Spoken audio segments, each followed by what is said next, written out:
settle down. We just all have to pay attention to what's going on. So, Madam Clerk, everybody's on the dais now. Okay, and it is almost set up. We just all have to pay attention. Okay, Madam Mayor, it is 6:08 and we are live. Thank you very much, Madam Clerk. Good evening, everybody, and welcome to the regular City Commission meeting of the City of Lake Worth Beach for Tuesday, August 18th, 2026. May I have the roll call, please? Mayor Betty Rush. Here. Vice Mayor Mimi May. Present. Commissioner Sarah Maliga. Present. Commissioner Christopher McVoy.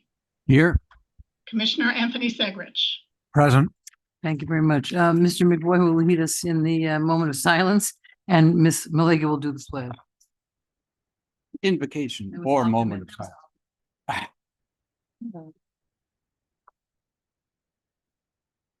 So let's give just a little bit of thought before we start of remembering history in other parts of the world, sometimes in our own, where sometimes human beings go a bit astray and start making distinctions between good human beings and other human beings. And that, as we all know, has not ended well in the past in other places. So let us be very careful as we think of our fellow human beings and remember that they are all human beings, all have human dignity, regardless of their stories, where they started life, and make room and be vigilant of othering. It is very prevalent in parts of our country at this moment, and it's, in my opinion, a very unfortunate and un-American part of our country. Let's be vigilant, avoiding it. Thank you. Amen. I pledge allegiance to the flag of the United States of America and to the republic for which it stands, one nation, under God, indivisible, with liberty and justice for all. Okay, I have a suspicion that there might be some additions, deletions, or reordering tonight. Just a hunch. And now would be the time to do that, Mr. McBoy. I'd like to add two items that are each about an hour. Oh, wait, wrong agenda. We have Such a a kid. very packed agenda, We do. and I I also know his name. am guessing that a goodly portion of the folks here are here for one of the items. So I'm going to make two suggestions. Maybe. I'm going to make two suggestions. One is that we pick one of the heftier items, either the long-term or the short-term rentals or the turf grass, and decide that in our wisdom and not doing it when we're all exhausted at the end, that we table one of those two to a future meeting. And I'm going to suggest, because I'm guessing that a good deal of the folks that are here for the PBSO contract, that we move that item further up into the agenda. I would move it right either after the approval of the minutes or after the consent agenda. In any case, move it as far forward as we can, in view of that we have a lot of public comment on that, or I imagine we have a lot of public comment on it. At least a lot of interest. Okay, Those are my motions. okay, thank you. I agree. I would like, if we're going to take one off, I'd like to take the turf one off. Fine with me. As far as moving the PBSO thing, up front, I agree that a lot of folks are here. Although if we have to stay here, shouldn't they? Let's see, but we do have things that we need to get done. So, and we have staff that, is also here wanting to get, their stuff done. So what say you to those recommendations about taking off, artificial turf and perhaps moving the PBSO? Mr. Segrich? Thank you. There are some residents that have been waiting a year for the artificial turf that have liens on their homes, so I don't want to delay that. I don't think we should delete anything. If we run out of time, we have a mechanism for moving stuff at that point, but let's try to get through our agenda and I would leave it as is. Thank you, Ms. Milligan. I would have to say that I agree on the artificial turf, but I was looking at items E and F. Wrap-up report for the July 4th in consideration of a deed restriction. Mhm. We could possibly move those to the next agenda. That'll take two things off. I am in favor of moving the PBSO conversation up. But unfortunately, everything on here, and this is where we have to be mindful of our time limits Mm, and not banter and not have dissertations before we get to a question or point. So let's just kind of keep it short and sweet and get business done. right. Ms. May, so you would rather take off those, the deed restriction and the, which are actually should be pretty quick. Those, I have no objection to yeah. that, but I don't think that's going to make any difference to the timing Well, development. it'll shorten us by at least 35, 40 minutes. Yeah. And as And far as again, the- just being mindful of our time. yeah, and as far as the turf is concerned, I don't think anyone at this point, we're not enforcing it, is my understanding, Madam Attorney. At this point, we're not enforcing the artificial turf.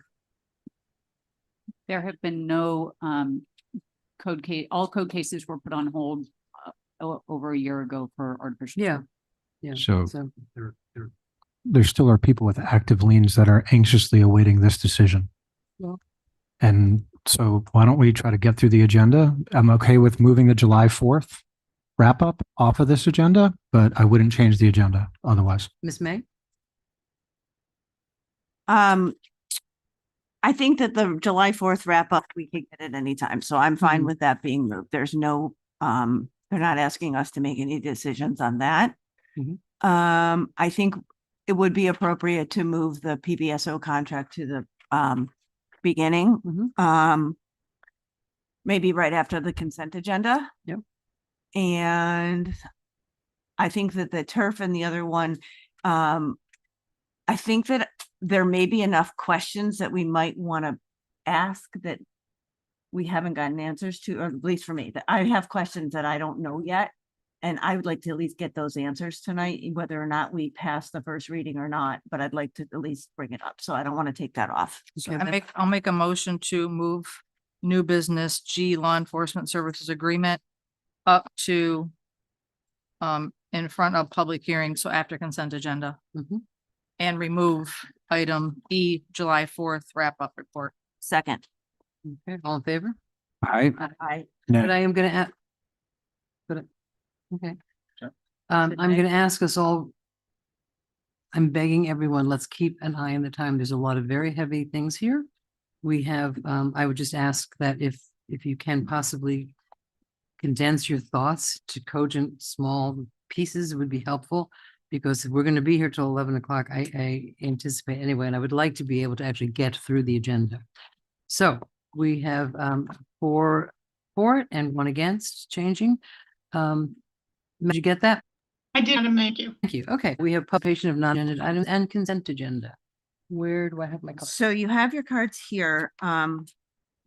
There's one for the consent agenda here and the rest Oh, in That's fine, that. that goes on the same file. I know. So I'm just giving you that and everything else I'm organizing for you. And I very much appreciate that. I have no could use the problem. help.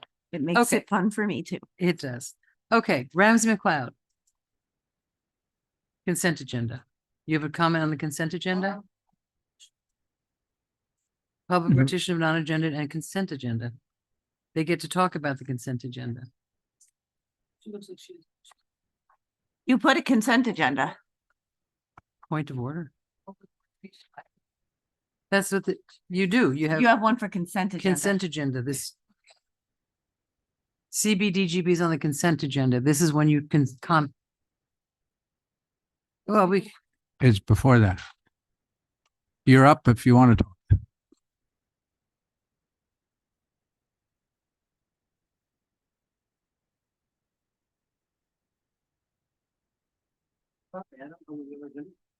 well, live and learn. Hang on, Ramsey. Why doesn't anybody who's staff who's in the audience, why don't you guys move to the front row for people who are coming in? We like our staff in the front. We want to see you. No, I mean, it's. That's not supposed to be. I will wait too. Oh, they're just leaving? It's easier for them out there. They can sit, they can chat. Whatever. I guess we They scale can them off. listen.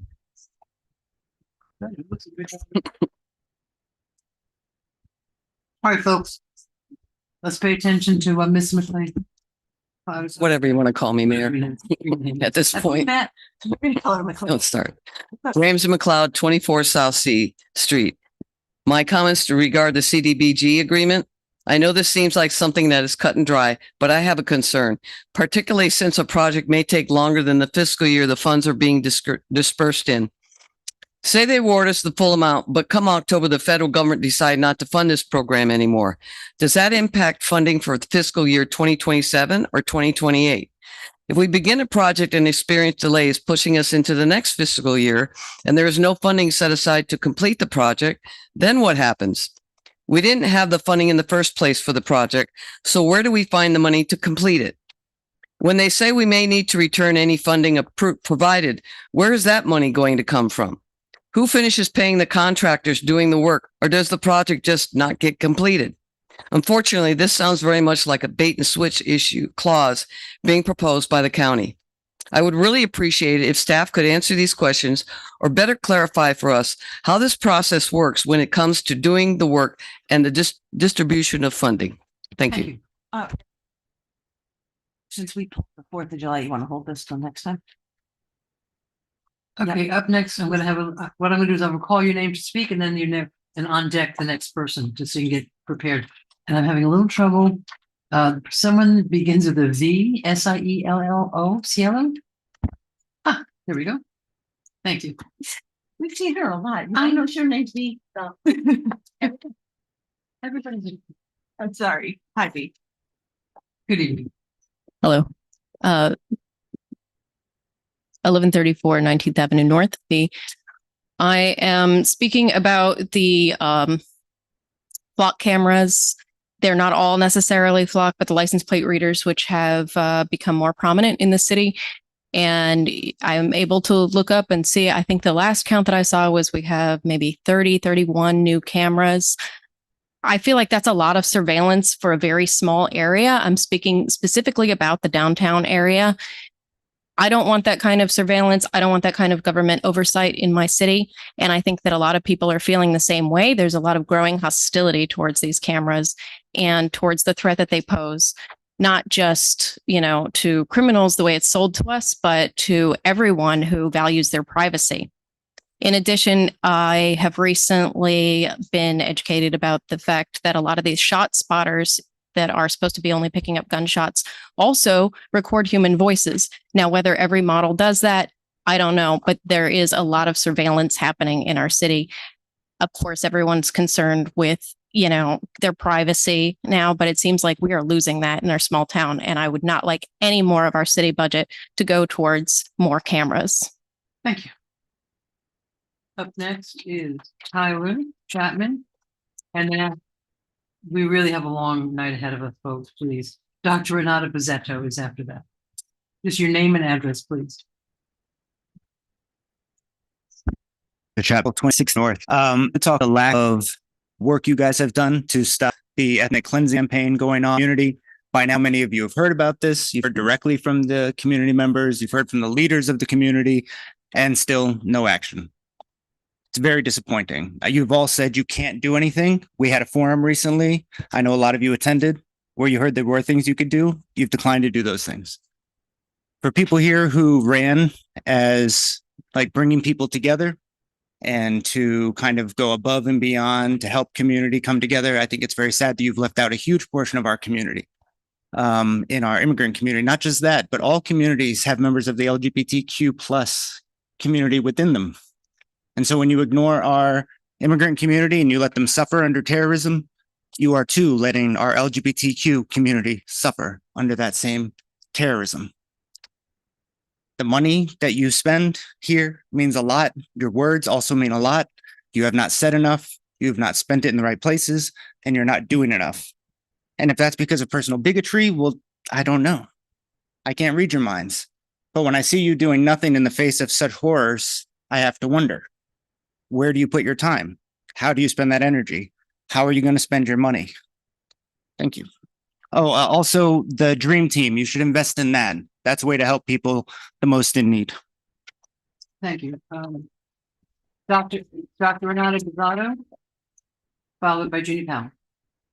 Good evening, Madam Chair and Commissioners. My name is Renata Bozzero. I have the honor of serving the 85 organizations that make the Florida Immigrant Coalition. My address is 9497 Boca Garden Circle South. Although I am not a Lake Worth resident, some of my members are within the city. I also have the pleasure of shopping here very often. The reason why I'm here today is our immigrant neighbors are suffering, and nowhere more in this state than they are suffering in Lake Worth, and I know that you know that very well. More recently, with the end of TPS, the temporary protected status for the Haitian community, some of you, I believe you, Commissioner Malega, we're going to have direct impact on your district. Just last week, hundreds of thousands lost their ability to live and work in the United States with a regulated status. What that means is that the witch hunt against our neighbors who are immigrant is not only against those who have been seeking a pathway for a regulated residency, but also targeting those who have passed their background checks, who have done everything that the government has asked them to do, and who are now undocumented. Those are our neighbors who cannot return to their country of origin, and TPS was created exactly because of that. And yet federal policy is impacting your residents. And although you don't have the power to legislate immigration reform, and we at the Florida Immigrant Coalition are very clear about that, you do have the power and the fiduciary duty and the responsibility of protecting the residents, whether they are voters or not, whether they are children of immigrants, so many dozens of them displaced, and in the care of their neighbors, and in the mercy of donors who are fundraising for tickets so they can be in exile with their parents in a country that it's not of their own. So the question that I have for you, which is both a plea and extending a hand of support, is what are you doing to protect your residents in this moment in which you are so much directly impacted? And the state data shows that Lake Worth is so much this epicenter, one of the state epicenters, and has been through many forms of interactions in the city. I appreciate your time. Thank you. Judy Powell, followed by Mariana Blanco, followed by Kim Stokes. Jenny Buffet, appreciate the changes and so maybe I'll go for 5 hours. You just can't make decisions, good decisions after 2 or 3 hours. Everybody's tired. We're tired. You're tired. So I think both short-term rentals and artificial turf should be delayed, postponed. We've been talking about this, kicking this can down the road for years, and I don't think it's going to matter if we wait another month or a few weeks. This agenda also makes me wonder about the pre-agenda meeting that was canceled. I understand. I saw Commissioner May's post on Facebook that you were at the League of Cities meeting, but we learn a lot from the pre-agenda meeting. A lot of people watch that, and they use that to formulate comments for the coming meeting and to better understand it. So, you know, I don't know why that happened, why that couldn't have been figured out in advance. So I do take exception to that. I thought it was wrong. Now I want to speak directly to Mayor Resch and Vice Mayor Maliga. Neither of you are running for office again. You can do the right thing going forward by voting to protect neighborhoods and our most vulnerable residents. You can support a resolution calling out law enforcement's cruel and inhumane treatment of some of our immigrant community, soon to include Haitians who have lost their TPS status. To ignore this is to lose your humanity, in my opinion. Mayor Resch, a while back, you asked commissioners to consider a de minimis exemption from the permitting requirements for food shares of groups of 25 or less. You called yourself an old liberal. And I mean, I thought that was important. I consider myself to be an old liberal. it seems like you wanted to do the right thing, but ended up voting against your own suggestion. But at this point in your political life, I challenge you to go bold, to show your humanity and do the right thing for all residents. If the three of you vote for a resolution to focus on what is happening in our immigrant community, I think that would be beautiful. Thank you. Thank you. Followed by Kim Stokes, followed by Peggy Fisher. Good evening, Mariana Blanco, 1776 Lakeworth Road. Commissioners, I have stood in front of you countless times and I have told the stories over and over again of the families that are being separated, of the children that are suffering because of what law enforcement is doing and detaining and deporting their parents. And it is appalling that we have not heard a single thing from this commission. We have been covered, these stories have been covered by national news. They've been heard all over the world, and everybody's asking us how to support the children that are left with no families, the children that are left with no parents. In your city, we have right now 5 families whose parents have been detained or deported. The children are living with their caregivers, and we're trying to figure out how to get them back with their parents, reunited. Many of those children, majority of those children are US citizens. How do we get this commission to care about the children? How do we get this commission to act on behalf of the children? I've spoken to you a lot of times, many of you individually, and I know that you want to help support these families. What is it that is stopping you? From the Guatemala Maya Center, you requested the data that we had to give you some more insight on the detentions that we've seen in our city. We've given you all of that data, and there was no action. There was no follow-up about that data. We are a nonprofit. We can only do so much. We need the city commission's assistance with this. We can no longer allow these children that are suffering, the children that are most vulnerable, to continue suffering at the hands of law enforcement while our city does nothing. We know that Lake Worth is one of the hotspots for detention and immigrations. As a matter of fact, yesterday, we saw 2 people get detained on D Street, and we were told that children lost their parents. How much are we going to let happen? I know that you all about the residents in your city, and I know that all of you personally care about the children in the city. So let's do something about it. Don't make us come up here and beg for your support. Let's act and help the children of this community who are most vulnerable and facing exile with their parents right now. Thank you. Kim Stokes. Kim Stokes, followed by Peggy Fisher, followed by Lindsay. Lindsay, something. I'll find out. Hi, Kim Stokes, 1321 North L Street. I just wanted to use this opportunity to remind you that you had a chance a few years ago to even entertain a very, potentially bold and transformative policy in the Dream Team. And the people that were up here on the dais, 2 of you didn't even want to consider it because you thought it was too expensive. But we've seen what you spend your money on now, and it's quite honestly shameful. I do not believe in criminalizing poverty, and the actions that I see from this commission tend to make me believe that you do. You've passed a lot of additional regulations, and you want to fund people to enforce those regulations rather than to help the people that really need the help the most. So I just want to remind you that we had a proposal on the table that you wouldn't consider after Commissioner May was elected. We had many people show up to the community asking the new commission to use ARPA money to run a pilot program. The great thing about a pilot program is that you get to test out something to see if it works before you commit to it indefinitely. It had target populations that had very clear goals of providing direct access and streamlined collaboration with the City of Lake Worth and Behavioral Health Network. The target populations were homeless or at risk of homeless, high utilizers of acute care, individuals with mental health conditions, substance use disorders, and co-occurring disorders. This plan could have really saved lives and helped people on a pathway to becoming stable, and you wouldn't even consider it.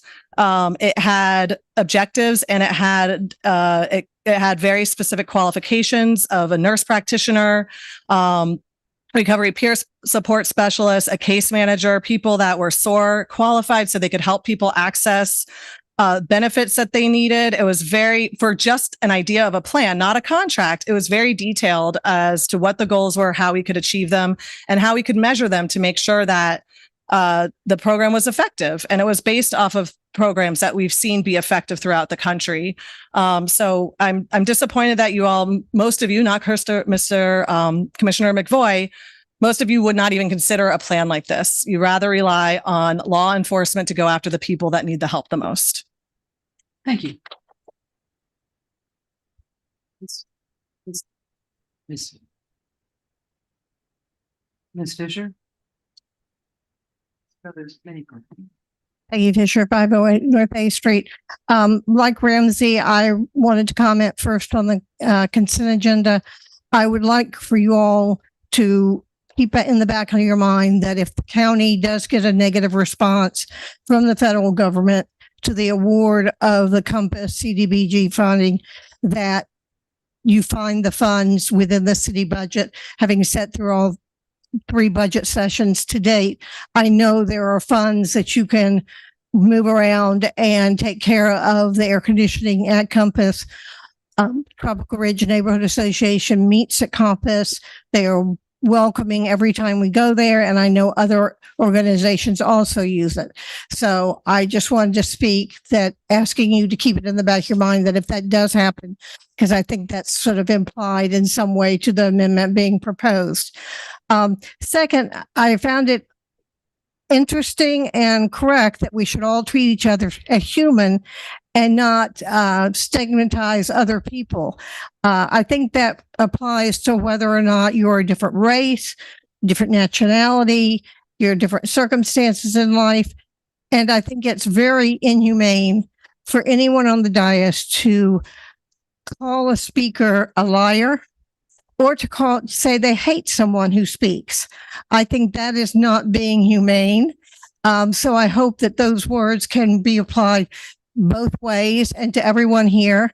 I don't feel that you all do not care about the people and children in this city. I think you all care deeply about them, and you look at what your responsibilities are to the city and what you're able to do. And I appreciate your service. Thank you. Thank you. Next up is Lindsay McElroy, followed by Guillermo Carrasco. Hi, Commissioners. My name is Lindsay McElroy, and my address is 1776 Lakeworth Road. I'm here. I'm representing the Guatemala Maya Center. Do you live in the city? No, I do not. I live in Miami, but I'm representing the Guatemala Maya Center. I work there full time, and I've worked with the migrant community in Lakeworth Beach for 12 years now. I'm speaking to you all today to tell you the story of the Domingo family. This is a family who are longtime residents of Lakeworth Beach. The children went to Highland Elementary. One of them has already graduated Lakeworth High School 3 months ago. And the eldest, Wendy, just turned 18 years old last Saturday. That Sunday, the day following her 18th birthday, Wendy drove her parents and her little siblings to Mass. And then the dad said, I'm going to buy you all a new pair of shoes for the school year. Let's go to the store together. Wendy was always very careful. She always drove her parents. She never drove them together, only when they were going to church. But this was a special day because it was the first day of school the next day. And they lived just 10 minutes from here. They were pulled over by law enforcement. All those children, the youngest is 3 years old, watched their parents get detained before their eyes. And often the conversations are about the parents, about, how they came here, about all the circumstances behind it. But we really want to focus on the children because the trauma this has created in these children, we see it firsthand. Wendy was supposed to start Palm Beach State College on the 21st. She has now postponed it. She instead took a second job because she's a full-time caretaker of her 4 younger siblings. And the 16-year-old knows that she has to cook on the evenings that Wendy works, and she'll probably also be taking another job. The parents are in detention. The 3-year-old is being rapidly potty trained so he can enter daycare because he has no one to care for him while the girls are at work or at school. These are the children of Lake Worth Beach. These are the children who have looked up to you, who have gone to events with you, who have spoken to you before. These are your constituents, and they are crying with us at the center every day. They're coming to just be with us because they have nowhere to go anymore. Their homes don't feel safe anymore. And we're asking you to think about these children when you think of law enforcement, when you think of their role and responsibilities in our city. Thank you. Thank you. Mr. Carrasco? Good afternoon. I'm Guillermo Carrasco in 74 Road. I'm part of the center, and I have been serving the migrant community in Palm Beach County for over 50 years. Today, I'll be reading the comments of our founder, Father Frank, because he was not able to come today. With local government, we have rescued ourselves from the harvest of shame. You remember what the harvest of shame was. Not only do we have helping us, the school board, but also the Children's Service Council. Not only them, but also the health department and the healthcare district. It is in police services that Palm Beach County experiences a failure of protection. The Lake Worth workforce does not know what is to get to work or to take the kids to school in safety. Thank you. Thank you.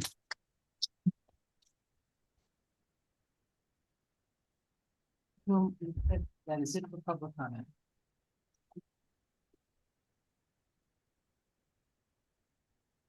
Approval of the minutes. I have a motion to approve the minutes. Do I have a second? Second. All in favor? Aye. Aye.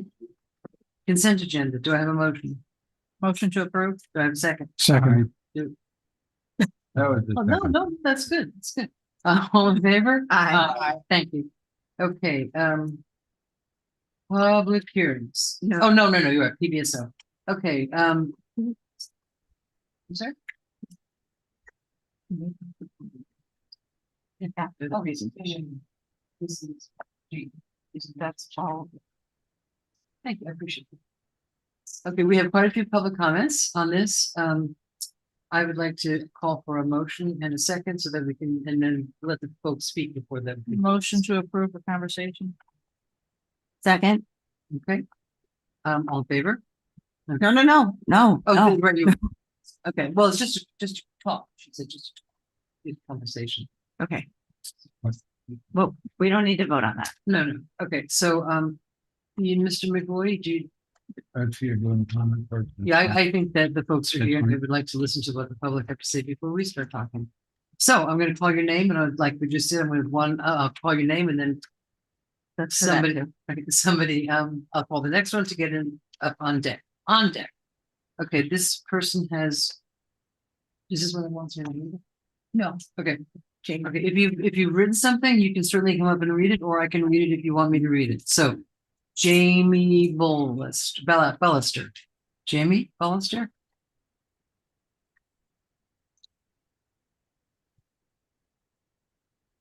Jamie Ballister, the address is 15706 Longboat Key Drive, Waxahachie. I oppose the increased budget of law enforcement, and I think that our resources should be prioritized on building highly robust education, healthcare, affordable housing as a means to provide social stability in our lives. So please consider and just acknowledge and realize the importance of how much this will actually benefit everybody in the community, not just in Lake Worth, but across the state of Florida, even across the country. So it's something worth to consider. Please and thank you. Thank you. Antonio Lopez. Petronia Lopez? Petrona. Okay. PBS, this is Petrona Lopez, 910 North J Street. Thank you. PBSO keeps saying they aren't working with ICE, but we all know that in the city, they keep picking up our most vulnerable community members. This is why no one here calls PBSO anymore. Thank you. Dr. Pizzola. Dr. Pizzola?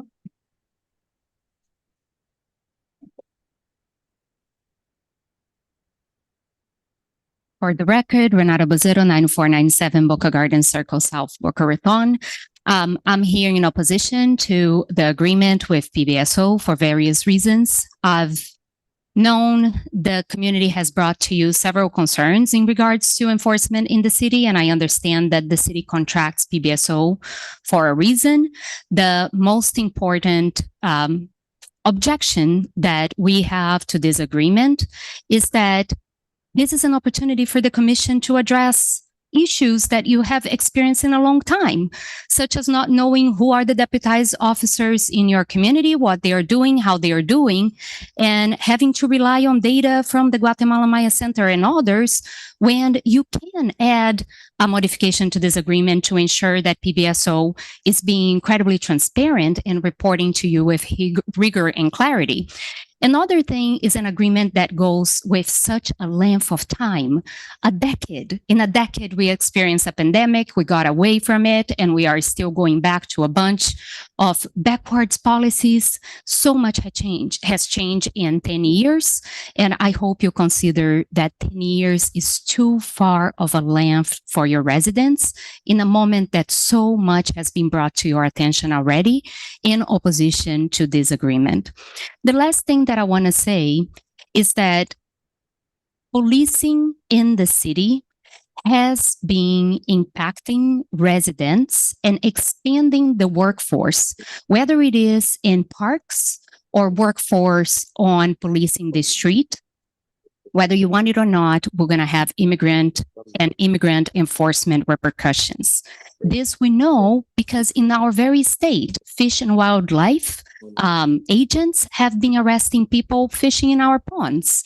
Nothing guarantees that a park ranger who is employed by the sheriff's department will not assume immigration enforcement tasks, diverting the resources from your community into a job that's supposed to pertain to the federal government, and that we know very well creates distress and shreds public safety. So Thank you. That's time. there is an opportunity for you to add guardrails. I appreciate your time. Thank you very much. V.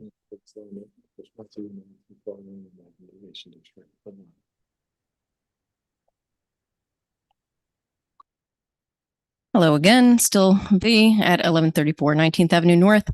I will try and be brief since we have already heard so many people, but I do want to draw attention to the fact that there are people from organizations like FLIC and like the Guatemala Maya Center who have taken time out of their night to come here, even though they are part of organizations that have so much work that they are doing every day.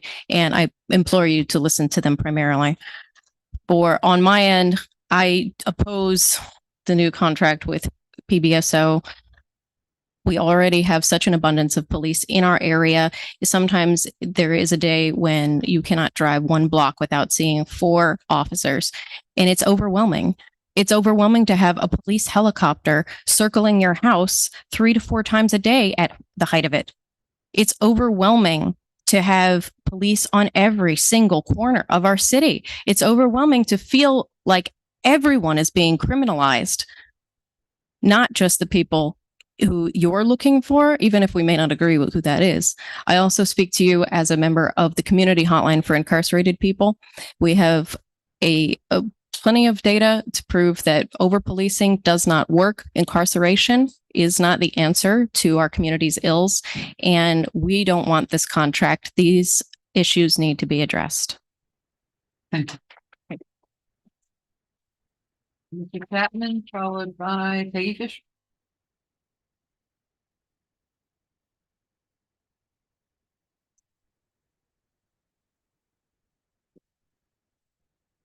Tyler Chapman, 1224 16th Avenue North. I oppose the expansion of a PBSO contract, especially for up to 10 years. This $500,000 additional to park rangers is not a reasonable use of our money. Trying to clean up our parks by pushing poor people out of them is a violation of those people's rights. They have a right to be in public spaces. Constantly offering them trespasses because they've been harassed long enough to be constantly in the presence of police officers and fabricating reasons to haul them off to jail for the night or for the weekend is abhorrent. It happens all the time. We deal with those community members. We do hear those stories over and over and over again. We have a plan on the table to help that community. The Dream Team, it's been up in your emails. You've all hopefully seen it by now. I know some of you might not care to read, but they do exist. That plan is out there and you should be paying attention. Help people. Don't just punish people. Punishing people for being poor does not help. It hurts our community. And you're responsible for that. You've been at the head of that. You've been helping that happen for years now. And it's disgusting. It needs to stop. Even right now in this room, there's an officer taking notes of the dissenters in our community who are coming to speak and is writing down their names and listing their talking points. These things are available on YouTube, sure, but it is strange to have this like long arm of the law involved in taking notes about who is speaking at our meetings. And so much that I can take a picture of it in a meeting room is strange. This is a weird thing to have happen here. And if you're not going to address these problems, fine. You're not going to be in office and maybe you'll get other office or higher office. That's fine. But the people in this community are going to still suffer from the decisions you make today. And it's not necessary. You could leave a hero, but instead your legacy is your own and it is what you make it. Thank you. Ms. Fisher, followed by Judy Powell. Followed by Ms. Blanco.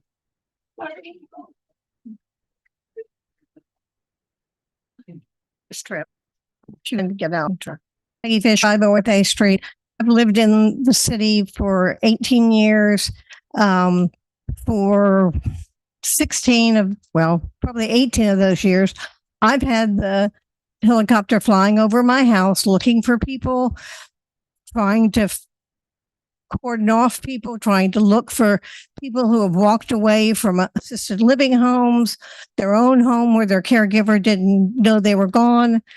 I support PBSO. I know that the park rangers will not have arrest responsibilities. That is part of the setup. I support putting them. You've all asked for this for over a year. You put it in the budget. And I think it will be good for our city to have someone. I live in an area of the city where we have a very small I guess it's 3 25-foot lots put together that we have vandalism in. We have things that I won't speak about taking place in. And having a park ranger to protect this park we're getting ready to redo with new play equipment where there will be plenty of children is important. And I hear all these horror stories and I do not see them. I'm out and about. And as far as taking down names, I sit in the meeting every night and often on major items on public comments, I write down who speaks, what their position is, not for me to go to track down anybody or do anything. It's just the way I take notes. That doesn't make me a bad person. So this ramping up the attitude towards PBSO isn't helpful. I also know that the city cannot afford to not have a contract with PBSO or another law enforcement agency because the cost of going back to a Lake Worth Beach police department is not affordable. We do not have that money. It is clear we do not have the money for the capital, for the personnel, for the pensions, for everything involved in a law enforcement agency. Thank you. Thank you, Judy Powell, followed by Ms. Blanco. There's a lot of park ranger in this new agreement that were never previous discussions. I don't know if this is a way of padding the contract to justify the the $500,000 price tag. Environmental education, I don't recall that was ever discussed. I haven't asked Commissioner McVoy, but I'm thinking that he might do that for free if we need environmental education. I also recall that a previous commission, not this commission, and quite some time ago, I think they authorized an additional PBS deputies to patrol the Snook Islands facility and possibly Bryant Park. What happened to those positions? Is that, I don't know. It's like they've disappeared. Now we have to hire park rangers to do a job that I think I recall PBSO was supposed to do. What happened to the PBSO deputies who used to walk a beat downtown? I believe that was effective. Instead, multiple law enforcement officers with their cars, I've seen it, converge on one intoxicated homeless person sitting on a sidewalk. That is not cost effective.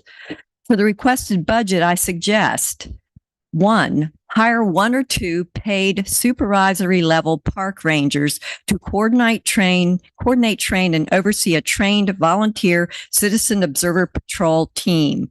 This is an existing PBSO, a volunteer program. They get training, they get uniforms. I think they get cars. Their duties could mirror those proposed for park rangers without unnecessary cost. Invest the savings that you save on park rangers into a pilot dream team program, a previously proposed program to manage and de-escalate situations that do not require multiple law enforcement officers. This team of trained professionals could likely handle many situations more effectively and at lower cost. Operate both of these programs on a 2-year pilot and then evaluate their effectiveness and costs before reauthorizing. I'm not suggesting we eliminate PBSO. I am asking you, as stewards of our tax dollars, to ask more questions and demand answers. Thank you. And That's explore time. more cost-effective alternatives. Don't write a blank check. Thank you. Followed by Kim Stokes, followed by Barbara Hebert. Mariana Blanco, 1776 Lake Worth Road. Commissioners, if we move forward with this expansion of PBSO, it will be a clear indicator that this commission is not listening. And I want to be very clear. We're not asking for an end to the contract with PBSO. I know that that is probably what you're hearing. That's not what we're asking for. We're asking for transparency and for there to be guardrails in the work that's being done. We are the front lines. And I know that Sheriff Bradshaw has publicly said that he is not doing immigration enforcement. I can tell you otherwise, and I've given you the data to prove that. And as a matter of fact, yesterday on South D Street, there was a detention, an unmarked vehicle, and the officer of that vehicle very clearly had a vest that stated that he was a sheriff. So when we hear that PBSO is not doing these enforcements, but we see something very different, we capture it on video, and we talk to the families, we understand that PBSO is very clearly in this part of the work. We're not asking for there not to be a police department that helps us when there are crimes. What we are asking is that if a constituent of the city calls PBSO for help, that PBSO don't arrest them for their immigration status, which has happened. So in looking at this contract, I would ask that this commission be open to not expanding it immediately, that this commission be open to hearing some of the suggestions that have been offered by other members of the city, and that this commission be open to looking at guardrails that protect all of the residents in the city and not just a portion of the residents in the city. Thank you.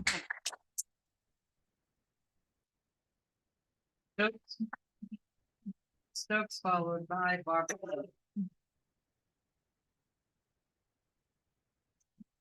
Kim Stokes, 31 Street. A lot of us here trying to launch and would like PSO support them, want to continue operating with them, but I want to make it, this is not a good contract. And you've not done your due diligence in negotiating this contract for the residents of the city.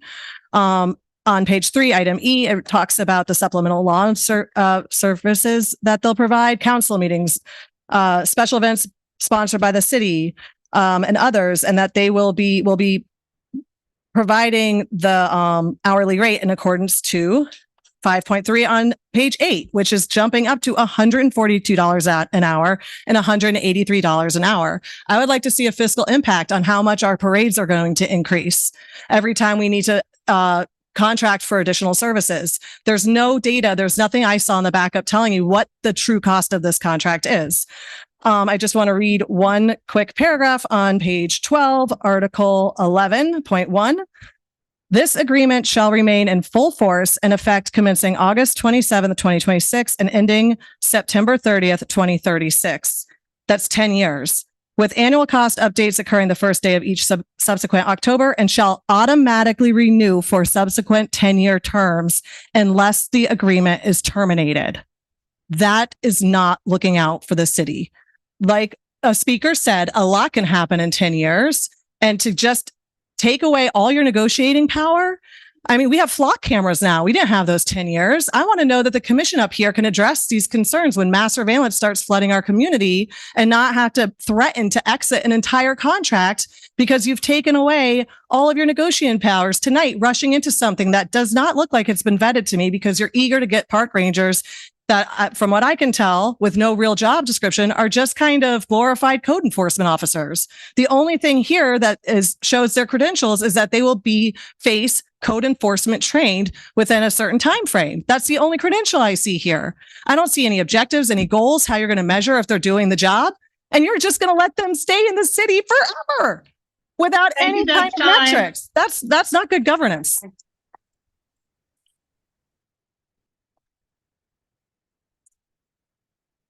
Hi, I'm Barbara Arab, and I live at 9361 Eden Rock Court in Delray Beach. I'm against the city signing a new contract with the sheriff's office without more examination on the contract details, implications, and costs, and certainly over a 10-year period.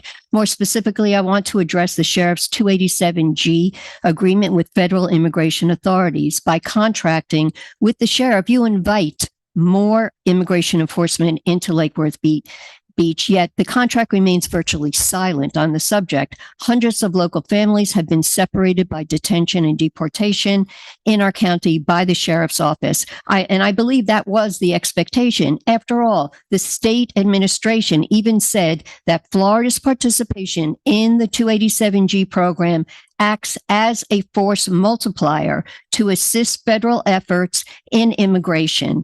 In this contract with the sheriff, you require the sheriff to provide all kinds of information on their law enforcement activities, as that should be. And yet you don't ask for corresponding data or any data at all from the sheriff's office on its immigration enforcement activities in this city.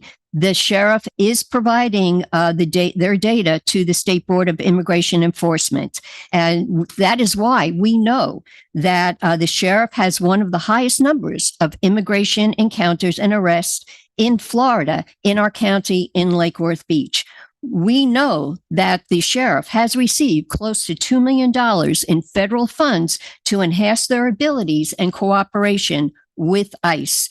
And we know that ICE has surged. It's on the rise, their activities, and the sheriff's office is part of that. We know that local police cooperation with ICE is reducing community trust. People are not reporting crimes. This is well studied, and that erodes public safety for us all. We've come here to discuss this contract. What we're asking for is that the very least in the contract requires accountability and that the sheriff provide real data on their immigration enforcement operations to the city. Thank you.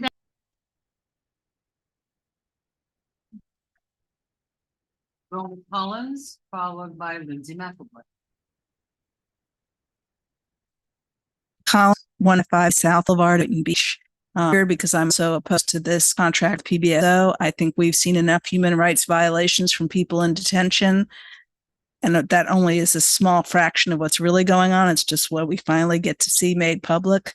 Adding more police, more sheriff power to this process, I think, is an inhumane way to handle this situation. Thank you. Thank you. Ms. McElroy, followed by Mr. Carrasco. Lindsay McRoy, City of Miami resident representing the Guatemala Maya Center at 1776 Lake Worth Road. I just want to bring to your attention, we've told you the stories of the children and families many times, so I won't go over that now, but that Palm Beach Sheriff's Office has deputized 160 officers to act as immigration enforcement. In contrast, the City of Miami Police reports that they have signed the 287G, but they have only deputized one officer to act as immigration enforcement. PBSO may not be conducting raids, as they call them, but they are conducting traffic stops that are done by racially profiling work vehicles, by scanning license plates, and by detaining our community members under the guise of a routine traffic stop, a routine inspection. Today, you all have the power to reevaluate a contract. This contract does not need to be passed quickly. It can be taken with time, with negotiating power, with due diligence to analyze if all the things in this contract is appropriate for this time and this place in history where our sheriff's office are causing harm to our community. I have seen many times where people have come to us instead of reporting crimes to the police because they are too afraid, because we have had residents get detained. One resident, Axel, was detained after calling for a welfare check on his daughter. Another resident was detained after calling the police because he was robbed. The people are afraid to report crime now. I also would just like to give you a reminder that Orange County terminated their ISGA agreement with ICE, and that Alachua just passed a resolution prohibiting masked agents. Nothing in state law prevents municipal officers from doing the right thing. So I just want to say today you have the opportunity to hold PBSO accountable and not pass this contract without doing our due diligence. Thank you. Thank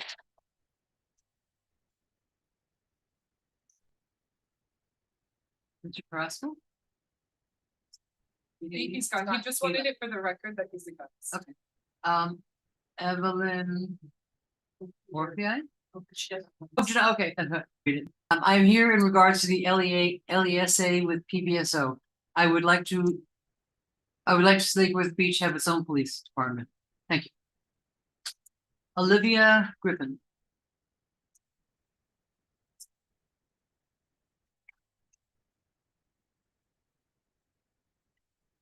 Hello, Olivia Griffin, 1343 Fairfax. Really need to speak up. Oh, can you hear me? Hello, Olivia Griffin, 1343 Fairfax Circle East. 1343 Fairfax Circle East. That's in Boynton Beach. I was a resident of Lake Worth for more than 20 years. This is where I was born. And I said I was born in Lake Worth, and I resided there for over 20 years. I just recently moved to Boynton Beach. As you've heard from a majority of people here, a majority of people seem to oppose the new PBSO contract, and I would like that you guys reevaluate it instead of passing it tonight. Thank you. Madam Clerk? Madam Mayor, I believe I you have about a dozen comments. Okay.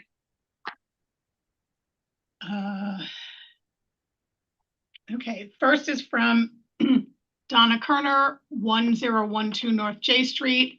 I'm asking the commission to reject the proposed new contract with PBSO that could extend the agreement for 10 years and expand law enforcement collaboration with federal immigration authorities. The proposed agreement comes as many families in Lake Worth Beach already live with intense fear and immigration enforcement sweeps, detention, and deportation. Public trust in local government has already been deeply eroded. Families are too afraid to call police for assistance, and this is impacting public safety. We need to draft terms focused on ensuring the safety of the entire community, including immigrants, not provisions that facilitate collaboration with federal immigration enforcement.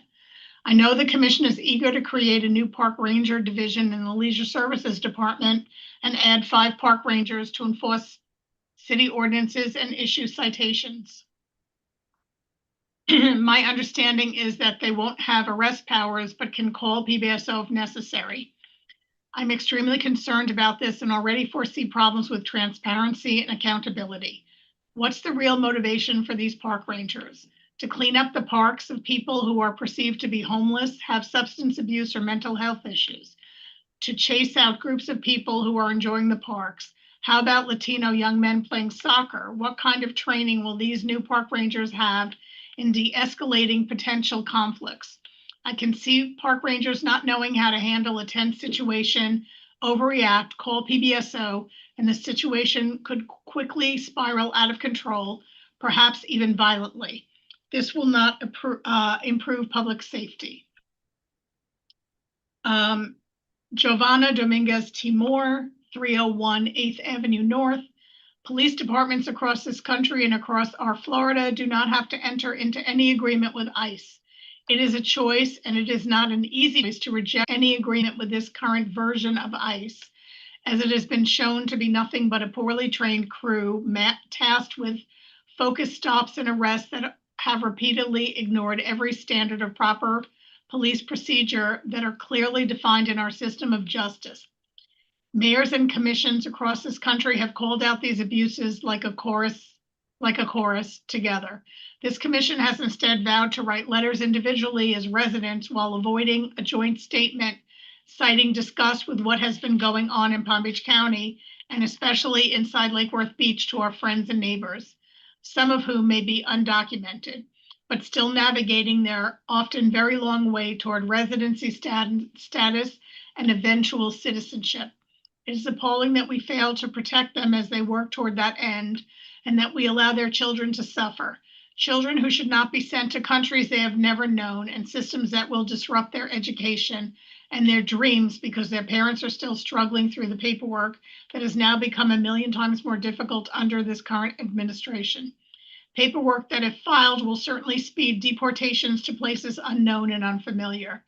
We cannot know what it would be like to suddenly be sent to another part of the world without explanation. History is full of examples of people being snatched and sent to places unknown, families separated, lives destroyed, human history repeated over and over again. We should not play a part in this chapter. We should speak against it, and we expect our commission to lead the way, not individually in a letter you each may or may not write, but together on the record. No contract with PBSO. Tell them you will no longer play a part in this tragedy. Melissa Salerno, 510 South N Street. The definition of insanity, doing the same thing over and over while expecting a different result.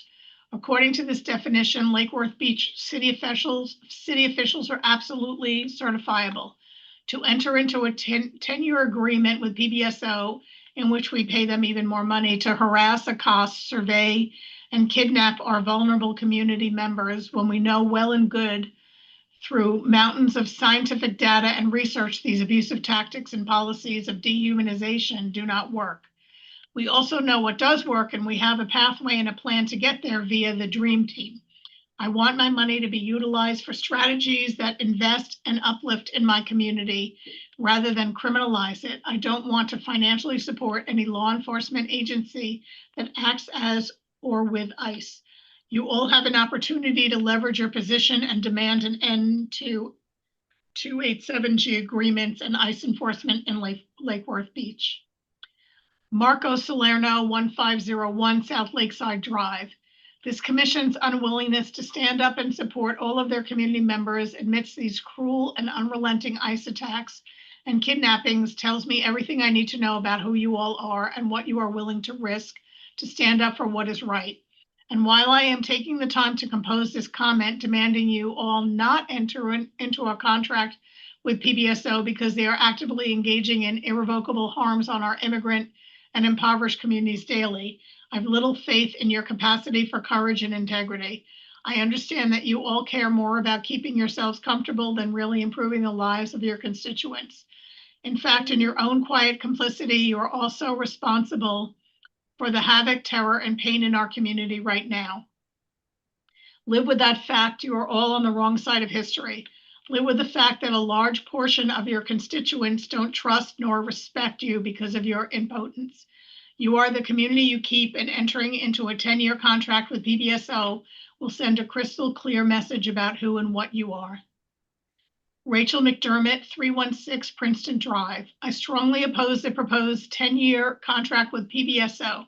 Before committing to the city to a long-term agreement that increases costs by roughly $6,500,000 annually, the commission must address residents' serious concerns about PBSO's cooperation with immigration enforcement and the expansion of mass surveillance practices. These issues affect the safety, privacy, and trust of our entire community, and they deserve clear public accountability, not a rushed approval. I am also concerned that most of this increase will fund 5 park rangers. PBSO should already be responsible for protecting our parks under its existing citywide policing contract, rather than requiring residents to pay substantially more for what may amount to expensive code enforcement. The commission should reject or delay this contract until it includes meaningful safeguards against surveillance and immigrant enforcement cooperation, provides a transparent accounting of services, and demonstrates why these additional positions are necessary. Susan Mason, 806 North M Street. I urge you not renew the contract with PBSO for public safety. Their cooperation with ICE is unacceptable. Some may argue the cooperation was coerced or forced by Florida, but no matter the cause, it is an abomination. Lake Worth is home to many migrants and has always welcomed them. The harassment and fear residents are living under is horrific. We must stand up and fight these Gestapo tactics. I'll pay more to have a police force that truly protects and serves. I plead to your good natures, do not renew the contract with the Palm Beach County Sheriff's Office. Carly Casano, 611 South Palmway. The commission should not approve this 10-year contract with PBSO and addition of park rangers. We need to come up with a better solution that serves every one of us. Greater police presence is not the answer, especially not PBSO. Please listen to your neighbors. We are so worried about this. Thank you. Joseph Ramirez, 6 South J Street.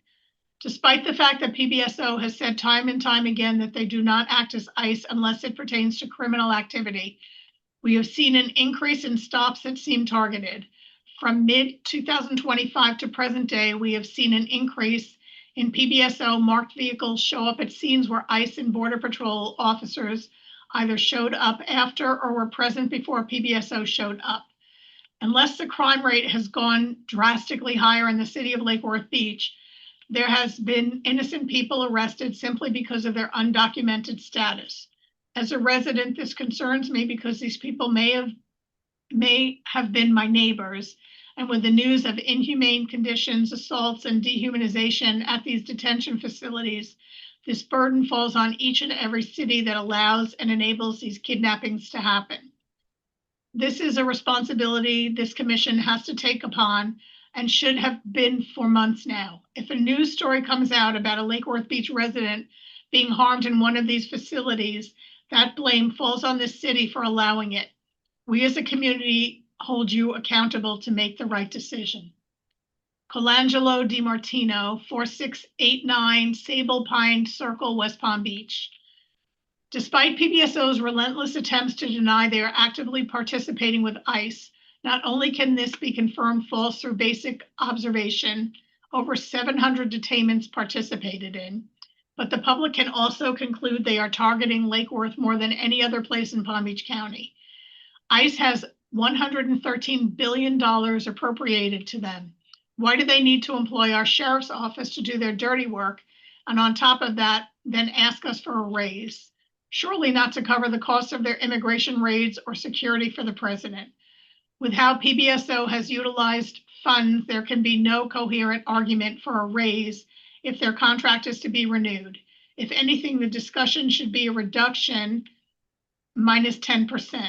The savings could be used to support people PBSO loves to take money for, but does nothing to address, like the unhoused population or those struggling from the economics of Donald Trump and Ron DeSantis. Catherine Kohlmeyer, 503 First Avenue South. Please do not vote for the proposed new contract with PBSO. Firstly, we are a community in severe distress from illegal immigration policing by ICE with the cooperation of PBSO. Many members of the community strongly oppose PBSO's role. There should be no renewal at this time for this reason alone. Secondly, the new contract includes an increase of $650,000 a year, which largely covers the new park ranger program. The original contract with PBSO stated that PBSO would provide community policing throughout the city, including a strong visible presence in all city parks. So why do we need a new program to cover this? The fact that the commission thought a park ranger program was necessary suggests PBSO has not been and is not fulfilling its contractual obligations. For the two above reasons, renewing the contract in this form at this time without any accountability from PBSO is strongly against the interests of our city. Sienna Mayers, 429 North D Street. The PBSO already has a bloated budget as is. I don't want to see another penny going to an organization that is racially profiling, detaining, and deporting non-criminal beloved community members like Olga Perez. This is the last thing that our city should be investing in at this time. The next comment is from Nancy Udell, and it's long, so bear with me. I'm going to time it. Okay, Nancy Udell, 1131 North Palmway. Dear Mayor and Commissioners, recently you asked Kelly Smallbridge, CEO of the Business Development Board of the Palm Beaches, for advice on how to improve the downtown economy. Smallridge's main takeaway: focus on making the downtown feel safe. I've read the new police contract. What seems to be missing is any mention of foot patrols by the police officers. When I was growing up, we always had police officers in our downtown. We knew who they were and they knew who we were. For almost $16 million a year and apparently 72 deputies on our payroll, I would think that we could add something into the contract requiring that there be a couple of officers patrolling the downtown area on foot on a regular basis. Article 2.1, Law Enforcement Patrol Services, subsection C, provides for community policing, high visibility patrol within the city. However, there is no mention of patrol and no mention of foot patrols or requirements for foot patrols. I don't believe I've ever seen a police officer walking around downtown. I do see them in their cars with their tinted windows rolled up, and I see them flying overhead in the helicopters, but I don't see them out walking and talking to the people, getting to know who is who downtown. In this same vein, it seems odd to me that we now have to spend another $500,000 for park rangers. The definition of the city that the police are required to patrol should already include our parks. Section 2.1C of the proposed agreement clarifies that the city includes all city facilities and parks. It seems that 72 deputies assigned to Lake Worth Beach should be enough to patrol the parks.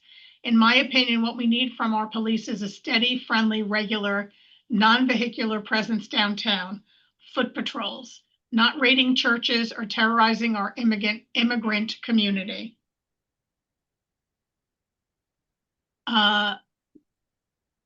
Next is Rachel, I'm sorry, I'm going to mispronounce the name, Kajavisky,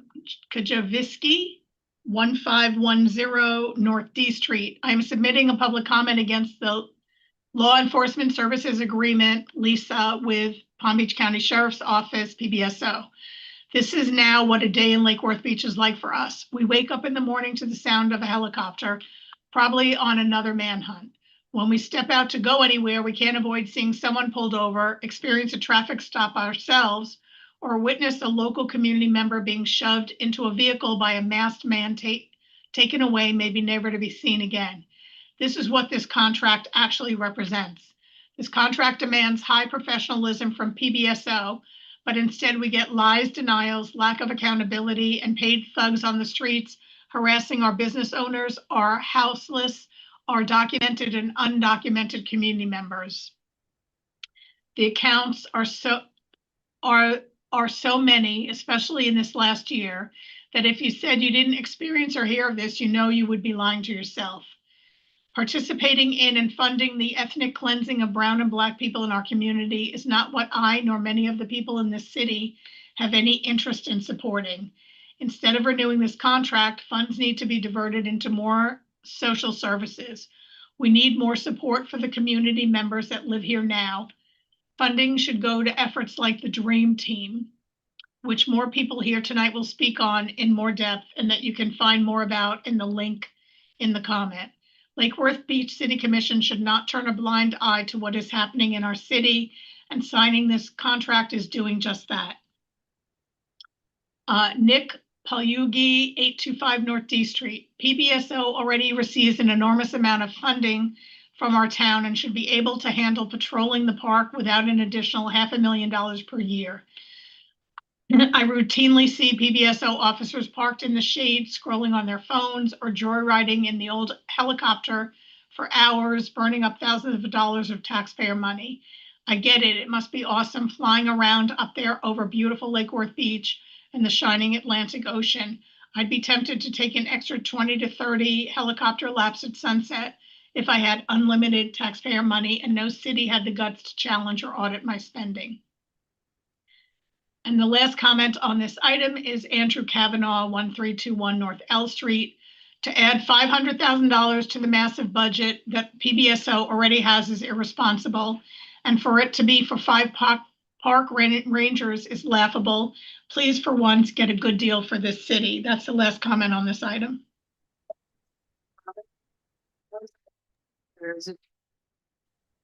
I'm sorry, Madam Ing, could you speak into your mic? Thank you. There's another comment. Come on up. Of course. I don't have an actual written one from you, Laura. Great. Well, I submitted, I think the 5 o'clock was the submission time, so maybe you didn't make it in. Oh, okay. Sure, thank you. Thank I you. don't have one. Okay. Oh, I get it. Yeah. Laura Devlin, 727 North J Street. Careful consideration should be given before granting a 10-year contract to PBSO. I feel too much emphasis has been on enforcing the 287 agreement, 287G agreement, and not meeting the needs of our residents. I am out walking the city very often and almost never see an officer or cruiser downtown or in my Mango Groves neighborhood. PBSO is making a lot of money on the 287G agreement, and our tax dollars are being spent apprehending our neighbors off the streets. With few exceptions, these arrests make no one safer because these neighbors are rarely the worst of the worst. Before another contract is given, there must be transparency about what PBSO is doing and how they plan to spend our tax dollars going forward. And just to expand my comments for a minute, I do see cruisers. They're pulling over people with traffic stops. I see cruisers down the street. My young neighbor friends, young boys. One day there were 2 cruisers. I called Mr. McFoy about this, Commissioner McFoy. 2 cruisers, 3 police officers had 3 young boys sitting on the curb. I don't know what was going on, but that was not a good look. But they're not out in the neighborhood doing the foot patrols, doing the neighborhood patrols. Park rangers, I saw something, I don't know if this is accurate or not, but I can't remember what I read sometimes where I read it, but that there is going to be some function for them to assist with immigration enforcement. If that's the case, I would strongly object to that because I'm sure they don't have the training for that. The Guatemala Mine Center doing an amazing job every single day. They provide evidence and data about that was asked for by this commission, by the mayor. That evidence and data should come from PBSO. We shouldn't expect a nonprofit organization to do the work that they should be doing. Finally, as referenced by Ms. Udell's comments, the city apparently has a reputation as being unsafe, especially downtown. And was wondering why we should be rewarding poor performance and results by a larger contract. Thank you. Thank you.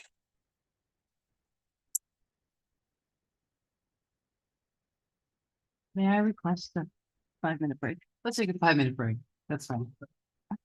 Comfort break.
Jackson, fill out a card.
Well, it should be on 60. It should be cooler in here. Oh, Congress. 2 years. 2 or 6? 2. Senate. Senate. Seems kind of. Yeah, they work a year, they run for a year. That's horrible. So dumb. Horrible. What a waste of money. Just think about how much they. The have to raise energy. every 2 Oh my years. God, it's horrible. And now it's like millions. So,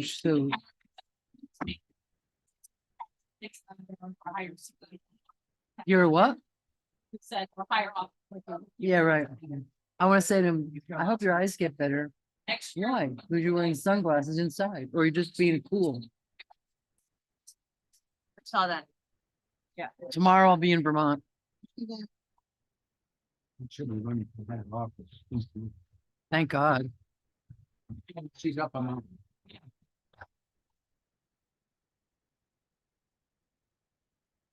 Madam Clerk? Madam Clerk? I'm sorry, Madam Mayor, I was on the phone with the city manager. But we are ready to reconvene. What?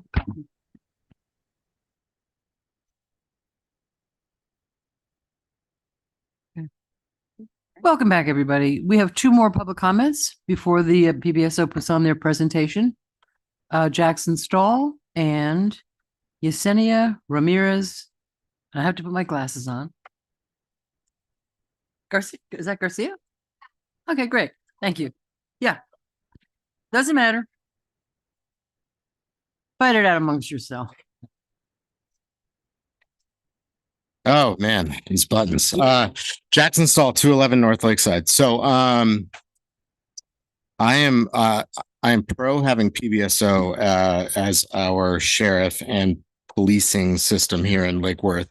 I think from what I've gathered in various community settings, including last night where Captain Kern came out and gave a very professional and friendly speech about what's going on and details on how they're tackling servicing our area. I think a big problem that we have is that there's a big misunderstanding on PBSO's role as being sheriff and not ICE. They are not a federal agency and they are not operating as immigration enforcement. And I think that has to be that's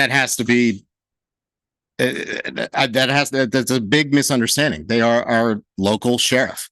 They operate inside Palm Beach County and they are servicing our area. And the data does present that crime is trending in the right direction, which is down. They've been very helpful to me. I know numerous sheriff's officers in the downtown. They are friendly. They frequent the businesses. I see them. They are present. And, you know, I grew up in a small town in New York. The guys I went to school with, my one buddy his father was the captain of the police and my other buddy was the captain of the fire department. We were all about community policing. I actually think we are starting to look a bit like that. I know this might be unpopular to those who stand behind me, but I think it's really important to maintain that.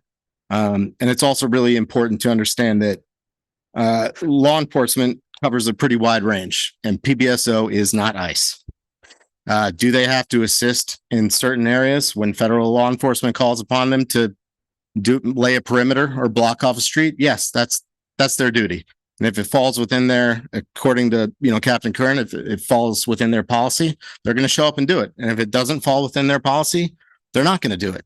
And if there's excessive force or someone's being beaten and it is absolutely outside the line of what a professional law enforcement officer would do, they're going to step in and enforce the law. He was pretty clear on that. And I thought those are all things we got to keep in mind. Yeah. Thank you. Now, Yesenia, Ms. Ramirez Garcia.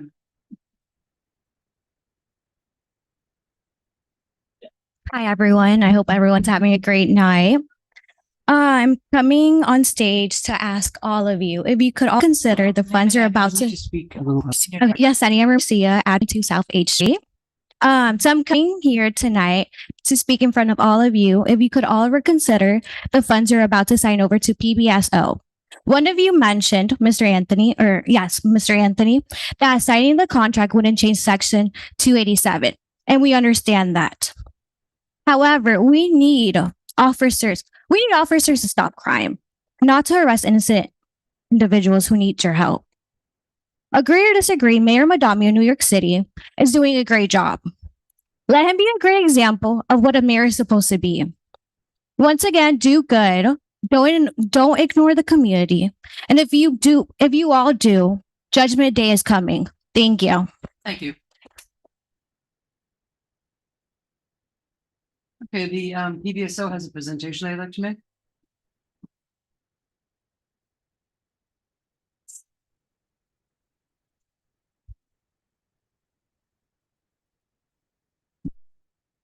Little the mic. I know. Oh, we don't have that. Yeah. Okay, good evening, Mayor. Yeah, you can pick it. It's going to be the best plan.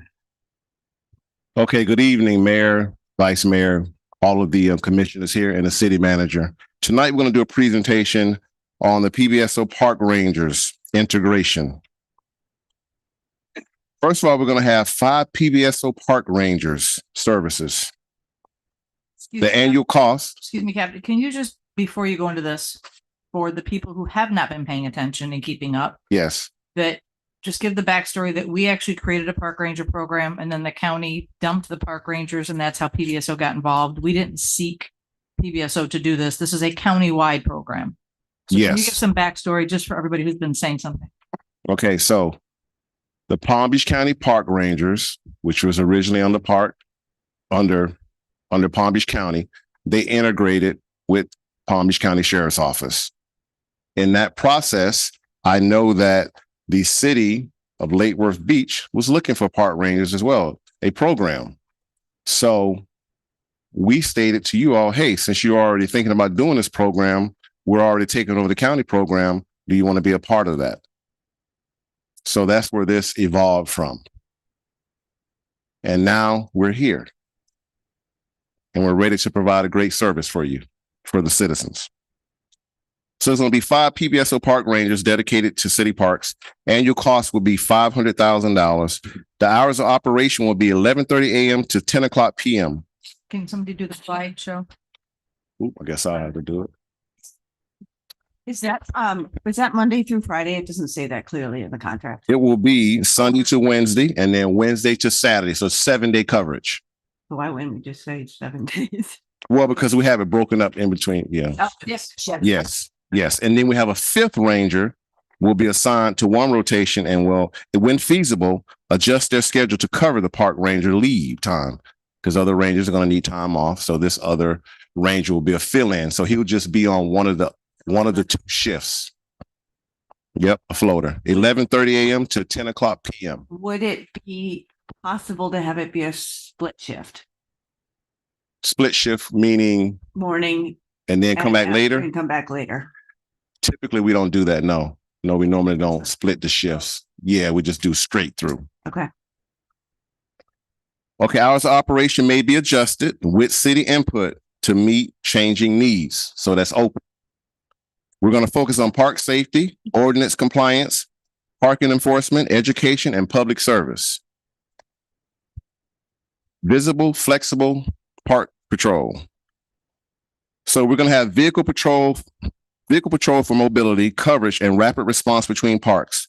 Bicycle patrol for high visibility access to trails, paths, waterfront areas, and special events. Foot patrol to increase ranger interaction with residents, visitors, and park users. Rangers will patrol each pavilion restroom areas while on duty. Pavilion restrooms will be unlocked while rangers are on duty and secured at the conclusion of the shift. Proactive presence designed to deter violations and address issues before they escalate. Enforcement and training, parking enforcement within city parks and designated areas. Education and voluntary compliance as the preferred first response when appropriate. City park ordinance enforcement upon completion of FACE training, which stands for the Florida Association of Code Enforcement. FACE training targeted for completion within the first 6 months. Standardized PBSO training, supervision, reporting, and professional expectations. What is the PBSO advantage? Rangers remain non-sworn personnel with a park-focused mission.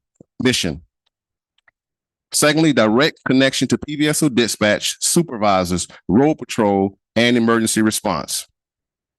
They will have immediate access to sworn deputies when circumstances require law enforcement authority. They will also have department-issued cell phones, which will allow city staff to contact on-duty rangers directly with park concerns. They will have interoperability and coordinated communications during incidents, access to PBSO technology and each reporting system, training, equipment, and operational support. Safety, accountability, and support. You're going to get a professional reporting and photographic documentation through PBSO systems, creating a reliable record to assist with claims and civil litigation. CJIS access and vehicle tag queries when operationally appropriate. Could you say what CGI is? CJIS is the Criminal Justice Information System, which is ran by FDLE and FBI. You're going to have department-issued communication and field equipment. You're going to have GPS-enabled vehicles and real-time location awareness to improve ranger safety and accountability. You're going to have the ability to coordinate with specialized PBSO resources for major incidents or special events. Rangers will be CPR certified and equipped with AEDs to provide immediate assistance during medical emergencies. What the city of Lake Worth Beach gains? You gain 5 dedicated PBSO park rangers. Annual program cost is $500,000 per year. Our patrol methods are going to be vehicle, bicycle, and foot. 6 months target for face training and ordinance enforcement. Last, most important, you're going to have a visible park presence backed by the resources of the Palm Beach County Sheriff's Office.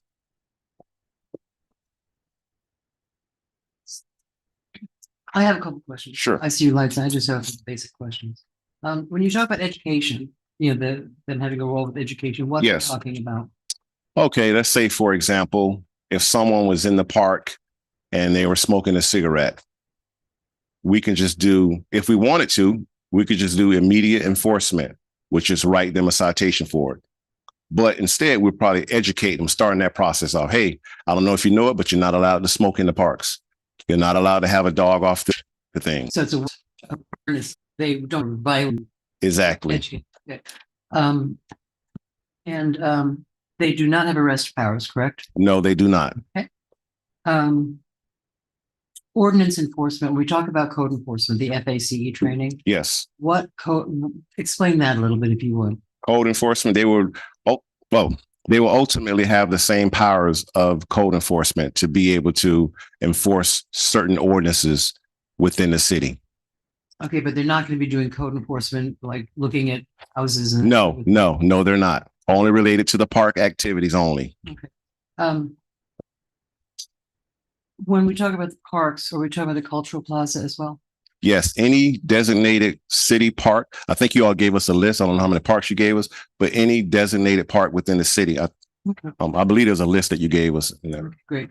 A couple of concerns that have been, people have spoken about is an apparent lack of foot patrol downtown. Can you address that? Okay. When it comes to the deputies. Well, no, yeah, when it comes to not the park ranger. When it comes to the deputies. Okay, well, I'm being informed by each deputy that they are doing foot patrols. So I'm getting mixed information. Is there no way to follow that? Yes, there is a way, but all of our deputies, I can assure you this, they know that they need to be doing foot patrols, especially downtown. We don't see them. All right, I got the floor. Okay. I think that is, it's not just a perceived problem. I think that is something that really could be stepped up is the foot patrol, because we do Okay. have, downtown safety and people coming to eat and feel safe. And there are a couple characters downtown that are a little scary. Okay. So speaking for myself, and I would hope the commission, that the visibility of the downtown walking around, the cop that Yes. that sort of thing is important. Yes. We're a small town, essentially. Yes. And I would like to see a commitment to more of that downtown walking around thing, so that people know, oh, that's the guy, we know him. No And problem. we can build a certain relationship with them. Like when there's the crazy guy that's pretty aggressive. If they know that there's a police officer Present. around, Yes. that would be helpful. So that's speaking for myself. I think that would be important. No problem. And I would like you to, two things. I would like you to, we get some complaints that there's not enough police, and we get some complaints that there's too many. So I don't know how you deal with that. I would like two things. I would like you just briefly, because it's already 8 o'clock. It's true, isn't it, that PBSO has a homeless outreach to a very active homeless. Yes, we outreach. do. We have And two officers. two designated officers at this time. Yes, homeless intervention team. We have 2 homeless intervention team deputies, Okay. full time. Will the park rangers be able to do the same kind of thing? Like if there's somebody in a park or downtown that obviously needs help, will they be able to address that with the homeless group? Sorry. What we would do, what they would have to do is contact deputies for that. But if they are violating a ordinance, then yes, they can act on that. Those type of things they can do. Right, but they're essentially another pair of eyes and ears for the deputies. Yes. Like, here's a problem. Yes. Um, But when it comes to crimes, they have to notify deputy. no, I Yes, pretty much anything. yes, I mean, even the homeless yes, thing, if they yes. see a person that's in distress and homeless, they don't deal with it. They Yes. have access. I think one of the important things to remember on this is that they have very good access to the deputies. Yes. They can Yes. call on the phone. We're on the same radio channel, which is even better. Okay. Faster response. We hear them in real time, no delay. They pick up the radio and they call. And we've heard a lot about the interaction of the PBSO with the immigration enforcement. Yes. And I think we need to address that. I would like you to tell, and from your perspective, from the PBSO perspective, what is your role? When do you get involved? Number one, and if someone is just pulled over on a traffic stop, do they inquire into their immigration status? Okay. So to clarify this, PBSO is statutorily obligated to assist our partner law enforcement agencies if and when we're called upon to provide assistance. But we will not conduct immigration sweeps at schools, at workplaces, and houses of worship. And furthermore, we do not racial profile. That is not allowed. It's not tolerated. It's a violation of policy. So if someone is pulled over for a traffic stop and they could be, so let's just say, Hispanic, right? The immigration status is not inquired about? As we have done since I've been in law enforcement for almost 30 years, if we pull somebody over and they have an immigration issue, then we usually make a phone call. But right now, what we have in place, we have individuals who are trained. We call them, we have a person with immigration issues. Those trained deputies come out and they meet with that individual and they take it from there. But it's not profiling. We're not driving around saying, oh, I see this person here. Let's stop them because we believe they have immigration issues. We're not doing that. We're not allowed to do that. But a routine traffic stop, we don't know what we're coming across. No one knows. You don't know if you're coming across a drug trafficker. You don't know if you're coming across somebody with a warrant. You know if you're coming across somebody who's armed. We have no clue what we're getting when we stop them. So my next question is, Yes. It's pretty much procedure when you pull someone over on a traffic stop to run their name for warrants.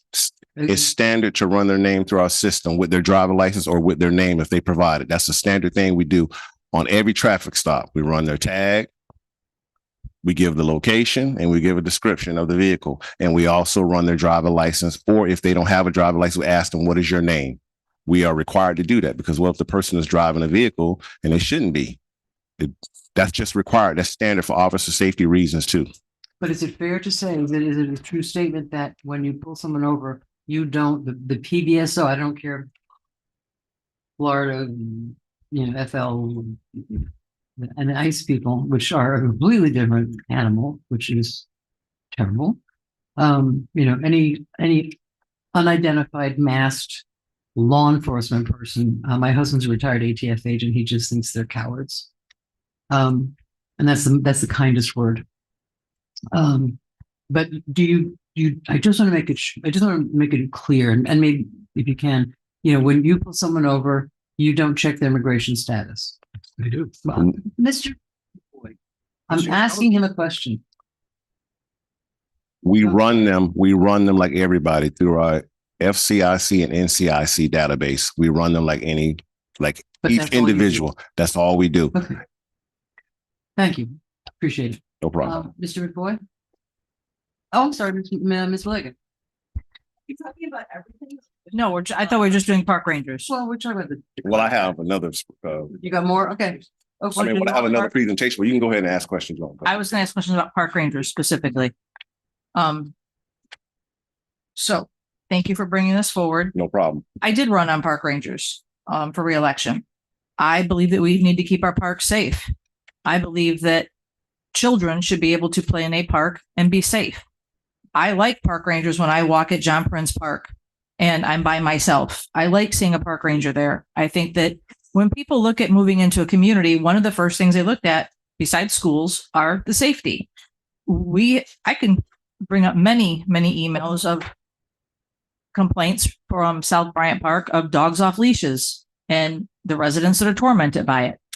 I can bring up many incidents at Howard Park where there are parties that are advertised on social media, and they bring in food trucks and DJs, and I get calls from my community at 9 o'clock at night on a Sunday that says there's 500 people at Howard Park. So I'm happy for park rangers. And feel free to do public records requests on any of this because it's emails that come from the constituents that pay taxes in this city. The people actually who live here. Will they have body cameras? Has that been worked out? They will not have body cameras. Can you talk in the mic? They will not have body cameras as of now, but in the future they could. But at this current time, they will not. Okay. None of the park rangers will have them at this time. I ran on body cameras. I'm a full supporter of them for the public safety as well as the safety of officers, especially in parks. Yeah. I don't like them not having them because then it comes a he said, she said.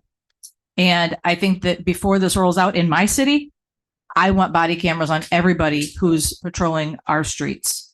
Our parks have hidden areas. And if anything were to happen in any situation, it would come on us that we didn't take that step. So I know that you guys have the infrastructure in place. Yes. And I that's mandatory for me for park rangers when they roll out. The body cameras 100%. I want to thank you for AED and CPR certifications. Yes. Will they carry Narcan? Well, yes, we all carry Narcan. Can we get that written in there that they will be Narcan trained? Or that I they'll will have look access into, to I will Narcan? look into that, and I will ask that question. I will look into that, and I'm sure that could probably be done. Okay. You had mentioned bicycles. I think I told you on the break that bicycles were not on page 20, under transportation. It says patrolling parks via ranger vehicle, golf cart, or on high foot. I would like to see bikes added to that. I would also like to see on page 19, there's no listing of open alcohol containers or no smoking ban. I would like that to be listed out. The uniforms will be PBSO, but well, are they going to be different shade of green so people can, or are they going to be brown? I'm serious. Are they going to be, how would somebody know that they're not an officer, that they're a ranger? It will be clear. The uniforms will be different from the regular deputy uniform. It will be a different shade. It will be a different shade of color. Okay. Yes.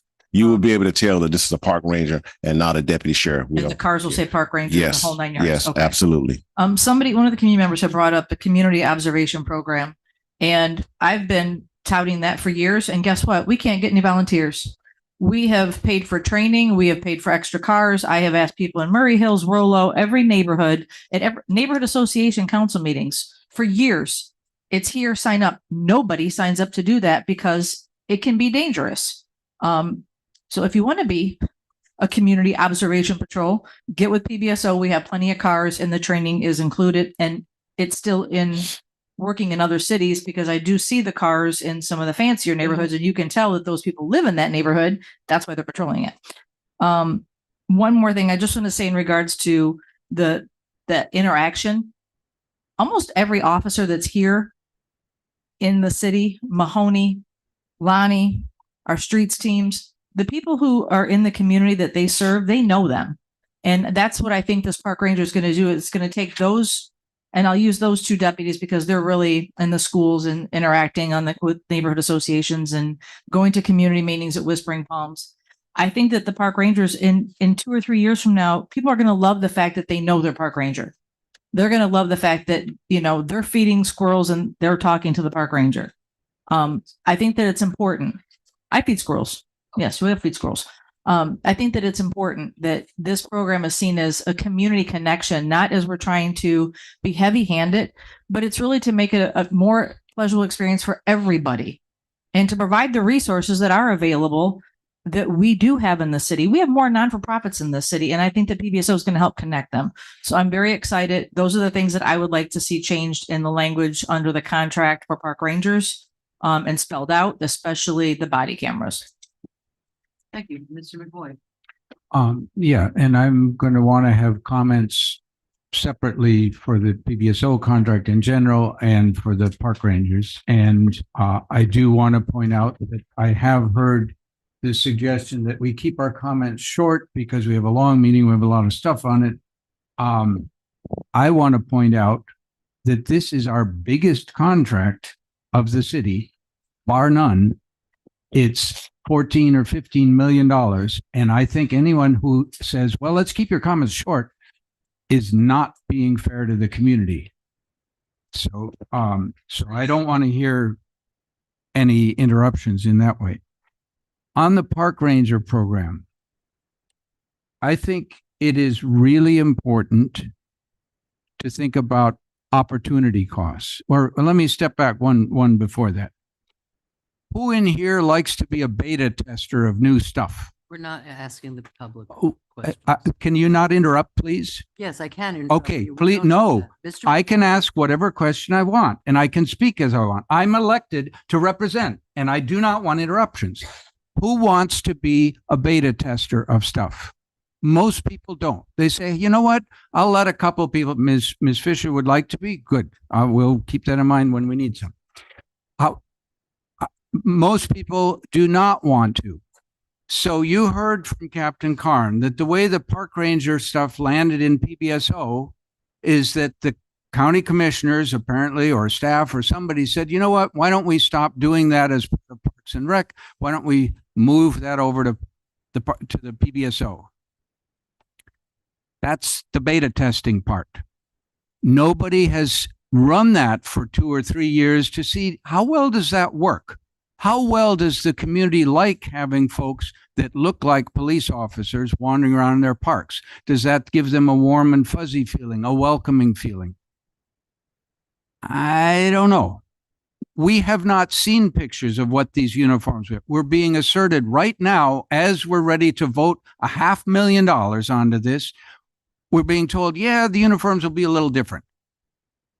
I can tell you that most people in this community don't distinguish between FHP, Florida Highway Patrol, ICE, doesn't help that they're undercover some of the time, and PBSO. It's all cops.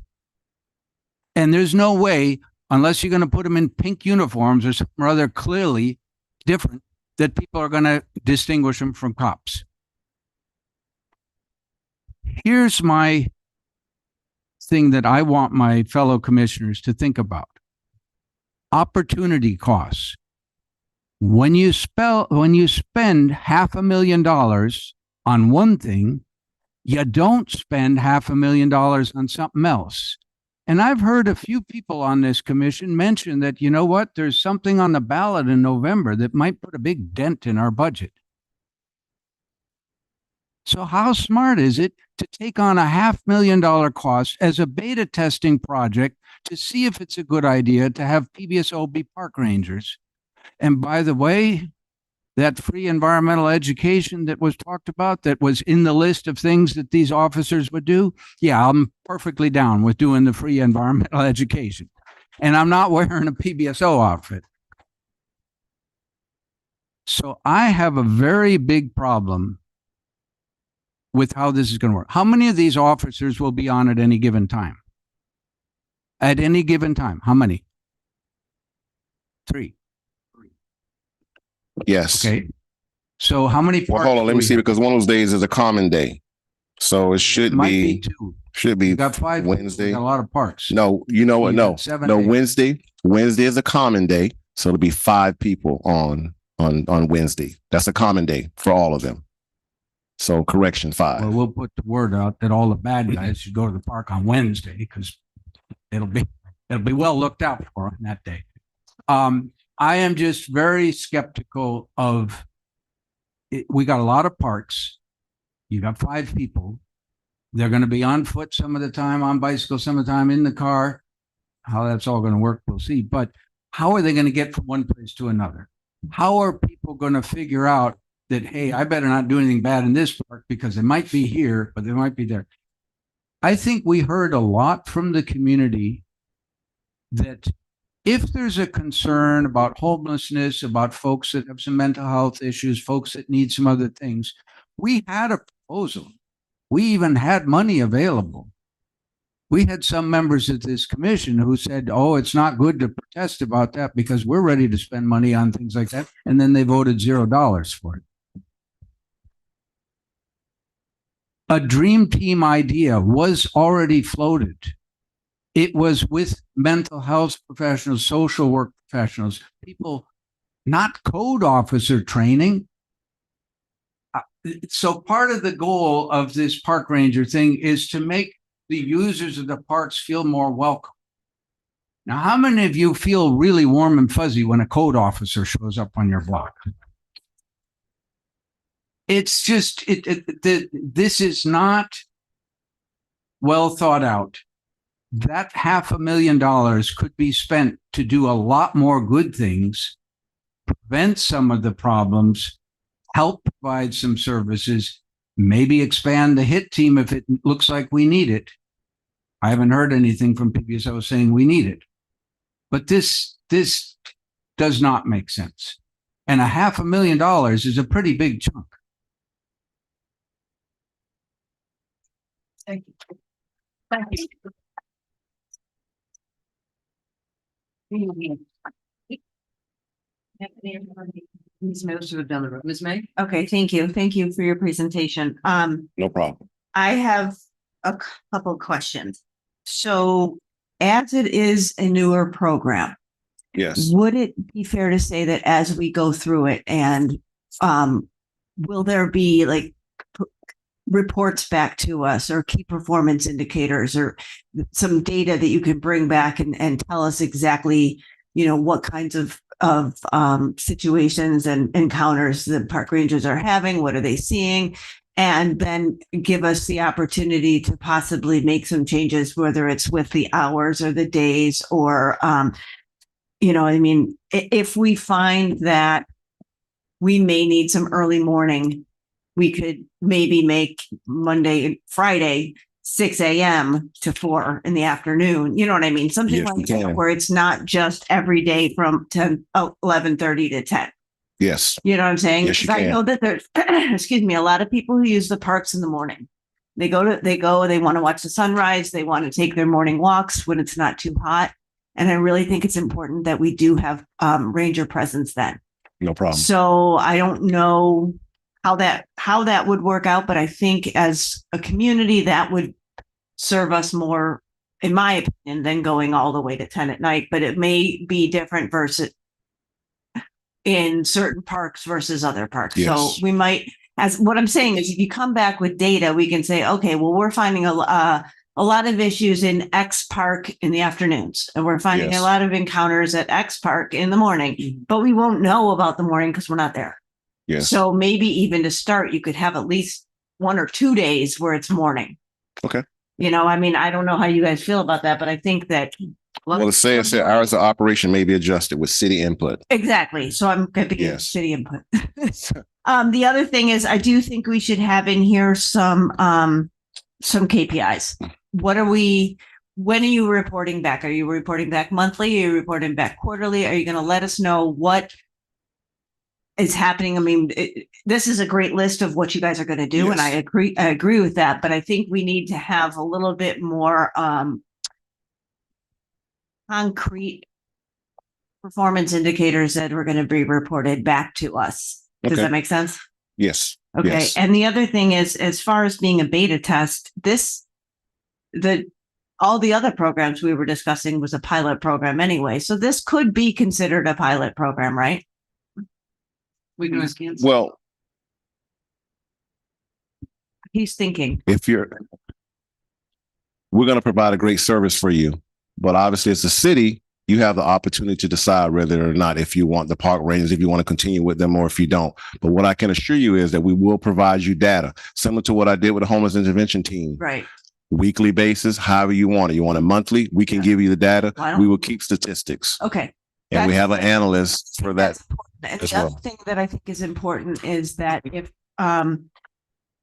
if the park rangers are interacting with people who are in need of mental health services, they're in need of housing, that they are referred to those Homeless intervention team, homeless intervention team, and then or to a deputy who's trained in mental health, CIT. We have those deputies too. exactly, because as you know, their code officers is kind of they're not going on and they're not looking at houses. We're asking them to be code certified so that they can cite for our ordinances. That's the purpose of the code certification, correct? So that Yes. they can cite trespass, they can cite cigarettes, they can cite Yes. open container. Yes. If it's something that is, because I know right now, if sometimes when you see the deputy walk up to an open container situation, they just have them pour it out. So, and I've seen that a number of times. It doesn't make me happy, but at least they're not condoning it per se. But would there be what happens with open containers? Is that an ordinance thing? Is that an arrestable offense? How does that work? They would have to issue them a citation, but if it's going to be arrestable in a sense where they're taken to the Palm Beach County Jail because they don't have identification or something, a deputy would have to do that. Okay, but they could be cited for an open container. Yes. Okay, and then that makes me happy because I'm seeing a lot of that happening at the Cultural Plaza at night. And so can deputies give a citation? Yes, they can give what's called an NTA, notice to appear in court. Yes, it's ultimately the same thing. It's just our form. It's called an NTA, notice to appear. When you give your monthly or quarterly reports, could you talk to us a little bit more about the deputies' citations as well? Because I know that there's been issues downtown with open containers and drunken disorderlies, and we're not hearing that when you're giving reports. Okay. So that would be helpful. That is on the other side of the contract. Yes. But yes, and we do a lot of open container arrests. A lot. We do. okay, but I'll bring it up. Yes. the high crimes of Yes. robberies, this, that, and the Yes. other. I would like some numbers when it comes to quality of life crimes as No well. problem. Yes. And do connect to service, be more specific, 3 at a time, dream team. I think I've got the only other thing, and I looked in here, if you look at I agree with Commissioner Maliga. They do need to have the cameras, and I think for their own protection. I'm sure that you guys got new ones and you have some old ones. Let them wear those. But I really think they should. Yeah, really. Okay, so that'll be something that I will bring back. Sorry. That will be something that I will bring back to my command, and then we'll see how we're going to address that. Okay. I would bring it back to the command under the guise of safety of the officers. Okay. Because I think Something that's that important. we're sort of insisting on. Yeah. Okay.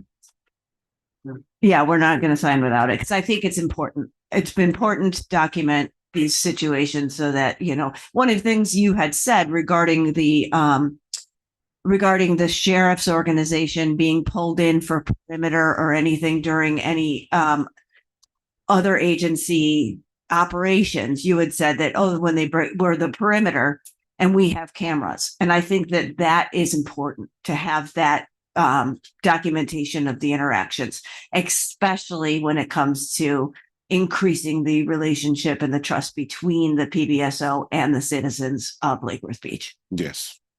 So that's it for me. Thank you. Thank you, Mr. Stegridge. Thank you, Madam Mayor, and thank you, Captain, for being here.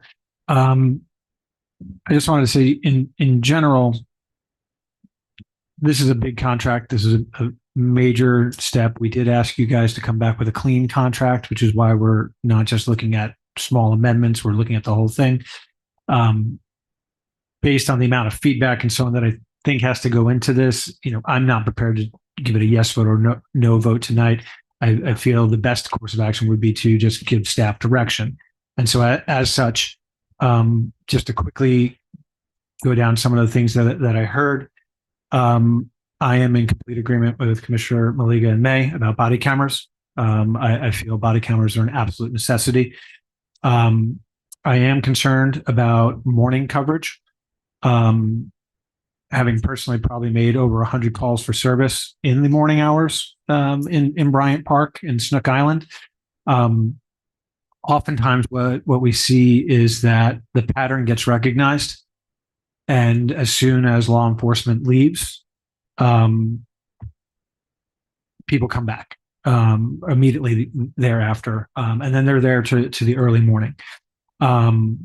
So I don't know the exact solution to that. I'm sure you guys will figure that out between your deputies and patrols, but certainly would be in favor of a schedule that is not as predictable. And I understand that presents personnel issues and challenges, but we definitely need early morning coverage, before the sun comes up, because unfortunately, with some individuals who refuse services, who are hostile towards the HIT team when they do offer them services, they're coming in thereafter, and then staying to just before. So I think we do need that, whether it's the park rangers doing it or just continuing with the deputies. I don't know. Something that was brought up in public comment, but I did want to touch upon it. On pages 18, 19, and 21, there's a lot of things mentioned about education and so forth. I personally would be in favor of the education to be much limited towards compliance issues. So for example, advising on reef and dive sites and so on. To me, that's more like a national park ranger kind of thing, like educating on the wildlife and all of those kind of items. That's not something I'm interested in getting out of this particular program. So, page 18, the environmental stewardship, page 19, the last 6 bullets there, page 21, assisted with guided nature walks and so on. That's not something I'm looking for out of PBSO in this particular program at this time.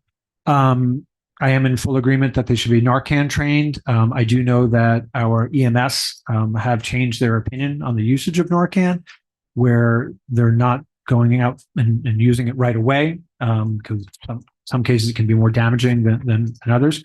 But I do think they should be Narcan trained. I am in full agreement of having the bike transportation added to the agreement. That way it's in black and white. On the alcohol and smoking, I'm in favor of stronger enforcement. I do know that if somebody is not a Palm Beach County resident, they can be detained and searched. I would be in favor of moving back to that practice. There's a lot of drug activity that goes on in association with the open container. And I know just pouring it out doesn't help.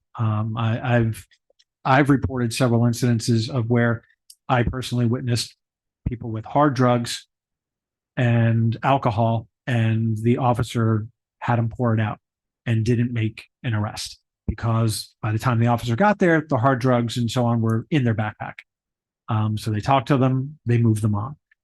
So I want to make sure that it is clear that we're serious about these quality of life ordinances, and we want enforcement of them to clean up that activity, especially in the downtown. I know it's a big problem, but it's also a big problem in Bryant Park, and I'm sure it is in some of the other parks, like the futsal court and in the park down on Wingfield, where myself and Public Services Assistant Director filled up 3 45-gallon garbage bags full of beer cans at one park.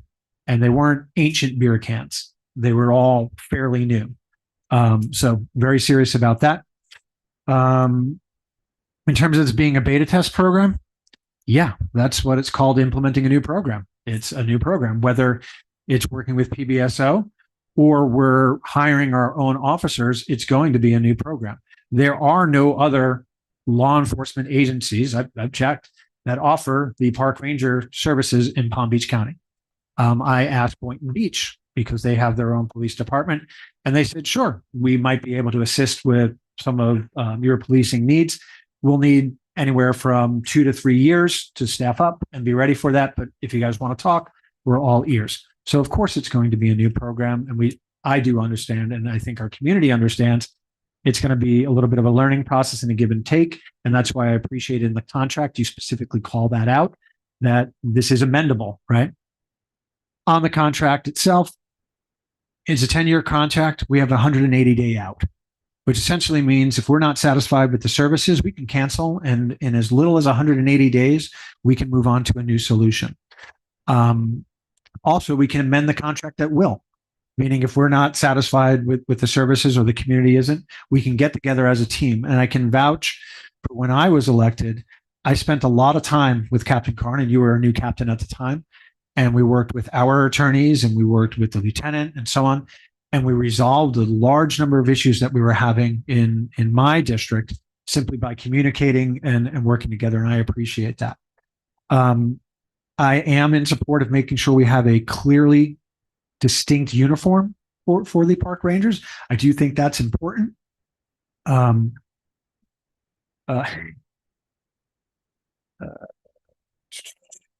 I do support having KPIs, receiving the reporting, and every time I've asked for reports, I've always received great reports. I'm excited that you're going to go through your second presentation because those are some great KPIs that we're going to see there. I do think it needs to be called out that part of their responsibility is to refer to the CIT and HIT teams for individuals who need those services. And then lastly is the, I don't know what to call it, small drugs, petty drugs kind of stuff. I know our state's attorney misdemeanor isn't a fan of prosecuting that. I don't think that's a reason for our officers to stop citing for it. And I have experienced that. And so, yes. I was the one who made the report, but thank you.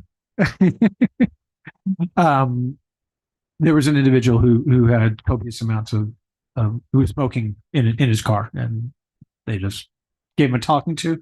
It worked. He stopped doing it, but would have appreciated a citation. So those are my asks. I think it's in line with my colleagues on the park ranger program. And, I would consent to giving this direction to staff and seeing what you guys can work and come back with. And thank you for this. Okay. All right. Mr. McVoy. Yeah. And then I think we will do a cohesive, we're still in time. I have to focus time yet. And we'll present a pretty cohesive agreed list to the sheriff's office. I just want to point out a couple things. Before we leave the ranger topic and move on to the overall contract. Some of these are related. And if I understood correctly, what I was hearing in the way of sort of loose consensus from my colleagues is we don't want to vote yes, yay or nay on the park ranger contract right now. We still have some more things to iron out as to exactly what is in the contract, what isn't in the contract. Is that correct? And the body camera thing a few things. Yeah, a few things. Okay, I have a question. I've mentioned this many times over the last several years. The Narcotics Anonymous groups, or one or another of them, maybe several, I don't know, but at least one of them meets in Bryant Park, has for a long time. They usually meet near the band show. I personally have not dealt with addiction, so I don't know, but I've been close enough to it to have a pretty good idea that addiction's a pretty big deal. Yes. Especially drugs. Yes. And it makes a lot of sense to me to have groups like an NA group meeting, trying to support each other and helping them get more sober. It also makes a whole lot of sense to me that some of those folks might be a little stressed out. And once in a while during a meeting or after a meeting or before, they might step aside and smoke a cigarette. And I think in the context of what they're trying to do and the overall good, I do not, although I hate secondhand smoke, I do not begrudge them that cigarette in any way, shape, or form. What are your park rangers going to do? Are they going to educate them and say, hey, folks from the NA group, we hear you're here to, try to make things better, but we just need to educate you that you can't be smoking? Or are you going to have some direction from the commission that maybe we need to think about the greater good sometimes and not turn into an enforcement factory? How are you going to deal with that? Okay. So that's a hypothetical question. No, it's not hypothetical. It happens now. That group meets regularly and they do smoke. It's not hypothetical. I need we already stated that we would utilize the education process first, warning them, hey, you can't smoke in the park according to City of Lake Worth ordinance number such and such. If they comply, they stop, then that's it. But I can't say that this is going to be something that's going to go on for years. Probably not, because once everybody's aware that we have park rangers and they're here to enforce the ordinances, then everyone has to comply. Just as if with the deputies, the same things. Deputies do enforce open containers. I don't know about the isolated incidents, but in the future, please make me aware of that. And then we'll go from there. But go ahead, sir. So what you're saying is anybody who comes to an NA meeting is going to be told, they might get told once, hey, you can't smoke. They might be told twice, you can't smoke. And then they start getting, I don't know what, citations, arrested, thrown in jail. not thrown in jail unless they resist or something like that, if it escalates to something else. Okay, so I just want to be clear to my colleagues that I think that is a stupid policy. And I think it is not humane. Like I say, I hate secondhand smoke. Do I want to see kids smoking? No, not particularly. Do I want to see people taking an effort through an NA group, meeting in a place that works for them, meeting in a part of the park, doesn't cause any harm to anybody else? If you don't want the secondhand smoke, you don't have to stand right next to them. You can walk a little bit away. I think we want to be a community that supports that. And begrudging them smoking until now you're going to get told you can't do this, and now you're going to get, it's escalate to the next thing, makes no sense to me. I also want to point out, and we'll get into it more with talking about the contract itself, but because we are talking about making park rangers with a rather ill-defined set of what they're responsible for, part of PBSO, remember, PBSO, what's the S? Sheriffs. Under Florida law, we cannot even ask about the budget, and we certainly can't see the budget. That's Florida law. You're not allowed to. It's off limits. So $500,000 of our money, we can't even see what they're doing with it. Requests for information. You heard what Captain Karn, who is a decent individual and I think wants to do the right thing. I've interacted with him quite a bit. I believe that. What is his response to things? I'm going to have to go back and check with headquarters. We are contracting with somebody who is not somebody, but with an organization that doesn't operate like a normal contractor, which is, yes, sir, you got an information request? We'll get that to you. You want something done a different way? Yes, we'll do that. That's what a contractor to a municipality does. That's not what PBSO does. Ms. Malega?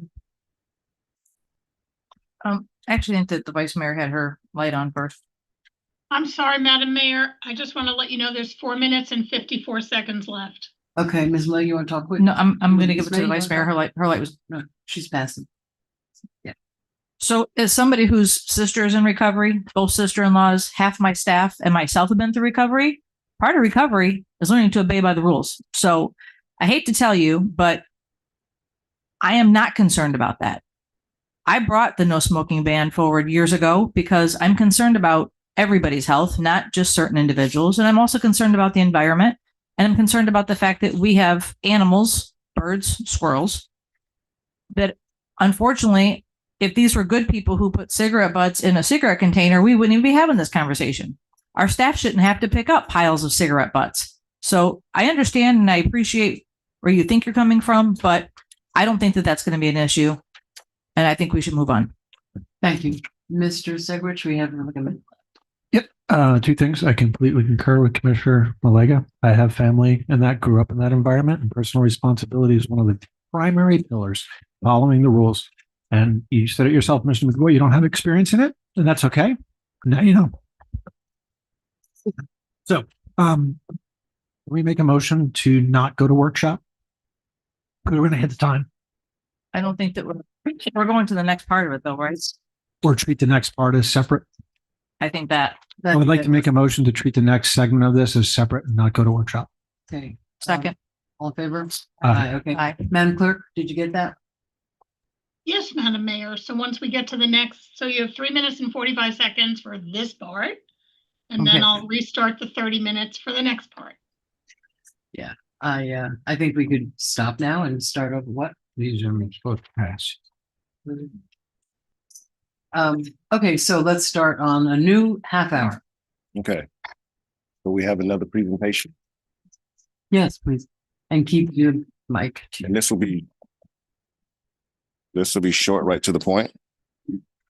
So looking at our calls for services from January the 1st, 26 to July 30, 2026, so far we've taken 35,176 calls for services. That's where we are right now.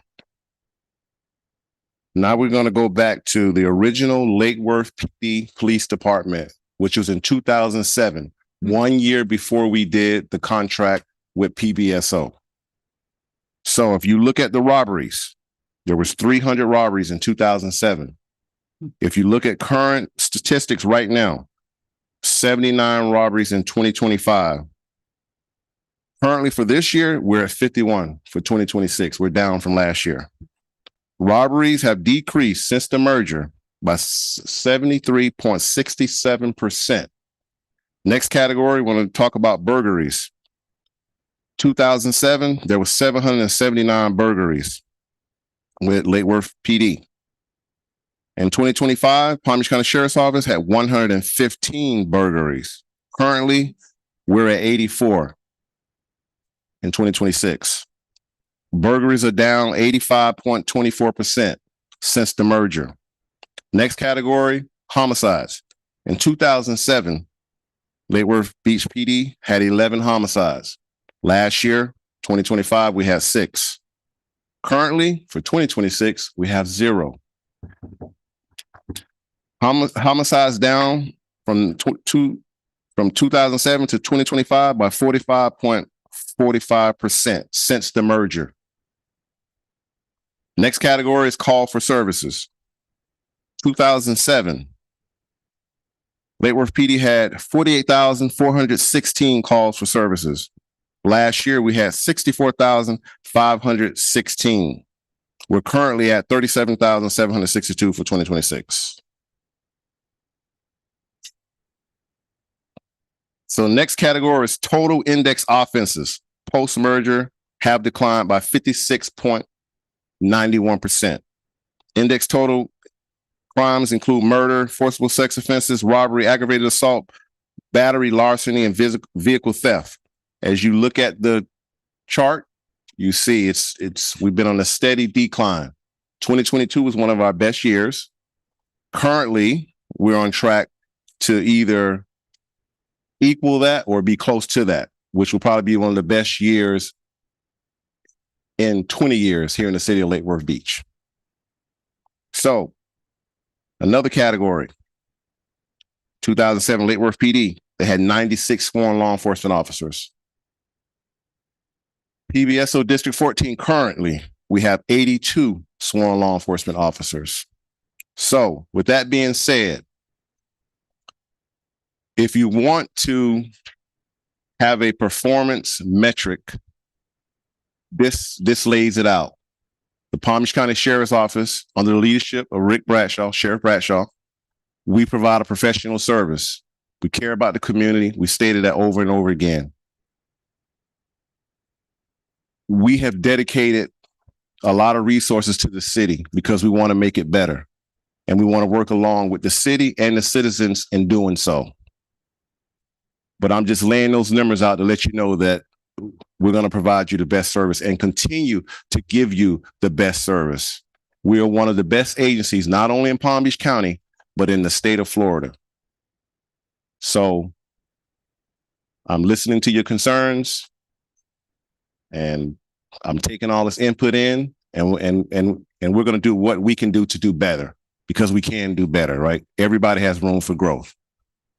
Thank you. Okay, that's it. I was been here a long time, and I remember the days of the Lake Worth Police Department and whatever shortcomings they may have had. One of the big shortcomings was a young police officer would come into Lake Worth Police Department and they would work here for 3 or 4 or 5 years, and then they would go to the sheriff's office. So we were just a training ground. Yes. In the county. So I mean, that's just one of the reasons that I support the sheriff's office. So we have a few lights on. I don't know. I think Mr. Boy, Mr. Segwitch was first. Okay. Mr. Segwitch? Yep. Thank you. And thank you for the work that you guys are doing, and, impressive numbers on the statistics coming down. And I think the residents and business owners have seen it. As for is now the time to talk about the general contract? Now we're talking about the general contract. So it's a contract is a long duration. How it does 100 out, which allows us to part ways if we're not happy. So I heard loud and clear the community's concern about the duration of the contract. And with that 180-day out, that gives the city the flexibility to pivot and renegotiate and make changes and so on. So in terms of the contract's duration, I am okay with that. A little bit of a reality check. I asked around other municipalities and other local police, offices and so on. What would it take if we wanted to use your services? The most common answer was not going to do it. You're on your own. Some of them, like Boynton said, sure, we'd entertain anything. We're your neighbor. We'd entertain that. You're going to have to give us 2 to 3 years to ramp up for it. And here we go. I also did a large amount of research into the 287G agreements and who has one, who doesn't, and so on. And Boynton was one of the ones that doesn't have one. The only thing that changes if we were to switch to Boynton, which was the only potential option, out of the ones that would work with us, is the only one that doesn't have one, is that the officers in Boynton are not required under certain circumstances to act as immigration officers, or do not have the capability to do so, meaning they cannot enforce anything to deal with immigration. Whereas with PBSO, there are specially trained officers that do have that ability, that they can enforce immigration. All of the other aspects of it remain in full force, meaning if they call for cooperation, it doesn't matter what law enforcement agency you're working with, you got to show up, right? If you pull someone over and you run them and they have immigration issues that come up out of the various databases, statutorily, they're required to phone that in, right? And report that. They cannot obfuscate, they cannot hide individuals with immigration issues that they come across with their normal law enforcement. So, I do hear the concerns of Guatemala Mine Center. I do hear the concerns of the community. The question is, and I tried to answer it myself, what is the alternative, and does it actually change anything? And unfortunately, the hard truth and reality that people are going to have to face is these are state and federal laws. It doesn't matter what law enforcement agency you work with. It is the same. The treatment is the same, with the one exception that I brought up. And so, No, thank you. The question is, great. If we are not to renew this contract, what do? We could bring it in-house. And so then I looked at bringing it in-house, and I won't get into too many details about the financials and so on, but there is one number that's readily available to us. We just got done funding the pension fund to the tune of, it's like $5.5 million a year that we were putting into the pension fund. Our pension fund alone, from the years that we had our own internal police force, is about 25 to 30% of our entire budget now. So we would probably have a similar budget of, call it $15 million.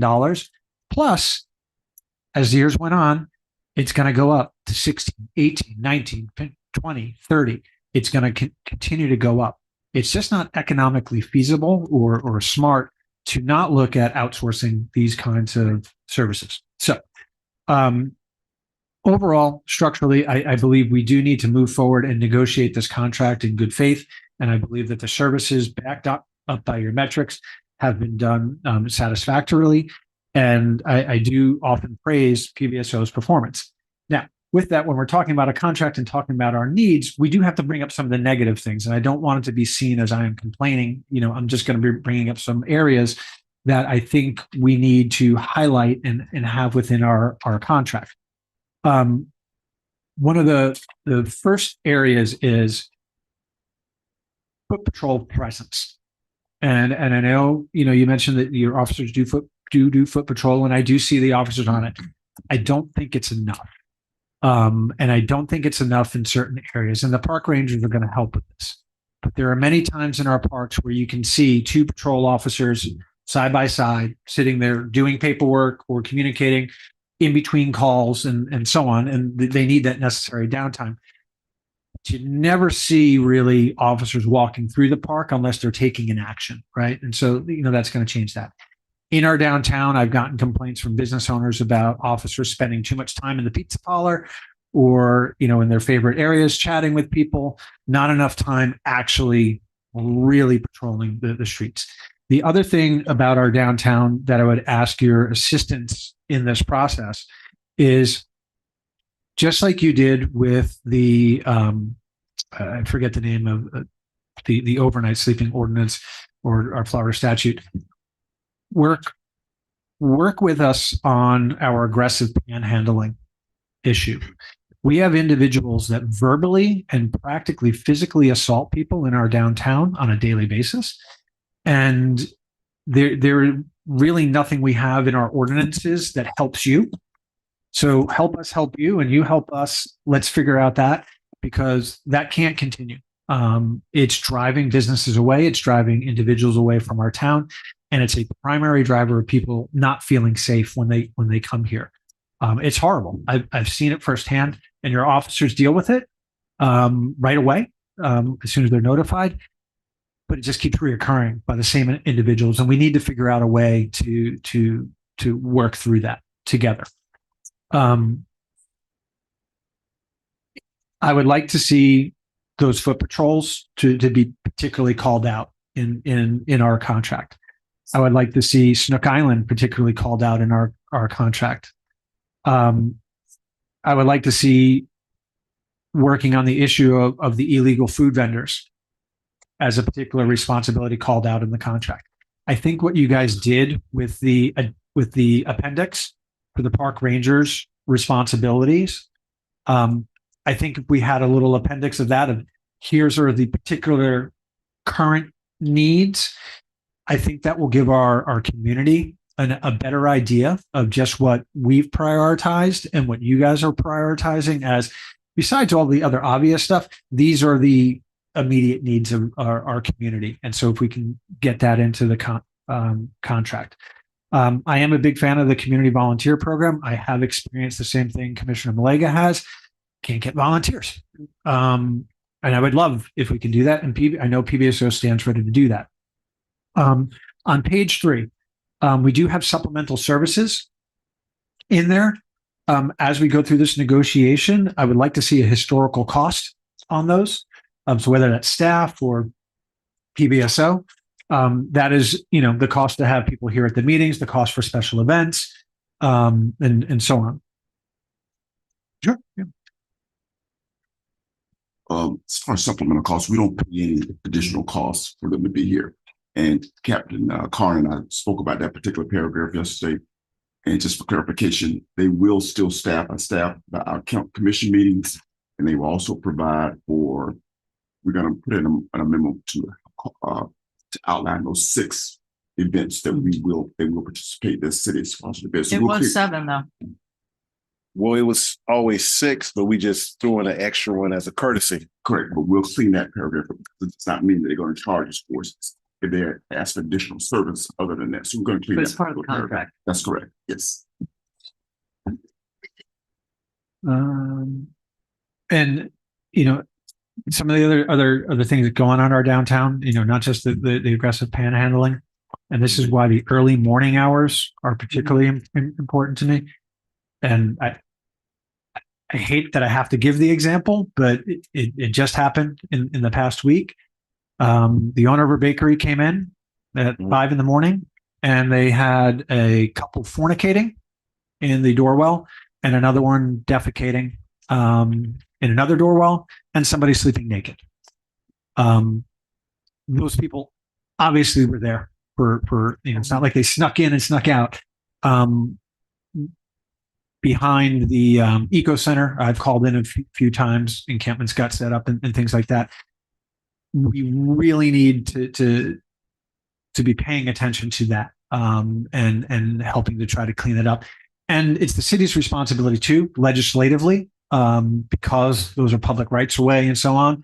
And we have given direction here on a commission to work on some of that stuff with our alleyways and things. There are example cities, and I very much appreciate your guys' willingness to work with us on that and your feedback on it, because it's invaluable to get from your perspective, what do you need to help us with these problems, right? So it's not that I'm saying you guys are doing a bad job, but these are the issues. These are the phone calls we get. Yeah.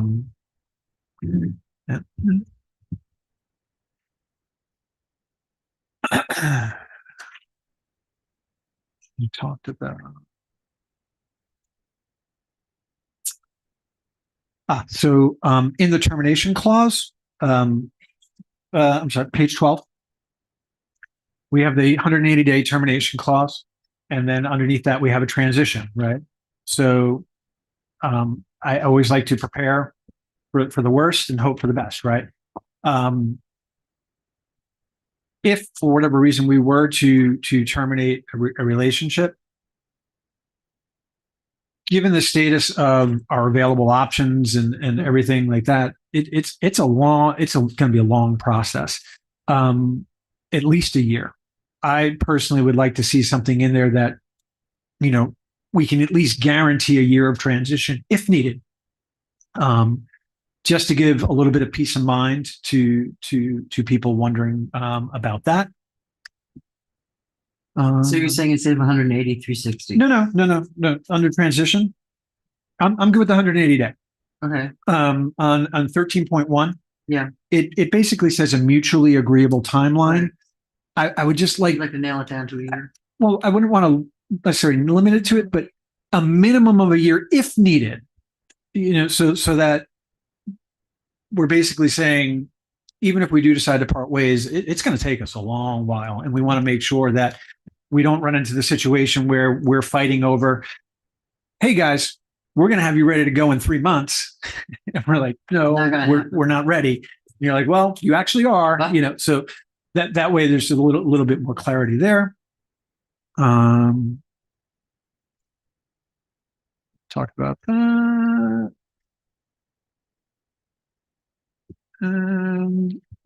You know, just one last kind of anecdotal story or two. You know, people complain about the helicopter, and they say that it's like, oh, you know, it's so bad.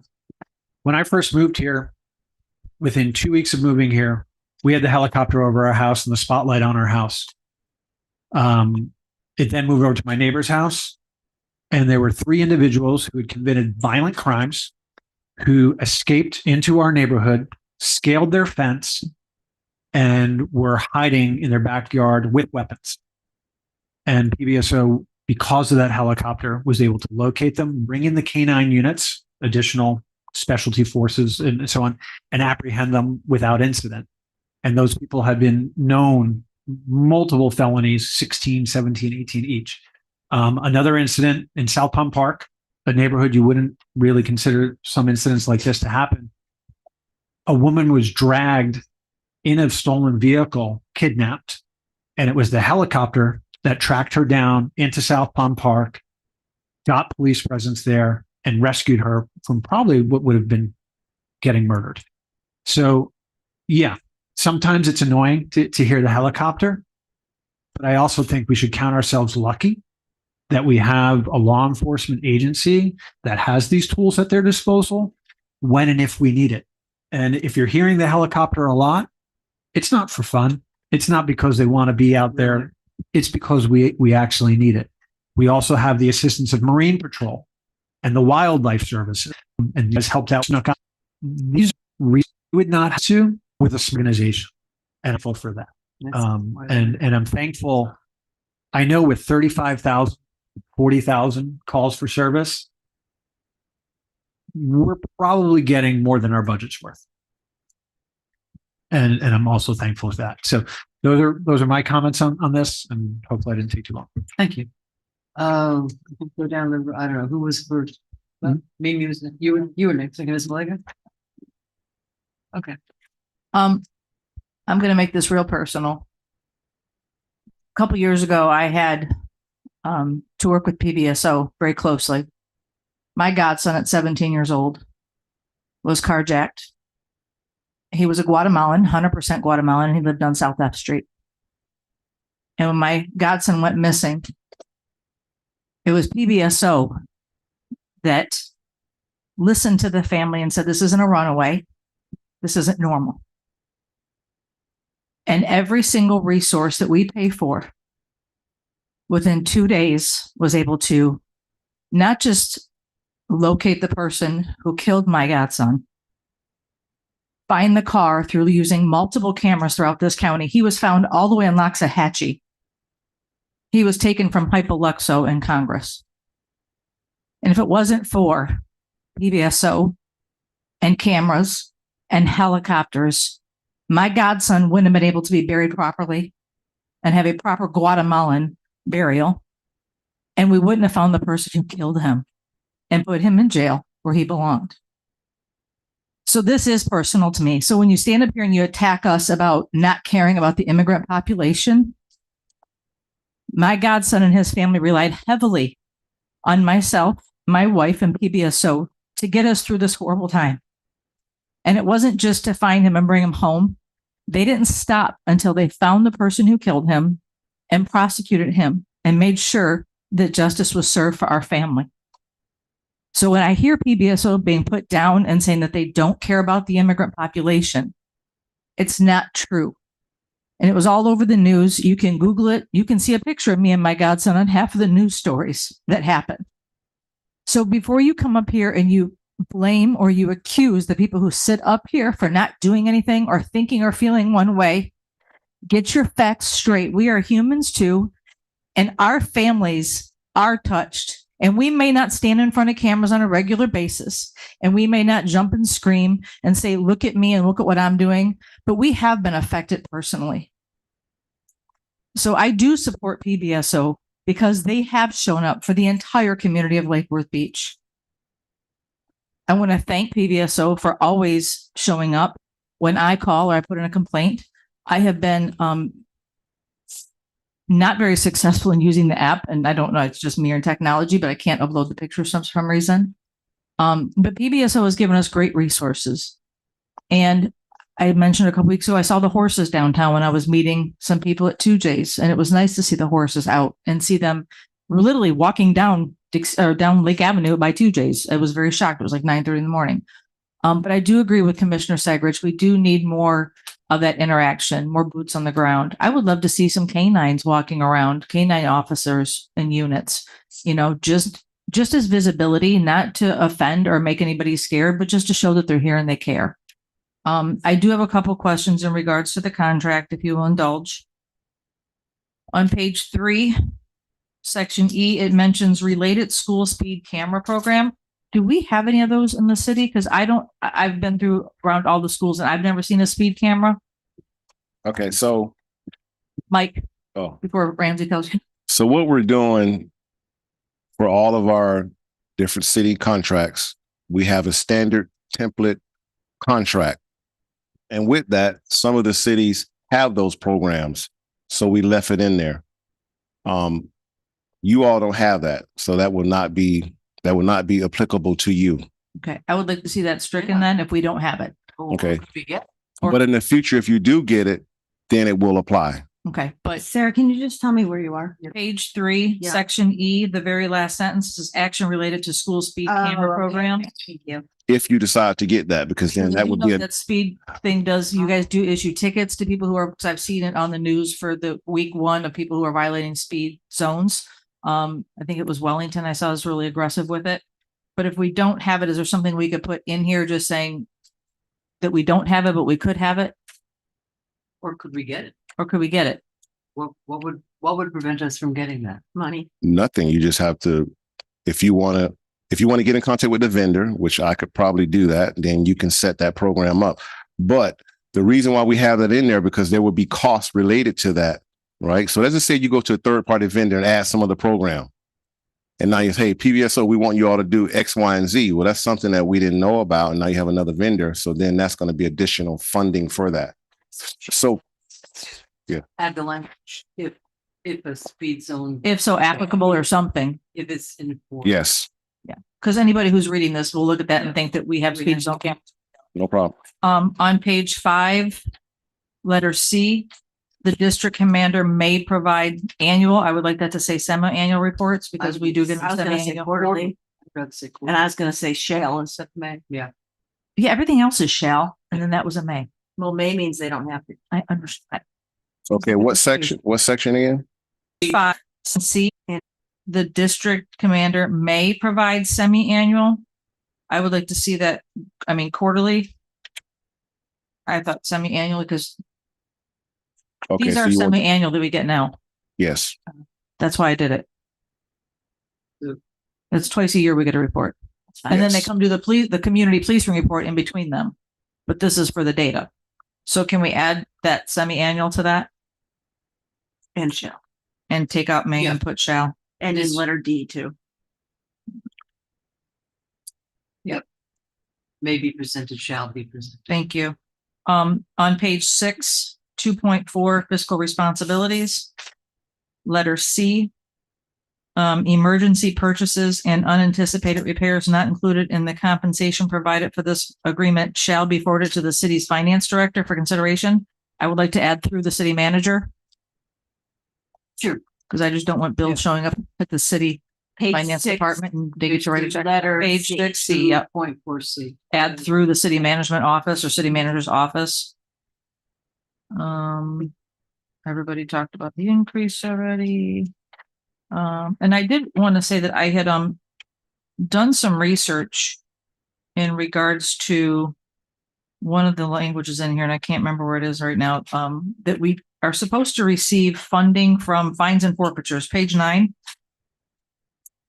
Second sentence from the bottom, all fines and forfeitures levied and collected pursuant, blah, blah, blah, shall be forwarded to the city. I had asked finance to pull the records and give us an update because I don't think we've ever been provided that. They did. I think city manager provided it to the rest of the commission. In 2026, so far this year, between fines and forfeitures, court cases, and false alarms. Is that right? False alarm reporting. $141,732 has been collected to the city. Nice. And in 2025, it was $124,055. So that does come back to us. I know it's not a big dent, but it's something as a bigger picture for the community to hear. And that's, I did want to have the language of the 6 events listed. Thank you. You want to have the names? The names of 660. Okay. Thank you, Mr. McBoy. Yeah. I'm sorry, Madam Mayor. I just want to give you a time update. We're And at what- 9 minutes, 40 seconds. We have 40 seconds left? 9 minutes and 40 9 minutes and 40 seconds left. Motion to extend this topic until we're done with it. Second. All right, all in favor? Aye.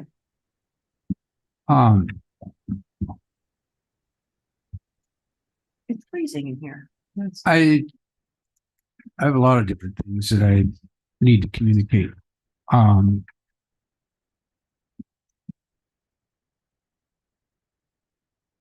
One of the issues certainly has been PBSO's involvement with 287G with federal immigration enforcement. And one of the things that I personally have struggled with is, as I said earlier, I believe that Captain Terrence Karn is a good person and is trying to do generally the right thing. However, there is a real credibility problem with PBSO. I don't know that it's necessarily at Captain Karn's level, but what you, I think, as the public needs to be aware is this is a very unusual contracting arrangement. PBSO is a county-wide organization. Simply by being in the county, we are entitled to helicopter services. We are entitled to canine services. We are entitled to special ops services, whether we had a contract, municipal contract or not. People don't know that, but it's the best information I have is that if we as a municipality called for helicopter for something or other, and we didn't have PBSO, we were West Palm Beach Police Department or our own Lake West one or whatever, PBSO as the county sheriff would have to respond. Just like they say when another law enforcement agency asks for support for immigration work, they have to respond. similarly, we would get a lot of those services just by being county residents. It's a county sheriff. So keep that in mind. Keep in mind that the contract relation, which is when we contract with the paving lady and we say, hey, we need this, or we need this information, the paving lady doesn't say, well, I'm going to have to talk to my vendor and maybe they'll give you an answer, maybe they won't, and I don't know if we can do that. No, we have a contract with them, and the contractor knows that we're the boss on that. That's not the situation with PBSO. You've heard it multiple times just this evening. If they want to give us data about things, they can, but they don't have to. So make sure that the contract specifies very clearly whatever it is that we want. Because if it isn't in the contract, there's no obligation of PBSO to do it. Right or not right? I don't want to put you on the spot. So I'm not going to, I won't do that. But he knows that it's right. If it's not in that contract, they know full well that they are the monopoly provider. There's no public service commission that oversees the monopoly provider that there is for electric utilities or water utilities when there's a monopoly situation. There isn't anything like that. The contract says we can get out of it in 180 days. Well, that's just like, that's nonsense. Commissioner Segrich has clearly stated for us, if you wanted to go to something else, you're looking at least a 1 to 2 to 3 year lag time to get that geared up. So 180 degrees telling the community that we have control over this contract because we have 180 degree out is just picklecock, I think is the word, or poopycock, whatever it is. It's baloney. So make sure that whatever we want to see in the contract or see happening, if we want to have foot patrols, don't say, hey, can we have foot patrols? No, write it in. How many do you going to have? How often? How much of your officers are going to be doing that? You want bike patrols. You want the horses. The horses were around a lot. When Lake Worth Police Department disappeared and we went to PBSO, they were around a lot. And then for 10 years, I didn't see them at all. Write it in the contract, exactly what you want, and make sure that PBSO is going to agree to that contract. Otherwise, it's just talk.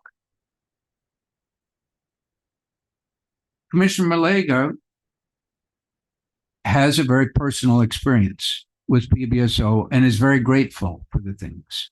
And we've heard all sorts of stories of good things that have happened. I have to tell you, I've got a realtor, a real person, longtime resident, saying the same thing that I heard from other residents, and I've heard a lot when I've been out recently, and I've heard it for years. Yeah, we don't call PBSO, they never come. We send in tips on things and nothing happens. I hear that a lot. I have dealt with law enforcement in other cities and seen how they operated, what they called community policing. That you had an officer that was coming around, even if it was coming around in a vehicle, which isn't the greatest way to do community policing, but they had their windows open and they weren't tinted. And they were clearly communicating regularly with people in what in this case was sort of the downtown. We don't do that. And what you've heard, that the supposed foot patrol officers, we see them sitting in an establishment for long periods. I don't ever see them out on the road walking. We had Kelly Smaldridge come to our community and say the reputation of Lake Worth is we're not safe. So you're showing us those statistics that, oh, it's so much better now than it was under Lake Worth Police. But the empirical information coming from the economic people is that's not the reputation we have. And I have a question that I do expect an answer to. Let's pull up that slide if there's anybody. I don't know if there's anybody here, but you had a nice slide, which I like. I don't like a year 1 and year 2 comparison, 2007 to 2025. Anybody who's put any thought in statistical analysis of time series stuff says you don't compare 2 years, you look at a time series. Yeah. So your slide with the time series, that was a good one. Yeah. and had a nice trend to it. Yeah. So you're doing a good job with PBSO of violent crime and the real bad guys. Burglaries, whatever it is, the bad stuff. It was listed under there. Robberies. Okay. Yes. And also the Index crimes. Yeah, I think they're also called part 1 or part 2 crime. If we're doing that well, and if the stated purpose of the federal immigration enforcement is to get the worst of the worst, the criminals, the bad guys, the gangsters, those same categories, if we're doing that well, why does federal immigration need to be in our town? Who's right? You're right that we're doing it, we got it under control, or a bunch of federal guys who have crappy training and are definitely racially profiling, even if they don't want to report their numbers correctly and have to get corrected by the county clerk that says, hey, you know, you reported these folks as white folks, but Hernandez, Gonzalez, etc. Sounds like kind of that might be Hispanic to me. They didn't want to report it that way. Now, I want to come back, but I would like an answer. If local law enforcement is doing such a good job on the real bad guy crime, why do we need federal immigration to get the real bad guy crime? That is not an answer. No, I do not accept that kind of answer because let me give you how this stuff works. I put in a bunch of questions because I had residents that wanted to know about the flock cameras and the license plate cameras. Yes. I put in 6 questions. Of those 6 questions, and I'm not putting this on Captain Karn, I'm putting it on PBSO as a whole. Of those 6 questions, 5 of them were answered as followed. Unable to disclose due to Florida statute, whatever. No, it's not a federal law. We were told that we have 100, and I did get the one piece of information we got. We've got 100 odd milestone permanent cameras. I don't know whether it wasn't said whether those are license plate readers or not. I believe they are, but you can cover it. And we've got 31 of the flock cameras. All the other informations, what are they designed to do? Who has access to the information? Is there a mechanism to keep track of who is in fact accessing it? Is any of it passed to immigration? Have the operators been provided data to any immigration agencies? Can't disclose. So when we talk about should we have PBSO or should we have our own police department or team up with West Palm Beach or Palm Springs or whatever, having a police chief that works for us and you ask them a question and they're going to say, yes, sir, we will get you an answer is very different than having PBSO. Sorry, can't disclose. I have put in information requests. Many people in this community want to know what are the statistics and what are the real data? What are the criminal offenses that these people that are getting hauled off our streets? Where's the data on that? What are the offenses that they're found of? I'm sorry, that's a different agency. We can't get that data. That is an unacceptable answer from a law enforcement agency that is our contractor. Would we take that from the paving lady that paves our roads and we pay them a lot of money to do that? Nothing like the money we pay PBSO that they said, sorry, I can't give you that information. We'd fire that contractor instantly. You're not going to give us the critical information we need? No, you get that information. Find a way to get it from the other agencies or get them the hell out of this city. And I will give some examples. Tampa, we hear, there's nothing we can do. That's baloney. That's false information. Tampa signed on under pressure to 287G, and they had some officers, but they didn't train them up. And since they weren't trained up, they couldn't send them out to do immigration stuff. So they found a way to be sort of clever and do what the community wanted and not what the state was trying to ram down the throat or the feds were trying to ram down the throat. You heard from somebody in the room what the deal is in Miami. They didn't train up and deputize 100 officers to do immigration work. They did 1. there are choices that can be made by our community, by what we tell PBSO is acceptable and is not. There are choices. If you look at the news on things, you will see an example of one of the federal outfits in Oklahoma yanking a guy on the roadway on a interstate highway. U.S. citizen. U.S. citizen. Immigration wasn't supposed to be messing with him. And an Oklahoma state officer came along and said, hey, what's happening here? And got the guy released. That is local law enforcement protecting the local community. Not what we have happening here. We are not getting straight answers on a lot of stuff. There is involvement. There is $2 million going in. And the idea that this commission would sign on to a 10-year contract, taking away control from multiple future commissions, and you had somebody in the audience point out a little detail in there. Not only is it a 10-year contract, it automatically rolls over into another 10-year contract. So that's 20 years. That is unacceptable. That is crappy governance. My colleagues don't like it when I say it's not good governance, but it is not good governance. It's not good governance to enter into contracts that are most expensive contracts, extend them for crazy amounts of time. There is no way I will vote for a 10-year contract. A 1-year contract, a 2-year contract, which is what we've always done. I asked in advance of this meeting for a red line version of the contract.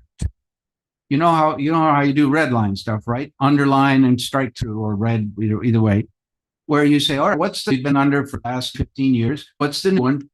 Cross and underline so you can see the difference. I'm sorry, we don't have one of those.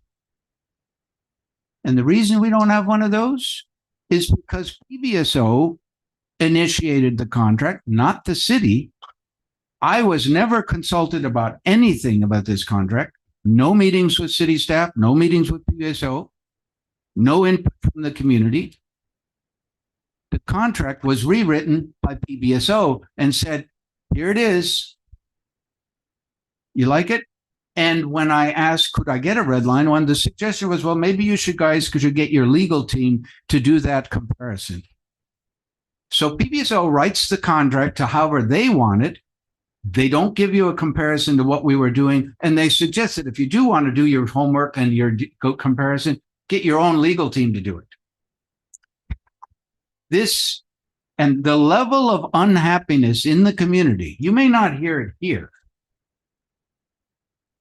but I hear it. Oh, we never call PBSO. They never come. Or they come and it's 2 hours later. And I'll defend you guys. I say, well, they were probably on some important thing, real crime happening somewhere else. But people don't believe it. Thank you. People don't believe it. No, I'm not done. There was kind of an emotional presentation about somebody's personal experience. I've had a personal experience too.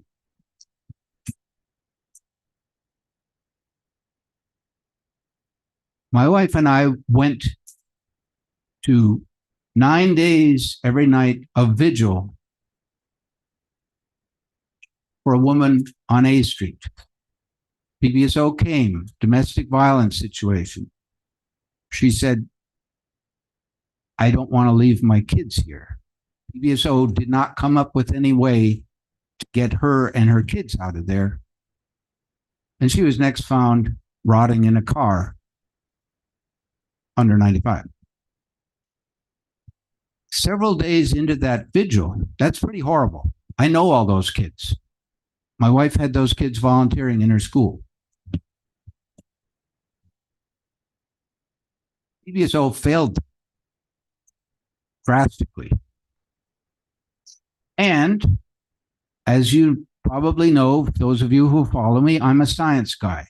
So I know full well that I can always come up with some example of some egregious, horrible thing and say, well, there you go, you should decide on this. That's not how you make good decisions. Here's what influenced a lot more. Obviously, it was horrible what happened to Eulalia and how PBSO failed on that. And I understand the domestic violence situations are not easy. But 3 or 4 nights into those 9 days of vigil, a bunch of the mothers who had been coming said, we are not happy because we are never taken seriously by PBSO. And they marched over to PBSO. And I communicated with a different captain at that time and said, I think you need to meet with these people. They're going to come tomorrow night. I think you need to meet with them. No, we don't want to do that. They never met with them. Never took their, and it was a goodly crowd of people that showed up and said, our experience is domestic violence stuff, we don't get taken seriously here. So I can find you any number of people who say traffic is not very well enforced here. You got Kelly Smallbridge telling you that the reputation of Lake Worth is that it's not safe. We don't have visible foot patrols downtown. We don't have accountability. We don't have community policing, but we get reports that tell you that are basically PR. Hey, we gave away bicycles. That's not community policing. That's PR for PBSO. I don't want that as community policing. I want stuff that you are actually on bicycles, on foot, talking to people, you know people. People do feel like there's some trust. Right now, the level of trust of PBSO in this town is poor. And there's a fear level. And I understand some of it's not fair because it's FSP or it's ICE or whoever. But you guys show up.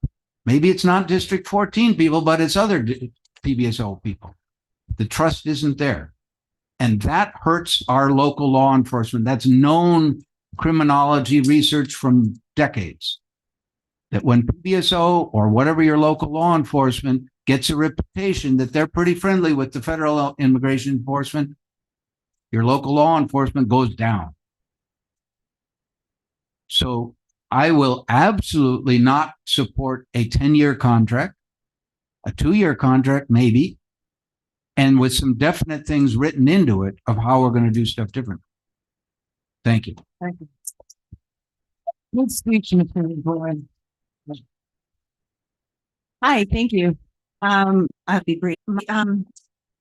I feel as though with the property tax uncertainty, I do have some qualms about committing to a 10-year relationship.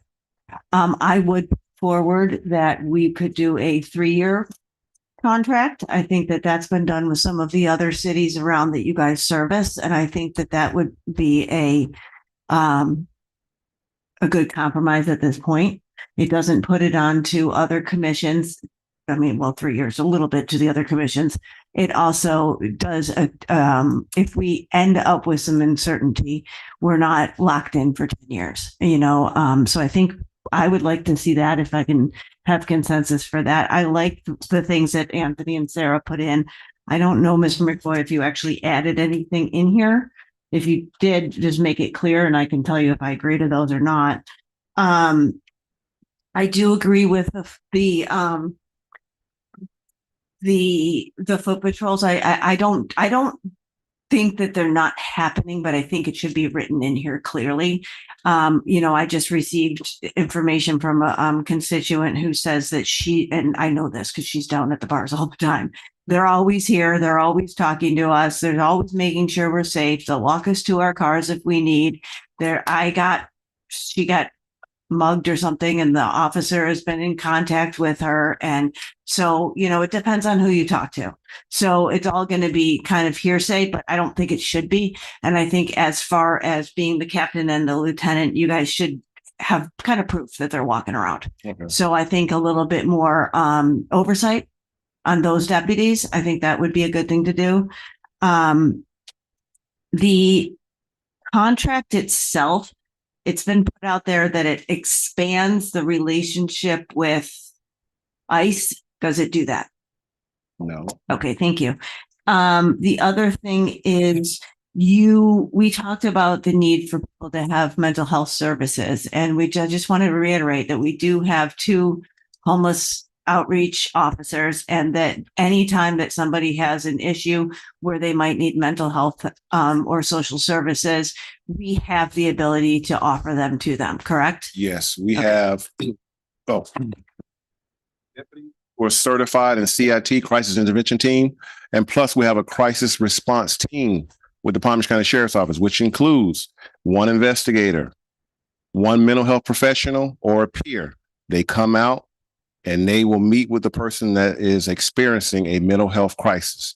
Okay. So we have that in place. We also have an agreement too with the Health District of Palm Beach County as well. They have a program where we'll actually transport people who do not meet the criteria for a Baker Act. We'll transfer them to their facility and they can stay there during daytime hours. They can get a meal, shower, and so on and so forth, and psychotropic medication if needed. That's up on 45th Street. That's the Yes. one by, we toured Yes, that one. yes, It's that's the one amazing, we that toured, program. yes. Yeah. I forgot my comment. I'll come back to it. Okay.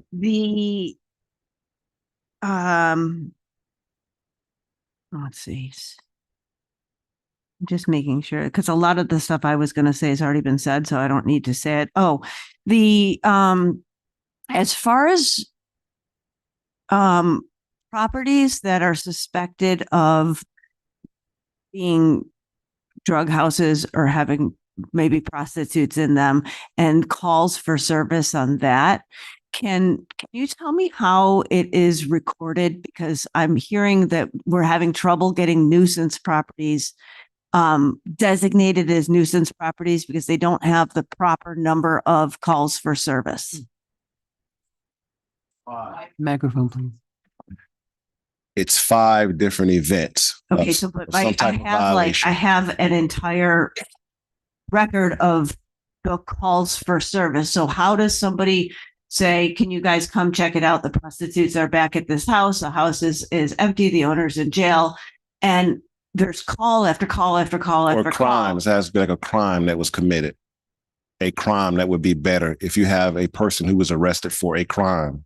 If a person was arrested for a crime, that would be better Okay. in that I think we situation. should look at that and with the city attorney and find out how we can work on getting nuisance properties that have to have these statistics from the sheriffs to make it really clear what is it that we need? Because we're having neighbors having to live next to very unhealthy situations. And I think we all know what I'm talking about, but I want to make sure that that's there. But I do agree with Mr. McBoy that we need to have some of these specific things written in the contract. Where, for example, when it talks about the supplemental service, what would tick, okay, this one we're paying extra for, this one we're not. So if we could get that information in there, that would be good.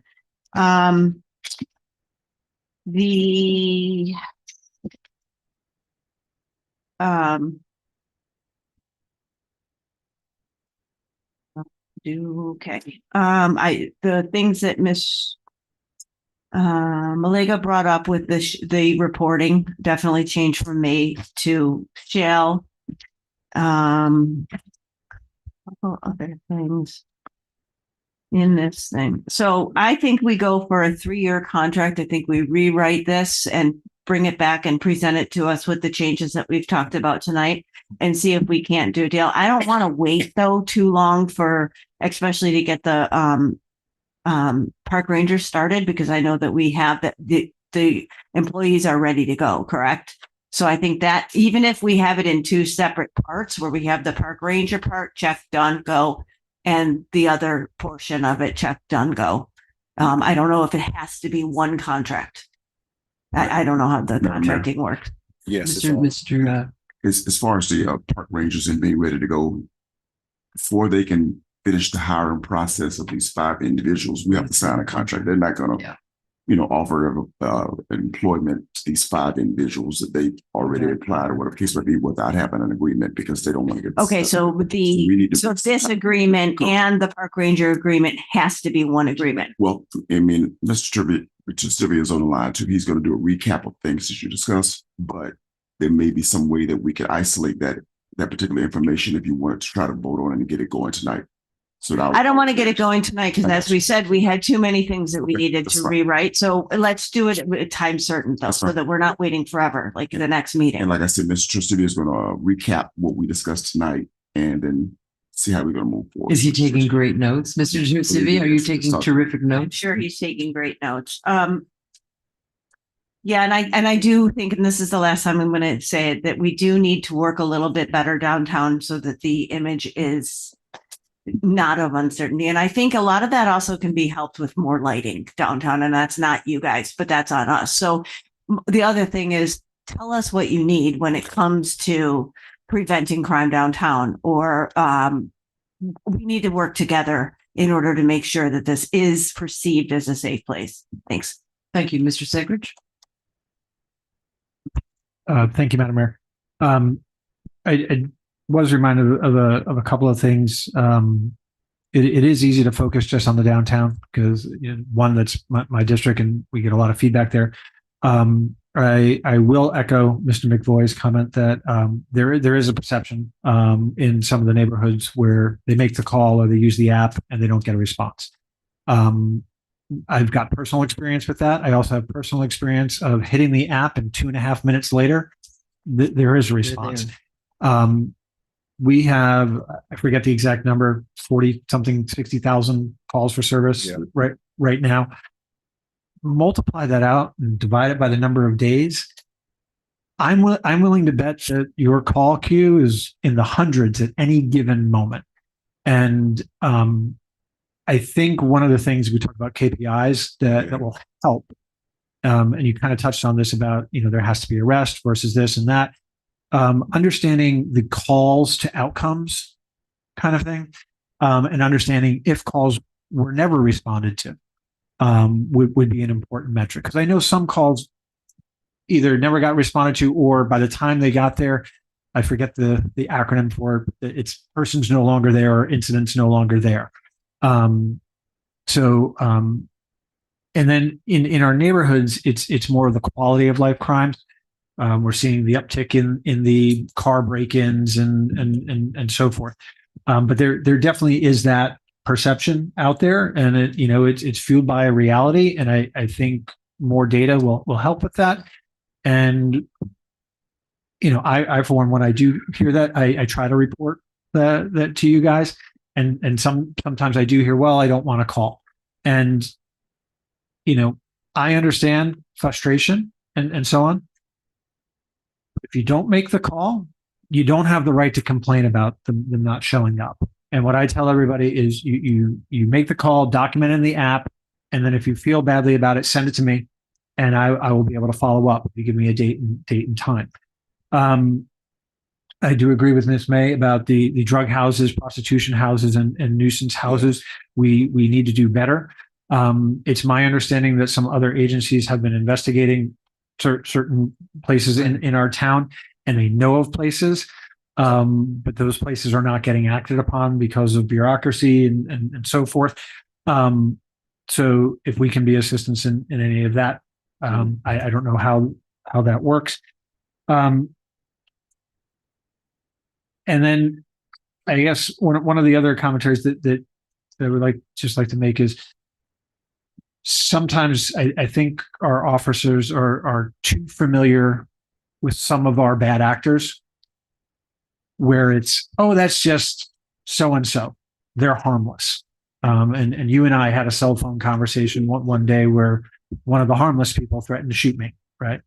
And it wasn't until our conversation that the officers took that seriously.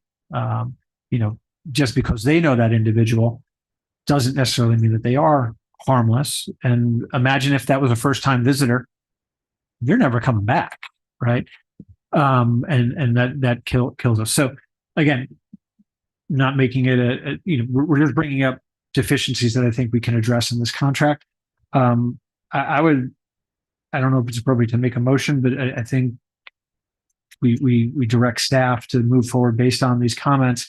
And the one caveat to that is I would like to see a red line in a one-on-one prior to a commission meeting from this, because there is a lot here. And no disrespect to Mr. Tresivia, I know he does take good notes, but every so often we do find things are missing. And We're gonna go over the list before we. yeah, but I mean, I would like to have it in No, one. I'm not, but just let's define So- it tonight. So Yeah, they- so I would like to have it in a one. Okay, thank you. All right, so what I'm hearing is that I've been making a list and correct me or add to it, whatever. For the park ranger, morning hours very important. Body cameras have to happen. Narcan training for the park rangers. Increased foot patrol, and if we could somehow get a measure of that, like some sort of commitment to how many officers would be done, I think that would be helpful for all of us. Semi-annual, not quarterly, semi-annual reports. If there's a termination, a year transition, a minimum of a year transition. I think it needs to be longer than that. Well, it's a minimum. It's a year. What does that mean? Well, that means that I don't think it's ever gonna happen, but if it, a minimum of a year, then they would negotiate about how long it would take. Ms. May has said a 3-year contract. I would go 5, but I would I go don't. 1. Well, right. So, but I could live with the 3. I think Anybody it's a else? pretty good compromise. 3 is, well, from 10 to 3 is quite a compromise. He wants No, one. right, he wants one, so I thought. One three thing was appropriate. one thing I also want And to, 1 or 2. no, it hasn't. Yes, it That's has. just- It's no. For many years, it's been 1 or We 2, and do then it it gets over- revisited. Because it's mostly what the fees are going to be. I also want to point out that my understanding is that the PBSO has a deep commitment and interaction with our school children.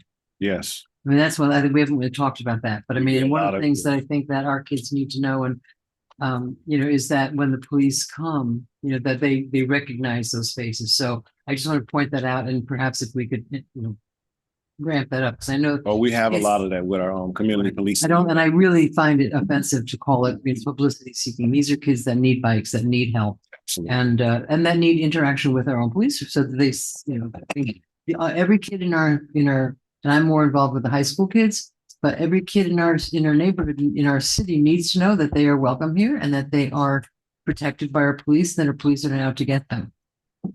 All right, stop. I agree with the window tinting. I think there's a window tinting rule in this state that you can't go too dark, and I think the police department does not follow that rule, because I like to make eye contact with someone when and so you brought that up, and I have always thought that. And I think that they should stop more people that the window tinting is that dark, because you can't see where they're looking when you come to an intersection. So have I left anything out? Changing the shells. Oh, the right, mace to the shall. mace shells.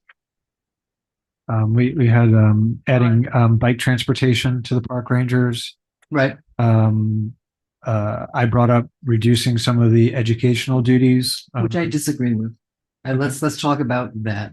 I think that's one of the things that if we're talking about citizens having a good reaction to, we're stuck with good reaction to having the police there, that kind of interaction, I don't think that that's harmful. I think that would help. So I can go through my specific ones that I took issue with, and then I'll ask consensus on it.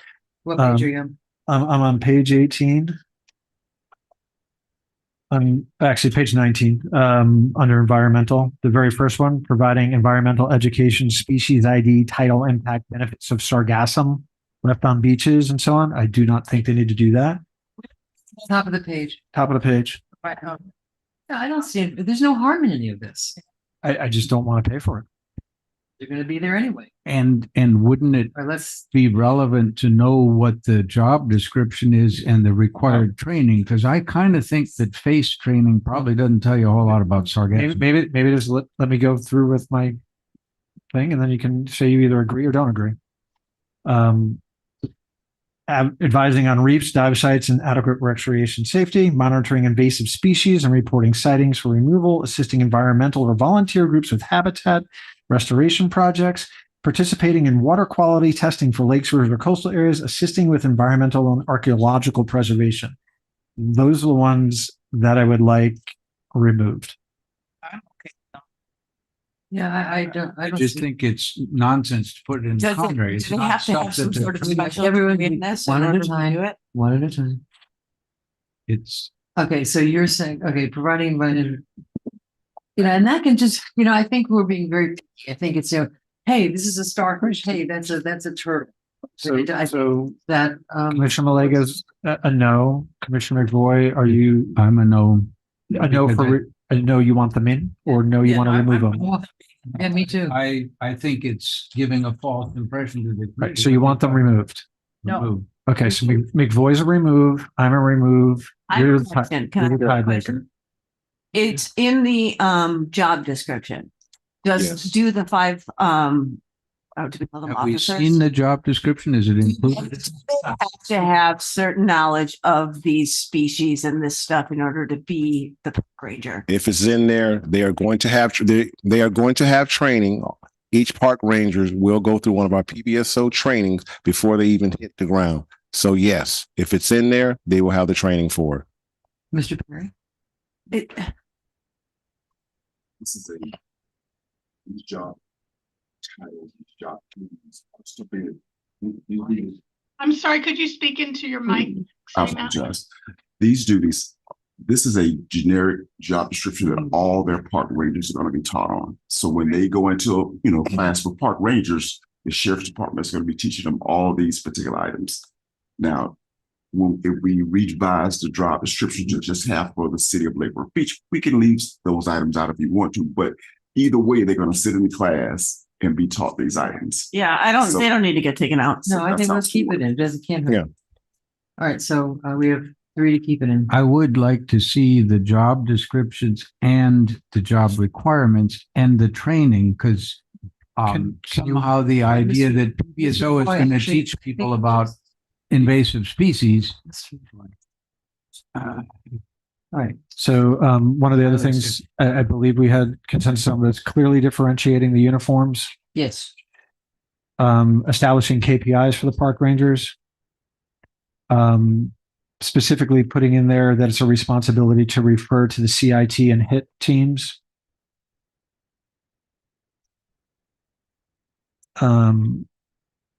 I had asked to make sure that we have really enforce the open container and minor misdemeanor drug Well, that's, stuff and smoking. that would And come under ordinance. Enforcement. having Snook Island as an area of coverage. The aggressive panhandling. And the illegal food vendor. Yep. Okay. I think we have to be careful on the panhandling Yeah. because we But took it's things false. out of our ordinances because other communities were getting sued. Yes, so the, And we were the advised ask by was to work with legal and PBSO and look at other cities and implement what's been working in other cities because It's It's the- right. it's the aggression. An assault. I- actually, is what it is. it's a verbalist. An assault is verbal. Okay, so for the businesses, they could do a trespass warning, so they can get involved with our business partnership So- program.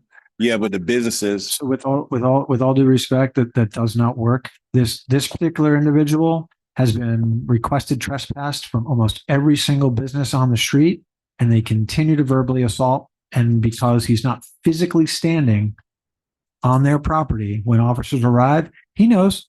He sees the manager get up and get on the phone. He steps back into the public street, and then there's nothing that you guys can do because he's no longer on there. If we had some sort of an ordinance between our organizations that dealt with aggressive, basically verbal assault, panhandling, he could be cited. He could be cited if he's on a public street being assaulted. It doesn't matter if it's on private or public. Right now, we don't have anything to cover that, or at least that's what our officers say.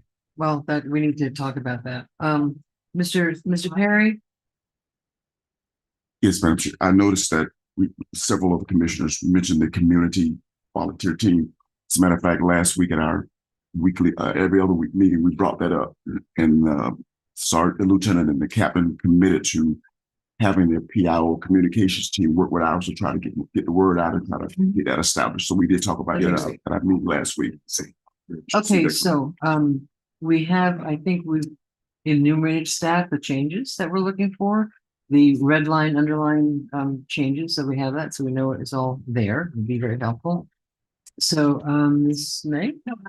Oh, okay. So I think we've consensus to go forward with the instructions that we've gone through, and we thank you very much for your time. I'm sorry, Madam Mayor. Yes, City Attorney Torcivia would like to say something. well, what would you like to say, Mr. Torcivia? I would like to recap and go page by page the contract, make sure this understands to what it is, because tomorrow I intend to send the red line version to the sheriff's lawyer, because I know you want this back ASAP. And I know they had a lot of dialogue and consensus on something, so it won't take very long. But if we just go page by page and make sure I captured all of your consensus items. Not an unreasonable request, even if it is 10 to How 10. long do you think that's gonna take? Yeah, 5 minutes. Line by line is 5 minutes? 5 minutes, because I start the There's more time. than just line by line. Okay, so on the changes. Don't interrupt them. yeah. On the changes that you suggested. You need to speak up. You gotta speak louder, Yeah. Glenn. Okay, on page 2, paragraph H, where it talks about park ranger specialist, at the very end, after it says all standard equipment is defined by the Sheriff General's orders, including being equipped with body cameras and Narcan. Yeah. Yes. Okay. Next page 3, letter E like Edward. Number where it talks about supplemental law enforcement services. Number 1, council meetings, parens at no charge. Number 2, board and committee meetings, parens at no charge. The next paragraph that talks about additional supplemental law enforcement services, about the school speed zone cameras, at the very end have comma, if said school zone camera program is approved by the city. Yep. And didn't we have a question about special events that we wanted them listed? Those special events have been generally covered. What we wanted to put the number 6 under, On number 3. on number 3, have it 6 especially. Okay. I wouldn't put a And- number in if it's not there. Why would we? Having to send the red line back to the other attorney tomorrow is premature. We requested that we see the red line first. Well, He's gonna prepare the red line and send it to us. let me To the other suggest that attorney tomorrow. the That's what I'm purpose. saying. And he's, Us as well. he's never going to be able to get through this. There's All right, so far more stuff. tomorrow, whenever he can do it, and he understands that it's quick. Well, Okay, in so, the, okay, no, stop. On page 3, really, let's get going. well, hold on, special events, we in the past, our previous contract, I've been here a while with these things. We got a certain number of them that were for free that was part of the contract. This doesn't clarify, the first 1 and 2, it says at no charge. Don't we need that language? At no charge? Would you like that in there? We can add that. We need to be clear what we want. That's why I want to go page by page. So once you all. Okay, Special events, number 6 special events are built in, it's not, Yes. right, no. Temporary increase law enforcement local services. I don't know if that's at no charge. I think that would be, I don't know. What do you think? That's like a sting. A sting or an event or, a problem. Or for example, when you needed You need to speak. sorry, for example, when you needed the roadway blocked off for multiple days for the hotel remodeling, they were asking for that. Hey, we need PBSO to block this off for days and days and days. That would be one of those situations because we'd be taken away from our road patrol. So that would be extra. Yes, Okay, so that would be one of those examples. examples. Yes, something like that would. But if Right. we ask you to please focus on people parking too close to the edge of a sidewalk, that's not. That's normal. That's normal Okay. police things that we would do. Okay, going please. Okay, so let me go back. So on special events, we're going to. Speak up, please, Mr. Torcivia. We're going to go back on special events and put in parens 6 at no charge. Correct? Okay. Yes. Correct. And then we talked about speed zone cameras, then skipping to page 5. Letter C like Charlie. The district commander shall, instead of may, provide semi-annual Yep. reports to the city. You have the 8 items listed there, adding a number 9, foot patrol, adding a number 10, park ranger reports, and parens quarterly, because you wanted those more often than semi-annually. And Good so far? Yes. hold on slightly. We talked a lot about foot patrol for downtown. We haven't really talked about neighborhoods because I get complaints about that a fair amount. Do When you you said foot want patrol. a certain number of bicycle patrols or electric bicycle patrols in neighborhoods? Do you want any information on that? Do we want any requirements? I don't think so. We can't micromanage what these people do. It's our contract. It's not We can't micromanaging. micromanage. You should be at that corner at that time. No, I didn't say that. If I could just have a little input, some of these things, they're not required to be in the contract. This is simply you just letting me know. You can send me an email. And you always respond. Yes, we always respond to that. So some of these things don't have to be in the contract. If you want extra patrols downtown, that's something that I will give you. And then I'll let you know how we're doing it. If you want to report, we'll do that.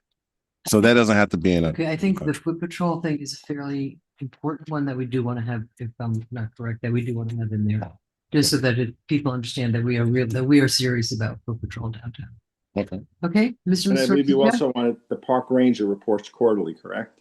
Yes. Quarterly. Yeah, especially because it's a new program. Right. Okay. The next paragraph, D, like a formal analysis of enforcement related trends indicate shall that it may be prepared. That's on a semi-annual basis or an annual basis? Semi. Semi, okay. Next page, number 6. Paragraph 2.4C, like Charlie. Yep. Where it says emergency purchases forwarded to the city's finance director. You wanted to add manager, so city's manager and finance director. Correct. Nothing on page 7. Nothing on page 8. All the way to page 12. Where we get to Article 11.1, the term. I heard it sounds like a consensus for 3 years, so that would change September 30th, 2036 to 2029. And I also heard no on the automatic renewal, so I struck out the words and shall automatically renew for subsequent 10-year terms. That's out. Good. Third line on 11.1. Third line on 11.1. I mean, all right, I mean, it says in subsequent 3-year terms unless the agreement is terminated in accordance with the terms herein. Right, but the only thing that you can renegotiate if you do that is the cost, not anything else in the contract. So if we only make it a 3-year contract, then we can look into No, I'm not this again. watching with the 3 years. I'm just saying. Right, but saying an automatic renewal doesn't give you the opportunity to negotiate anything but the cost. Was what I was told. I think where the mayor's going is the, the fourth, the part of the third, the fourth, the fifth, the sixth line of 11.1 would all disappear. I consent to no automatic renewal. And if you're taking out the automatic renewal, we could take all that out. So did you want any kind of automatic renewal or just 3-year term and then we have a new contract 3 years from now? Okay, but I think in my experience, it's always good to have a time frame where the one party tells the other party that, at the end of the 3 years, oops, you're out or we're in. So I think that there should be, whether it's a 60-day or a 90-day prior to the expiration of that contract to communicate the whether you're going to go for it or not. Mr. Zegridge? I'm sorry, Madam Mayor, but it is 9:58. I need a motion to extend to Motion to 11. extend. Second. All in favor? Aye. Mr. Zegridge? Suggestion to do that at 180 days to keep it Well, consistent with the just- 10 days. yeah, I think it needs to be longer to be realistic. But if somebody's giving us Intent to renew at 180. Yeah. Intent to Intent to renew it at 108, that's 6 months. Yes, 6 months before the end of the contract. Right. Pretty good. 180 days prior to the termination of the expiration of the contract. Okay, you got that, Mr. Torres? Got that? All right, next. Next on paragraph 13. Same page, 12.1, where you talk about termination. At the end, city termination, that shall serve for up there from service issued by the city. That was sort Wouldn't of that in go into- transition. Yeah. That's 13.1. The transition. Okay, we can put it in there instead. Okay. Yes. And I would say it ought to be longer than a year because that's not realistic to. Well, remember this, it says you have to give notice of at least 180 days. Nothing says you can't give a notice of 700 days or 800 Right. days. Right. And nothing says that you can't be negotiating with a different vendor or provider, even before you give that notice, which presumably you would be doing. You'd have a plan in place before you gave a notice. Sounds like unfaithful to me. Anthony's was up. Oh, you turned it off. Oh, okay. Sorry. Okay. Which brings us to the end of it. And then in the end, the only real changes goes to Exhibit C, which is the Rangers What page are you on? on page. I'm sorry, 19. Madam Mayor, but there should be a change on page 13 that I discussed with City Attorney Lenahan. Yeah.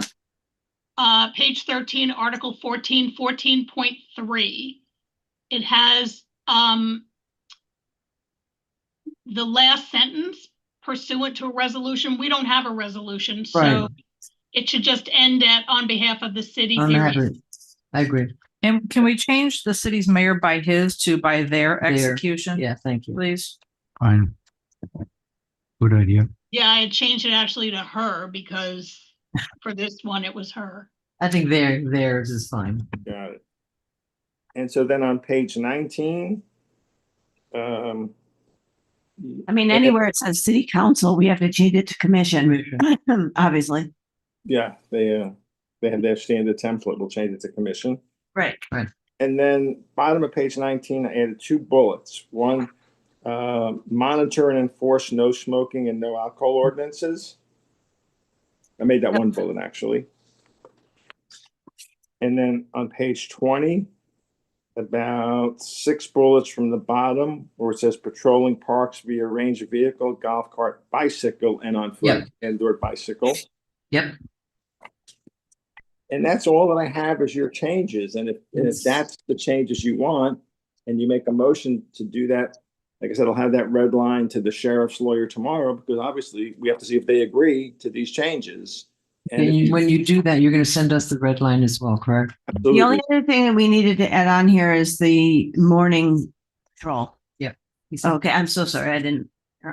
Well, what you had there was, I'm gonna find it, but it says, between the city and Captain Carn, you'll decide the hours, so they may be flexible. Some weeks maybe morning, some weeks maybe later. So I don't know if you wanted to lock it into the morning, or if you wanted to. No, we don't want to lock it in. Okay. But we want, Yeah. right, but we want, more, we don't want to tie it in to be just 11 to 10. And the reason I'm suggesting that we get it out to both you and the sheriff simultaneously is because my understanding is you want the park ranger program to start. They're planning on starting August 27th. We could have this on your August 25th meeting. I'm not sure if the sheriff's going to go out on a limb with us and begin hiring these folks in anticipation of it being approved, but then they could be on the ground 2 days later. If you want to go down that path. If not, we could walk it a little slower. No, that's good. No, we need to get going. Is that realistic with the body cam requirement that seemed to be pretty non-negotiable? Well, I think what we're going to find out is we'll send it to the sheriff. They'll have their response. And when it comes back to you next week, you will have the red line version we proposed, and anything that they did not accept will be highlighted. And then you can vote on essentially a clean contract. Okay. That has everything that you suggested, other than the things maybe they didn't agree with.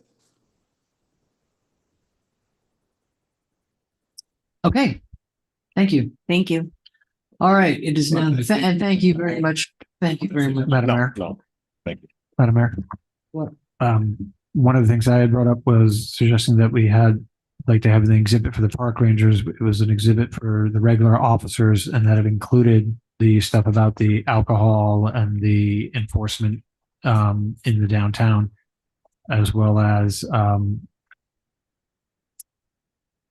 of the other stuff that we brought up. It just doesn't apply to the park rangers. It applied to everything overall. We wanted those things specifically called out. One of the ones was also the illegal food vending.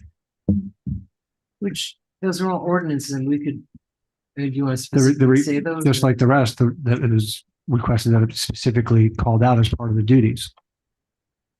I don't see any reason. Yeah, I don't have any problem. I mean, why not? Thank you. I think we live without it, but why not? Does no harm. All right, so you want me to add illegal food I'm sorry? vending and include those three items, alcohol, food and Smoking. for officers not range? Correct. Okay. And I would like to be clearly on record that I do not want city taxpayer monies spent by PBSO going after food vendors. Thank you. Selling tamales is, I don't think that's Kelly Smallbridge's concern with our city. Thank you. Okay, we're all set. Thank you very much. Did you have anything else you want to say? I just wanted to make a motion about the rest of this evening. Can do adjourn. Well, I We mean, have to do some editing. we have to do some editing, is what I'm saying. Thank you very much. I'm gonna make a motion that we, if nothing else is time sensitive, I know Warren is here. So I would like to go over the city managers, but is there any way that we can push the rest of the stuff? We have to.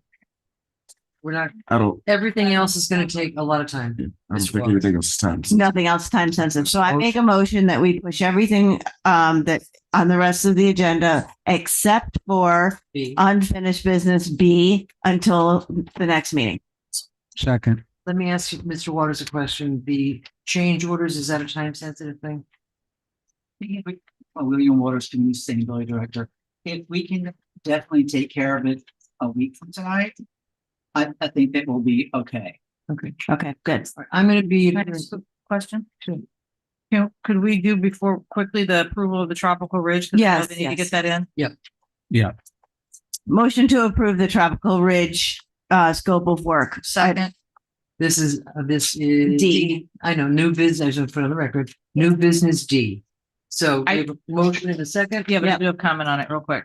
Do we have any public comments? New business D. D. Oh, D is in dog. Yes, it's right, the See. top one on the back. Oh, you. Excuse me, Mayor, on Yes, I'm fine with that.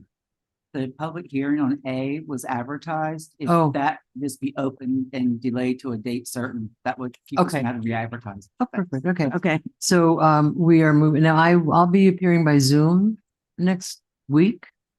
But I'm sure we'll have covered. I'll do my best to appear by Zoom. I will ask Miss May to cover for me.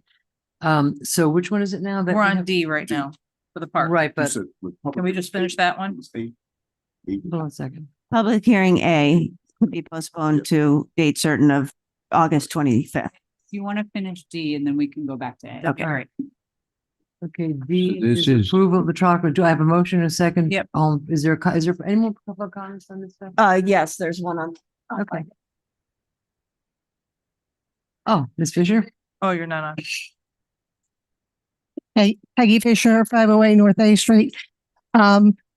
We totally agree with everything that was proposed by staff. We totally support what's before you so that it can get approved and go ahead and get out. We appreciate all the staff's help and work and looking at everything. Thank you very much. Okay, all in favor? No, I have. No, we have. No, that's not. Oh, Stop. oh, I'm sorry, Miss Malika. Thank you. I had met with staff and created, brought up a couple of things, for the scope of work that I do believe we need cameras at that park. There's a high frequency of Not anymore. things We're that gonna have happen. Park rangers. I also asked about having a fence or a barrier next to the residence that's right next to the park. If you look at on the very last pages of the schematics, there's no barrier between this person's property and the park. If you look at the old bike rack, it says to be replaced on the very last page. Actually, second to last page. This is on the south side. Yeah, right here, Chris. Right here. Did you check off Peggy's comment that I handed? So the, see how the property runs right Do you into the wanna park? It's on the south. Yeah. So just something to bear. Wait, I'm sorry, Miss Fisher? We had asked for fencing Right. along the south end. We're told that they didn't want to do that because it's their access to get to the big tree that's halfway through. That's the only way they can get a truck through. Okay, well, I'm talking to staff about it, so thank you. So, But I and- requested that for privacy. And there is a camera on site in the tree. Thank you. I'm aware of that as well. I just think that we need more cameras at this park. Compass State completely complains about some of the stuff that happens at that park, and even though we are beautifying it. So that was two of my things I was hoping we could add to the scope of work, even though it's not going to be included with the CBD. And I also inquired on the fence height that's around the playground. Is it 3 feet? Is it 4 feet? So a kid can't get snatched and ran off with. 4 feet. Is that standard for a park? It is. That's all I had. Okay, thank you. Miss May and Mr. Segridge. No, Miss May left her light on. Okay, Mr. Segridge? Thank you, Madam Mayor. In terms of the privacy for the fence next to that building, were you looking for privacy for the people in the park or the people whose building that is? I think it's, Did you speak to the building owner? no, I talked to our Okay. So, staff. I'm asking I'm talking about our property. right. I'm not asking for the business. We don't need their permission. It's our. No, I understand we don't need their permission, but putting a fence right in front of their windows, I think Might be worth asking them. I don't think we need a fence for the privacy of the park. I think a fence would be to the benefit of the business owner that's right there, and I think we should ask them. I even said hedges, something for privacy. I know, but I'm just looking at it, and I know that building, I do and that is one of the primary sources of light. I'm not opposed to it. They may actually want it. I just think It'd be courteous to I am check all in with I them. am all for it if they want it. If they don't want it, I'm not for it. I second Commissioner Segrich's motion. I think it's just a good idea because that building is very close to it, doesn't have a lot of windows, and check in with them. Yeah, but the building is right next to it, so I'm sorry, Madam Mayor, what was the motion? I've given up I have a motion by the Vice Mayor and Commissioner Maliga to approve it. the scope of work. I don't have any amended motions or You anything do not. else. You do No, there was not. a comment by Ms. Malega about having the cameras. I think Ms. Fisher addressed There that. is one Or camera. you but want more cameras? I would like, there's one camera over by the tree. There's not a consistent camera that's at that park. Compass has a lot of problems with the park. And unscrupulous things that happen. I can't believe that happens right across from PBSO. The fence height, staff addressed, Right. and the fence, I think some kind of barrier between the residents and the children who are at play is important between the house. I don't want, oh, sorry. Ms. May? I don't want to change the scope of this because it's the CDBG. I think we can add a camera later on because otherwise this isn't going to go through. It's going to have to go No, back. It was an add-on. I understand, but we can't do an add-on to this project because then it has to go back to the county. So let's just let this go through exactly how it is and we can put up a camera after. Okay, that's not what Assistant Interim Director, whatever, Tiana said. So, Well, it's been going, every time we've changed this, it has to go back. So I'm not saying, Tara, that we don't need a camera. I'm saying let's just get this through so they can get some swing sets. Get some done. Okay. All right. So Mr. McVoy, so camera is not part of the thing. No. we'll do it later. Okay, I just want to guarantee that whoever puts the camera, whoever operates the camera, that we know where that data is going and not going. Thank you. Okay, all in favor? Aye. Aye. Thank you very much. Okay, now we're going to go back to. I'm sorry, Madam Mayor. We had a motion, but I didn't hear a second to move all the items except unfinished business B to September 25th. Is there a second and a vote on that? There was. I know I was first Who wants to second it? Or who did second it? nobody did. I don't I have said that wait. anybody for seconded. moving everything to the next meeting. We didn't vote. I think I might have. Well, seconded it. actually, Yeah. before that, I believe there has to I'll be a make a motion. motion and a second to- table. To table or to delay public hearing A and pick it up at the next available meeting. We have to open that public hearing and We got to open it. then delay. So motion to approve public hearing A. Second, No, she has to No. open it. The ordinance, and we have to open the public hearing. Right, okay. All right. Public hearing A, ordinance number 2026-09, please read by title. This is ordinance 2026-09, an ordinance of the city of Lake Worth Beach, Florida, amending chapter 23 land development regulations, article 1 general provisions, division 2 definitions, section 23.1-12 definitions, amending and adding definitions, article 3 zoning districts, division 1 generally, section 23.3-6 use tables, amending the use tables for various zoning districts, and article 3 zoning districts, section 23.3-9 and H, mobile home residential, paragraphs A and B, section 23.3-10, MF 20, multifamily and two-family residential, paragraph B to E, section 23.3-11, MF 30, medium density multifamily residential, paragraph B to K, section 23.3-12, MF 40, high density multifamily residential, paragraph B to K, subsection 23.3-13A, MUE mixed use east, subsection 23.3-16A, MUFH mixed use federal highway, subsection 23.3-17A, MUDH mixed use Dixie Highway, subsection 23.3-18A, MUDH mixed use, oh, sorry, that should be, yeah, some mixed use west. And Article 4 Development Standards, subsection 23.4-25B, micro units to amend language for consistency and providing for severability, complex codification, and effective date. Motion to table to August 25th. Do I have a second by Mr. McVoy? All in favor? Aye. Is that okay, Elizabeth? Yeah, it's a date certain. Yeah, you should use date and time certain is preferable, so it would be at the regular city Commission meeting of October. I keep saying October, August 25th, 2026. Thank you. I amend my motion to that. You amend your second. Yes. Okay, thank My you. second, sorry. Okay, Starting to run out of Wait, we steam didn't here. say, all in favor? Aye. aye. All Okay. right, Warren. I'm sorry, now we need the motion to move all the other items. The motion was made by the vice mayor. I don't have a second or a vote. I'll second that one too. Mr. McVoy has seconded it. And are these all going to the next agenda? These we don't have to Yeah. say when, but Right. Correct. Next available date. Let's yeah, go. that sounds good. It's pretty crazy right now. I'm gonna be gone. I got you. I got you, girl. No, you're Okay, so we have a motion and a second. not We just irrelevant. need a vote. You're not irrelevant. Madam Mayor, we need to vote. All in favor? Aye. Thank you. Thank you. Okay, now we are here on the city manager issue. Come on up. Good morning. Evening, and thank you for your patience. We have, okay, let's keep an eye. We have 10:06, it's 10:10. We have, This- I'm sorry? we have Ramsey comment and Ginny and she left. So She we left, just okay. have Ramsey. We have to keep our, if it's gonna be an interesting, project, but if we may just have to forfeit public comment. I mean, It doesn't end at Commissioner 11 anymore. what? It ends at 11. No, As long as you take up your last. Oh, item the before last, all right. 2:45, Oh, so you're good. goody.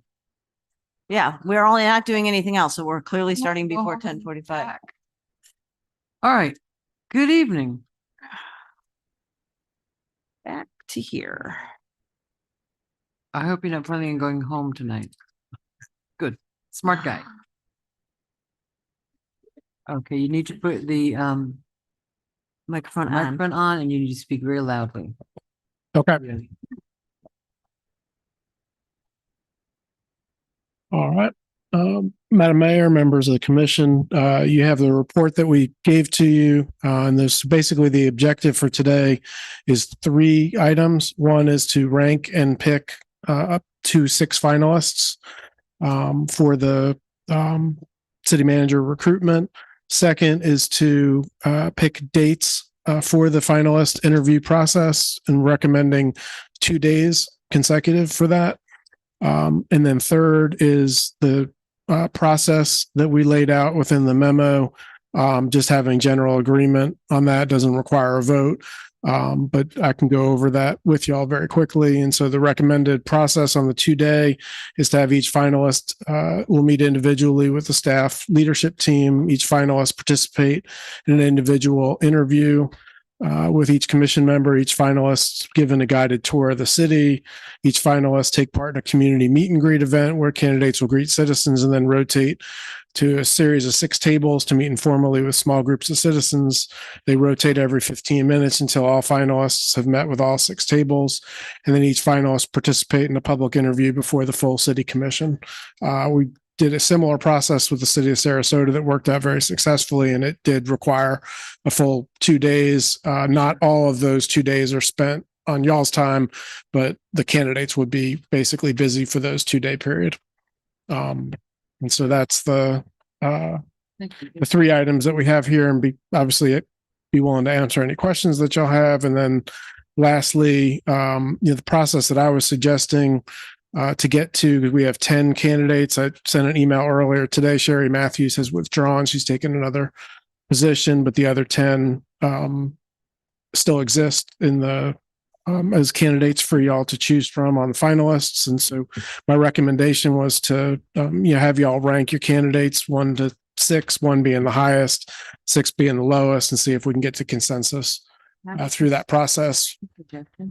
You can make a suggestion. I understand your process. Generally, when we've done this before with different boards and stuff, and just for the community as well to kind of understand, can we flip that and do it 6 is our highest, 1 is the lowest, so that our number 1 gets 6 points. The more points you get, the more.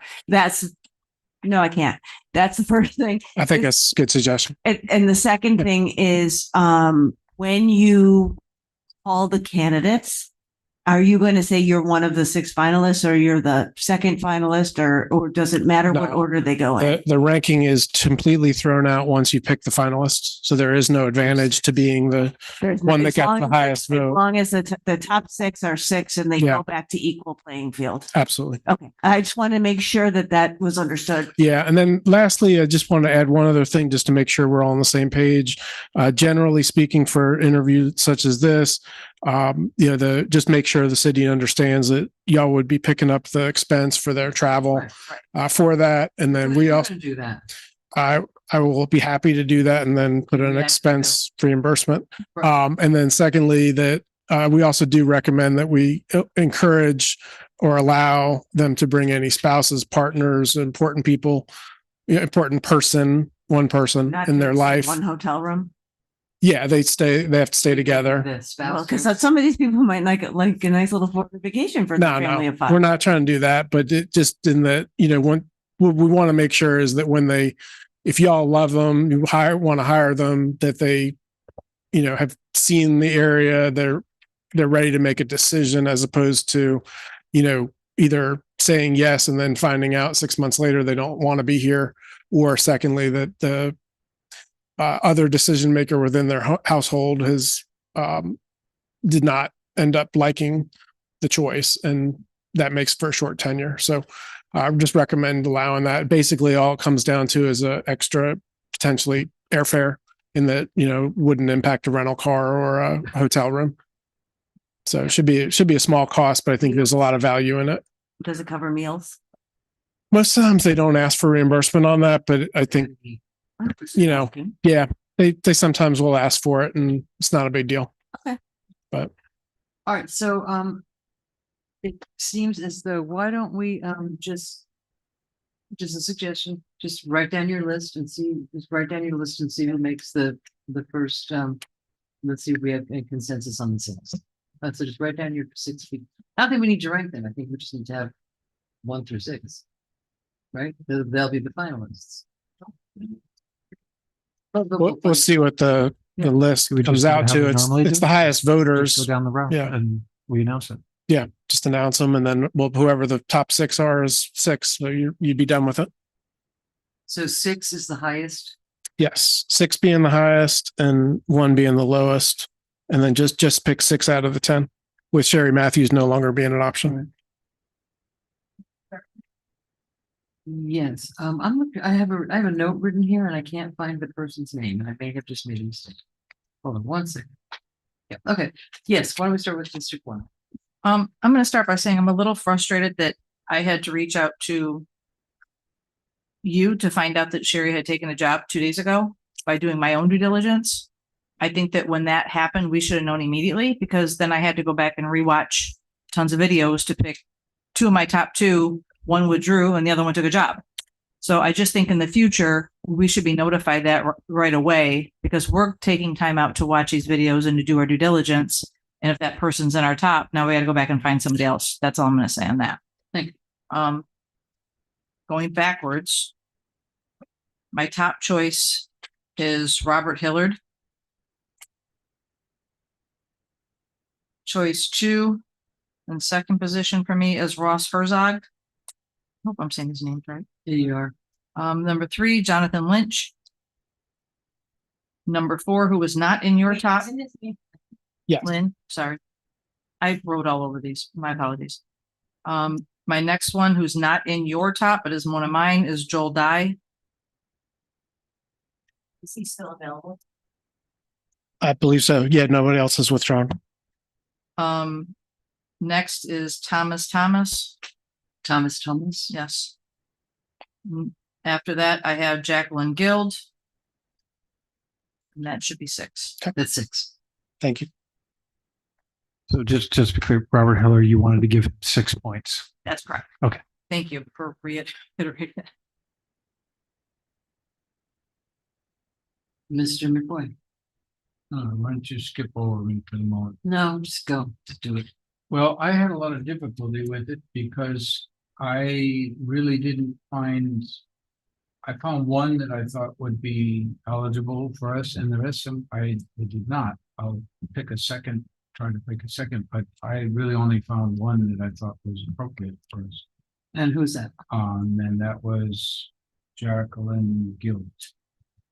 Thank you. Do you have a 2?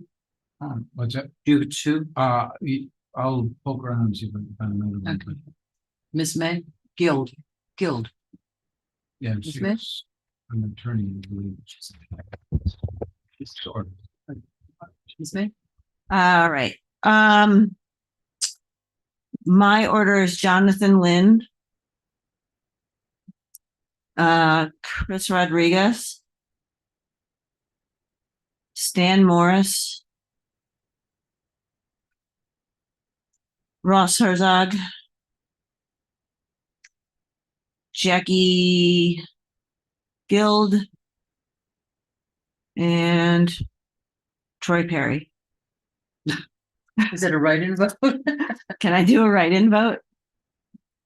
It's not an option. Is that an option, Mr. Perry? You didn't apply for the job. Is that an option, Mr. Perry? You are going to apply. What? Wait a minute. That wait, changes everything. No, we can't do that. Why not? Because there was a time to, I mean, not that I don't think it's a wonderful idea, but I mean, he didn't apply. I absolutely think if he wants to apply at this time, we should allow him to apply. 100%. All right. 100%. Okay, so Guild, so Terry at the last, was your last pick. My last pick was Troy Perry. Right. Okay. Okay, I need to go back now. Yeah. Sorry, guys. Can I make Can we a just add recommendation? as Yeah, I think you can make a recommendation is that if y'all decide after you've picked your 6 finalists to add a 7th, it's not a problem. Okay, thank you. Thank You can you. already add. Oh, then you want me to throw in another 6th? Yeah. Another one. You know what? I'm gonna be like McBoy. I don't have another one. Okay. Okay. Mr. Segridge? My first pick would be Chris Rodriguez. My second pick would be Ross Herzog. My third would be Stan Morris. My fourth would be Linda Boswell. My fifth, Jonathan Lynn. And I wanted to interview Stuart Sword. Okay. What about Terry? He's gonna be an add-on. Oh, I'm out of my 6. I would, so we're not gonna, let's just figure in the. I've got it. Yeah, I'm ready. I'm doing it. Wasn't so. Okay, my number 1 is Guild. My number 2 is Herzog. My number 3 would be Douglas. Then Morris. and Dye, and then Shoning. Who? I'm saying it wrong. I'm saying it. What's this?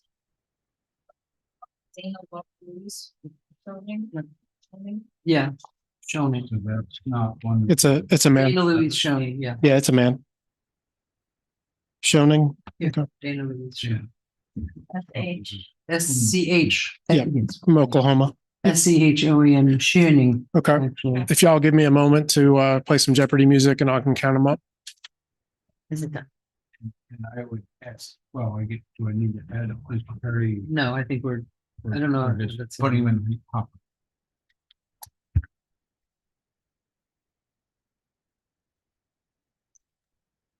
Madam Mayor, while he's adding, I just want to let you know I do have a public comment on this. Oh, okay. Do we have another public? We have one. Why don't we do that right now? Ramsey? Miss McLeod?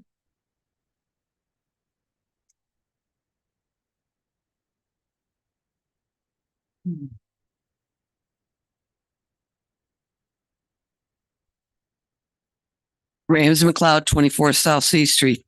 I did read the backup documentation provided.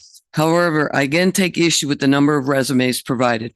In going through the resumes, I suddenly realized there were many included that were not on the list provided, 14 to be exact. This created a situation where I had to once again compose a list of the semifinalists and weed through the extraneous resumes to find the ones I really wanted to re-review. I found this to be cumbersome and not in accordance with what was initially provided in this memorandum. Why were 14 resumes from candidates who didn't make the cut included? It just seemed to complicate things and was unnecessary. In the two-day finalist interview process, there is an item I would like to be included in, the meet and greet with citizens. I would appreciate being allowed to be a member at one of the 6 tables that candidates will be stopping at for 15 minutes. Since I was the one who initiated the referendum that citizens supported that started this process, I am hopes you will give my request favorable consideration. Thank you. Madam Clerk?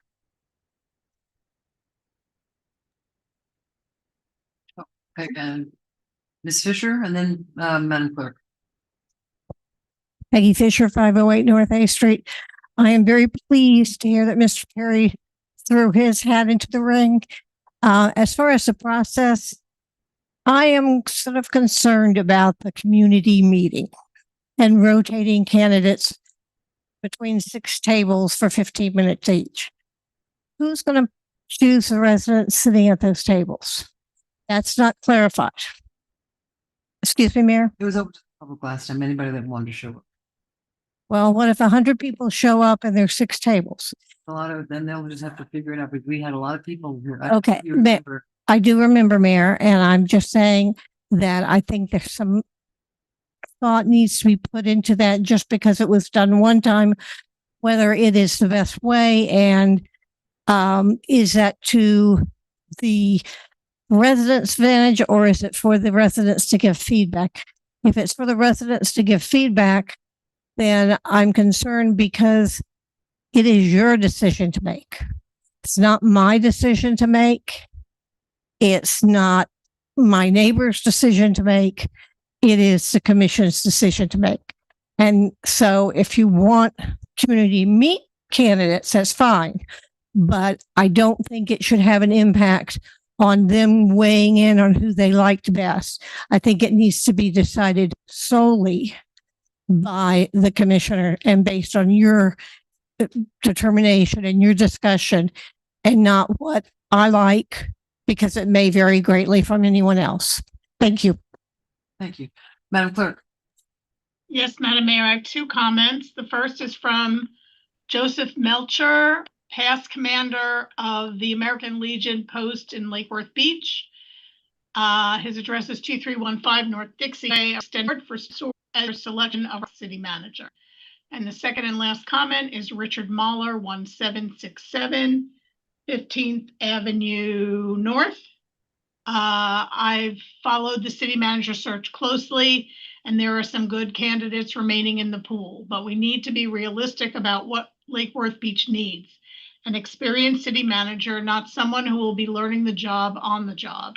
After years of kicking the can down the road, it was unfortunately kicked yet again, this time not intentionally, and we lost some very strong candidates to other opportunities or saw them withdraw from the process altogether.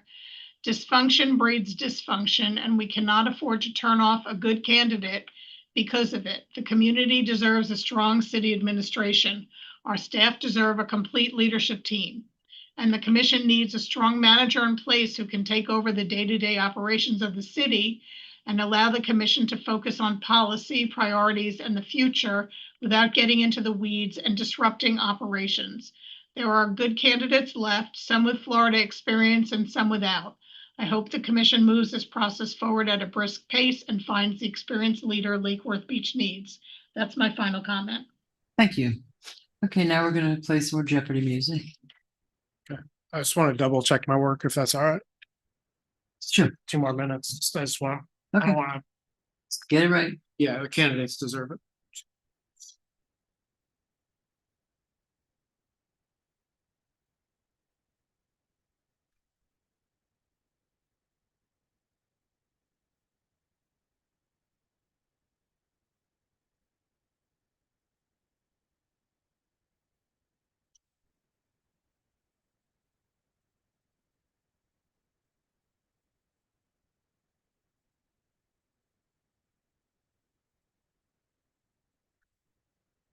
Would you guys be comfortable taking the top 5 in Troy and keeping it 6?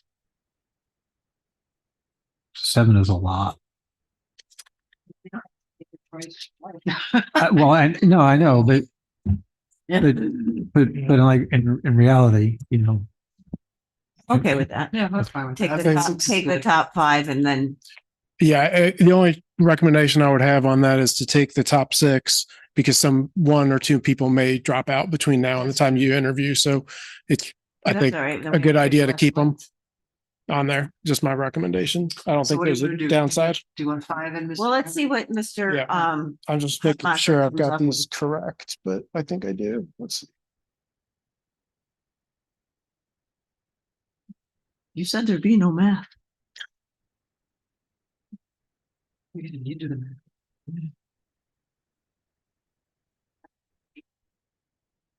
Oh, no. Stuff's falling out of my notebook.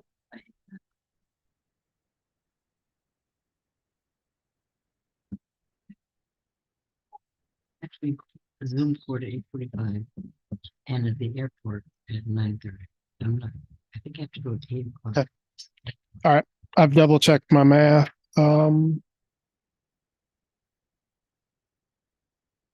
Okay. Your final 6 is Herzog with 18 points, Guild with 15, Lynn. Wait, slow down. Yeah, sorry. 18 was Herzog. 18 for Herzog, 15 for Guild, 12 for Jonathan Lynn, 11 is Morris, 11 for Rodriguez, and 6 for Hillard. The next one after that was Dye with 5. Okay, so Yeah.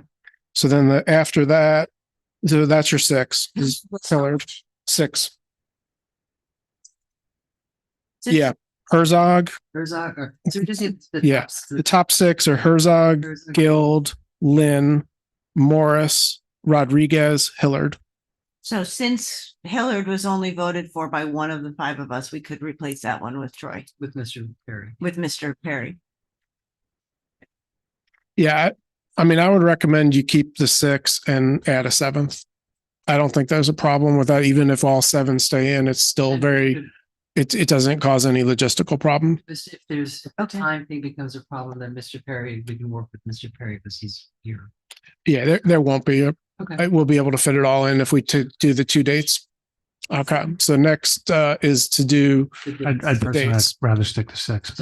I'd rather stick to 6. 7 is it's an awful lot. Okay, so anybody else for 6? Okay, Mr. I think we're gonna have some. Why We're looking at does dates, it matter? Because I think we need more consensus on the final choice, and 7 is an awful lot of choices if they all come. I understand that, but Well, I think the only to thing that, narrow the field now makes more sense. the only thing I agree with you on that is that everybody else on the list at least was on two people's lists, at least. Hillard was only on Sarah's. The other side of it, it was his higher. We understand that. You do think that. All right, let's Dates. keep going. What's Yeah. the dates? Okay. And so, I think given that it's the 18th, I think you can either pick from the last couple days of August or into September. It's gotta be into September. I'm leaving tomorrow for a week. Madam Mayor. Yep. If you would allow, because I sent this to HR, Human Resources, to start taking a look at the calendar and figuring out, and I think she's going to be in contact with Warren to sit down and get all of your schedule and come up with 2 consecutive dates. But instead of trying to go through this tonight, if you don't mind, let us go through that process and we have your few dates in a couple of days based on your calendars, and staff will also reach out to you. Okay. Yeah. If you just confirm with them to make sure we got the personal calendars, sort of handled. These people do something. I agree. So like I said, I don't know how much time you think the candidates might need. Candidates need about a week. About a week. Well, maybe 10 days. 10 days. So we'll figure that in with the commission's calendars as well. And when do you get back? You need to leave. Thank you. Contrary to some other belief, right? I I will be back in town on the 28th. We have a meeting on the 28th. We have a agenda meeting on the, We have a budget meeting budget meeting on the 28th. It's all day. It's not all day. It should be all day. Yes, I'm coming back the evening of the 27th. I'm coming back for that. So I'm coming back on the 27th. I leave the day after a meeting. I come back the day before, but I will be zooming on the 25th. And then after the, obviously we don't want to do it on the budget thing. what? The workshop on the 20th. It's that AZT or whatever it is. What? We have a commission meeting on the 25th. Yeah. Right. The workshop before it is that thing Lauren was talking about. Oh, okay.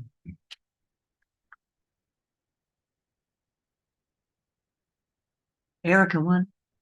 Good. Can we go home now, please? Okay. That's my. All right. So are we okay? Do we have? Yeah. I've got everything I need. I'll let the 6 know.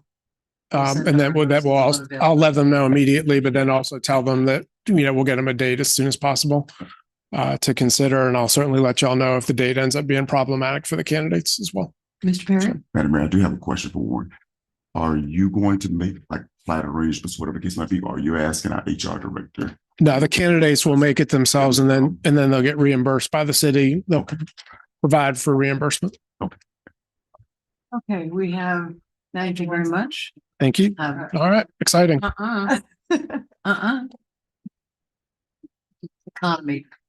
Okay, so we have a few minutes left and I think we should have some comments. Let's limit our commissioner comments to. I'm sorry, Madam Mayor. Yes. The comments are 3 minutes for everybody for the next items. Well, City Commission. I guess in 2 minutes, it'll be 3 minutes. I waive mine.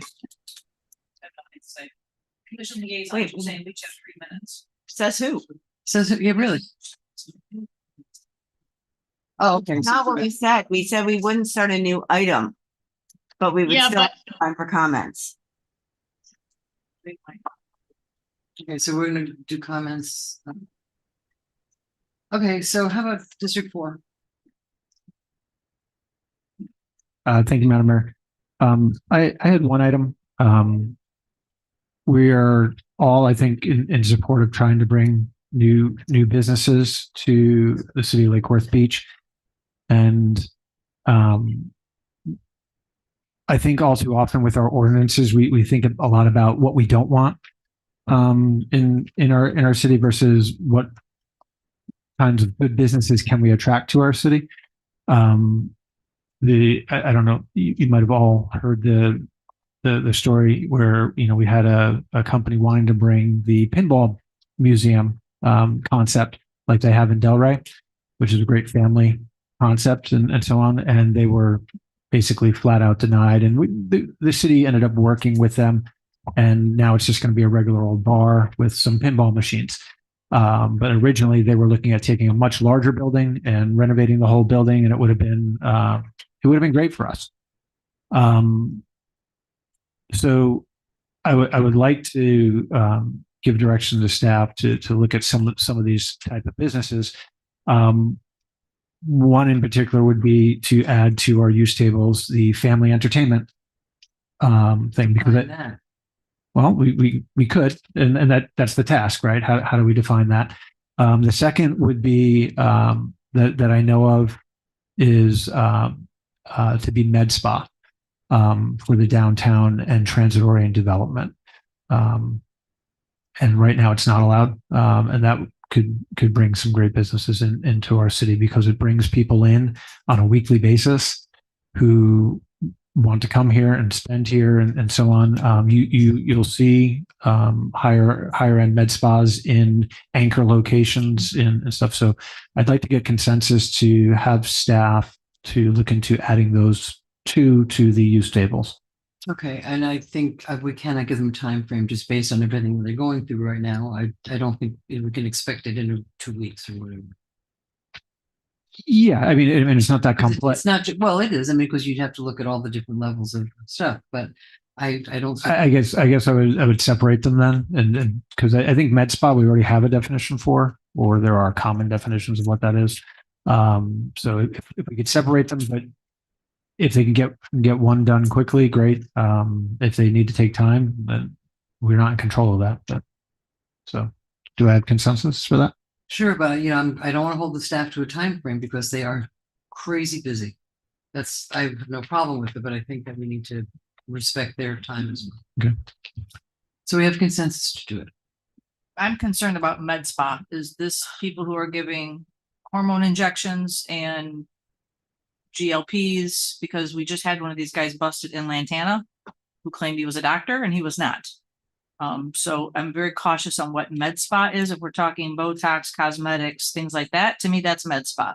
But anybody who's going in and getting hormone treatments or having hormone testing, that to me that's a medical facility. So I want to go on the record that I'll be very critical of this coming We'll have to forward. find the definition, right? Okay. Yeah, I would have some similar concerns.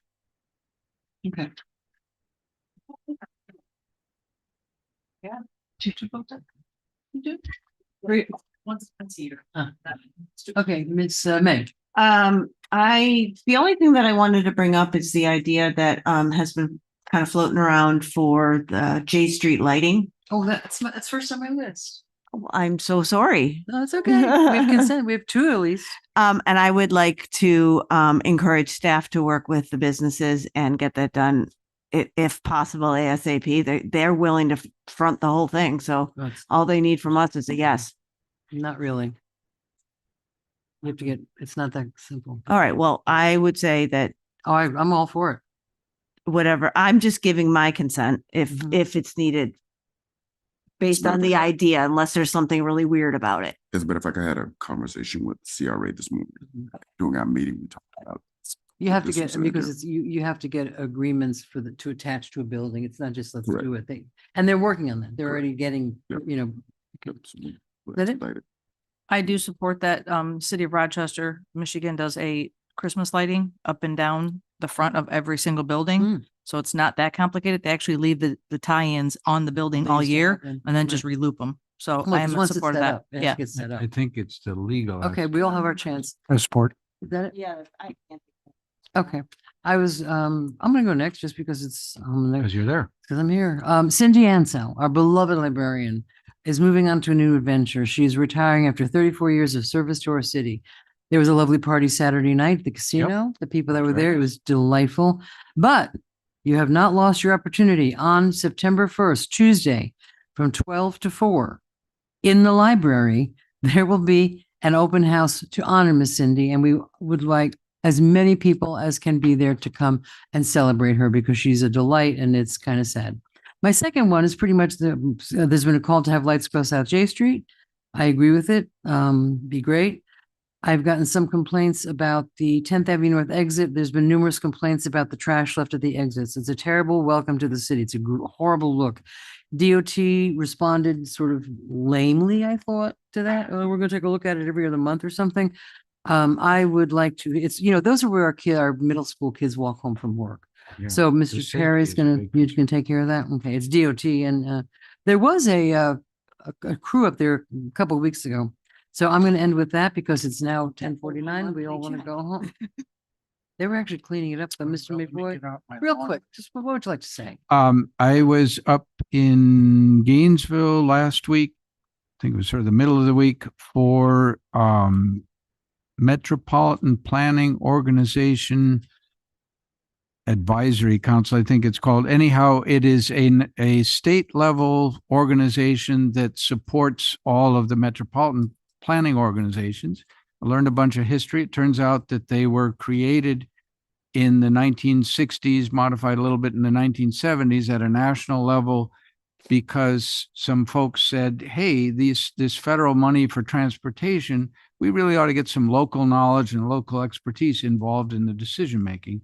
And somebody in their wisdom came up with this structure, and they have a very structured process of approving, and various stages of dealing with federal money. It is extremely slow. You have to have a lot of patience. We had a number of people who presented who said, yeah, I started my career, I was involved in a project, and 20 years later, I saw it actually happen.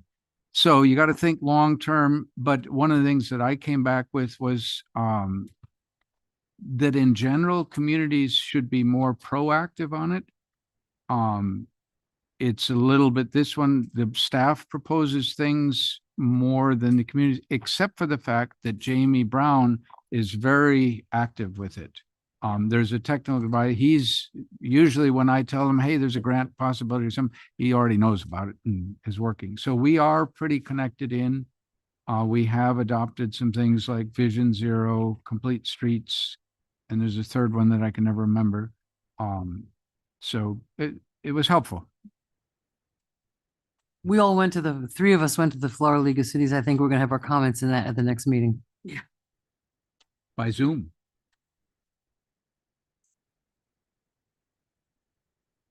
You got a couple minutes? No, all right. You're kind of full of surprises tonight, Mr. Perry. Okay, motion to adjourn? Motion to adjourn second. You can't motion and second. Second. I'm not Mr. offer- McBoy motioned, Ms. May seconded. Okay. Favor? Aye. Aye, thank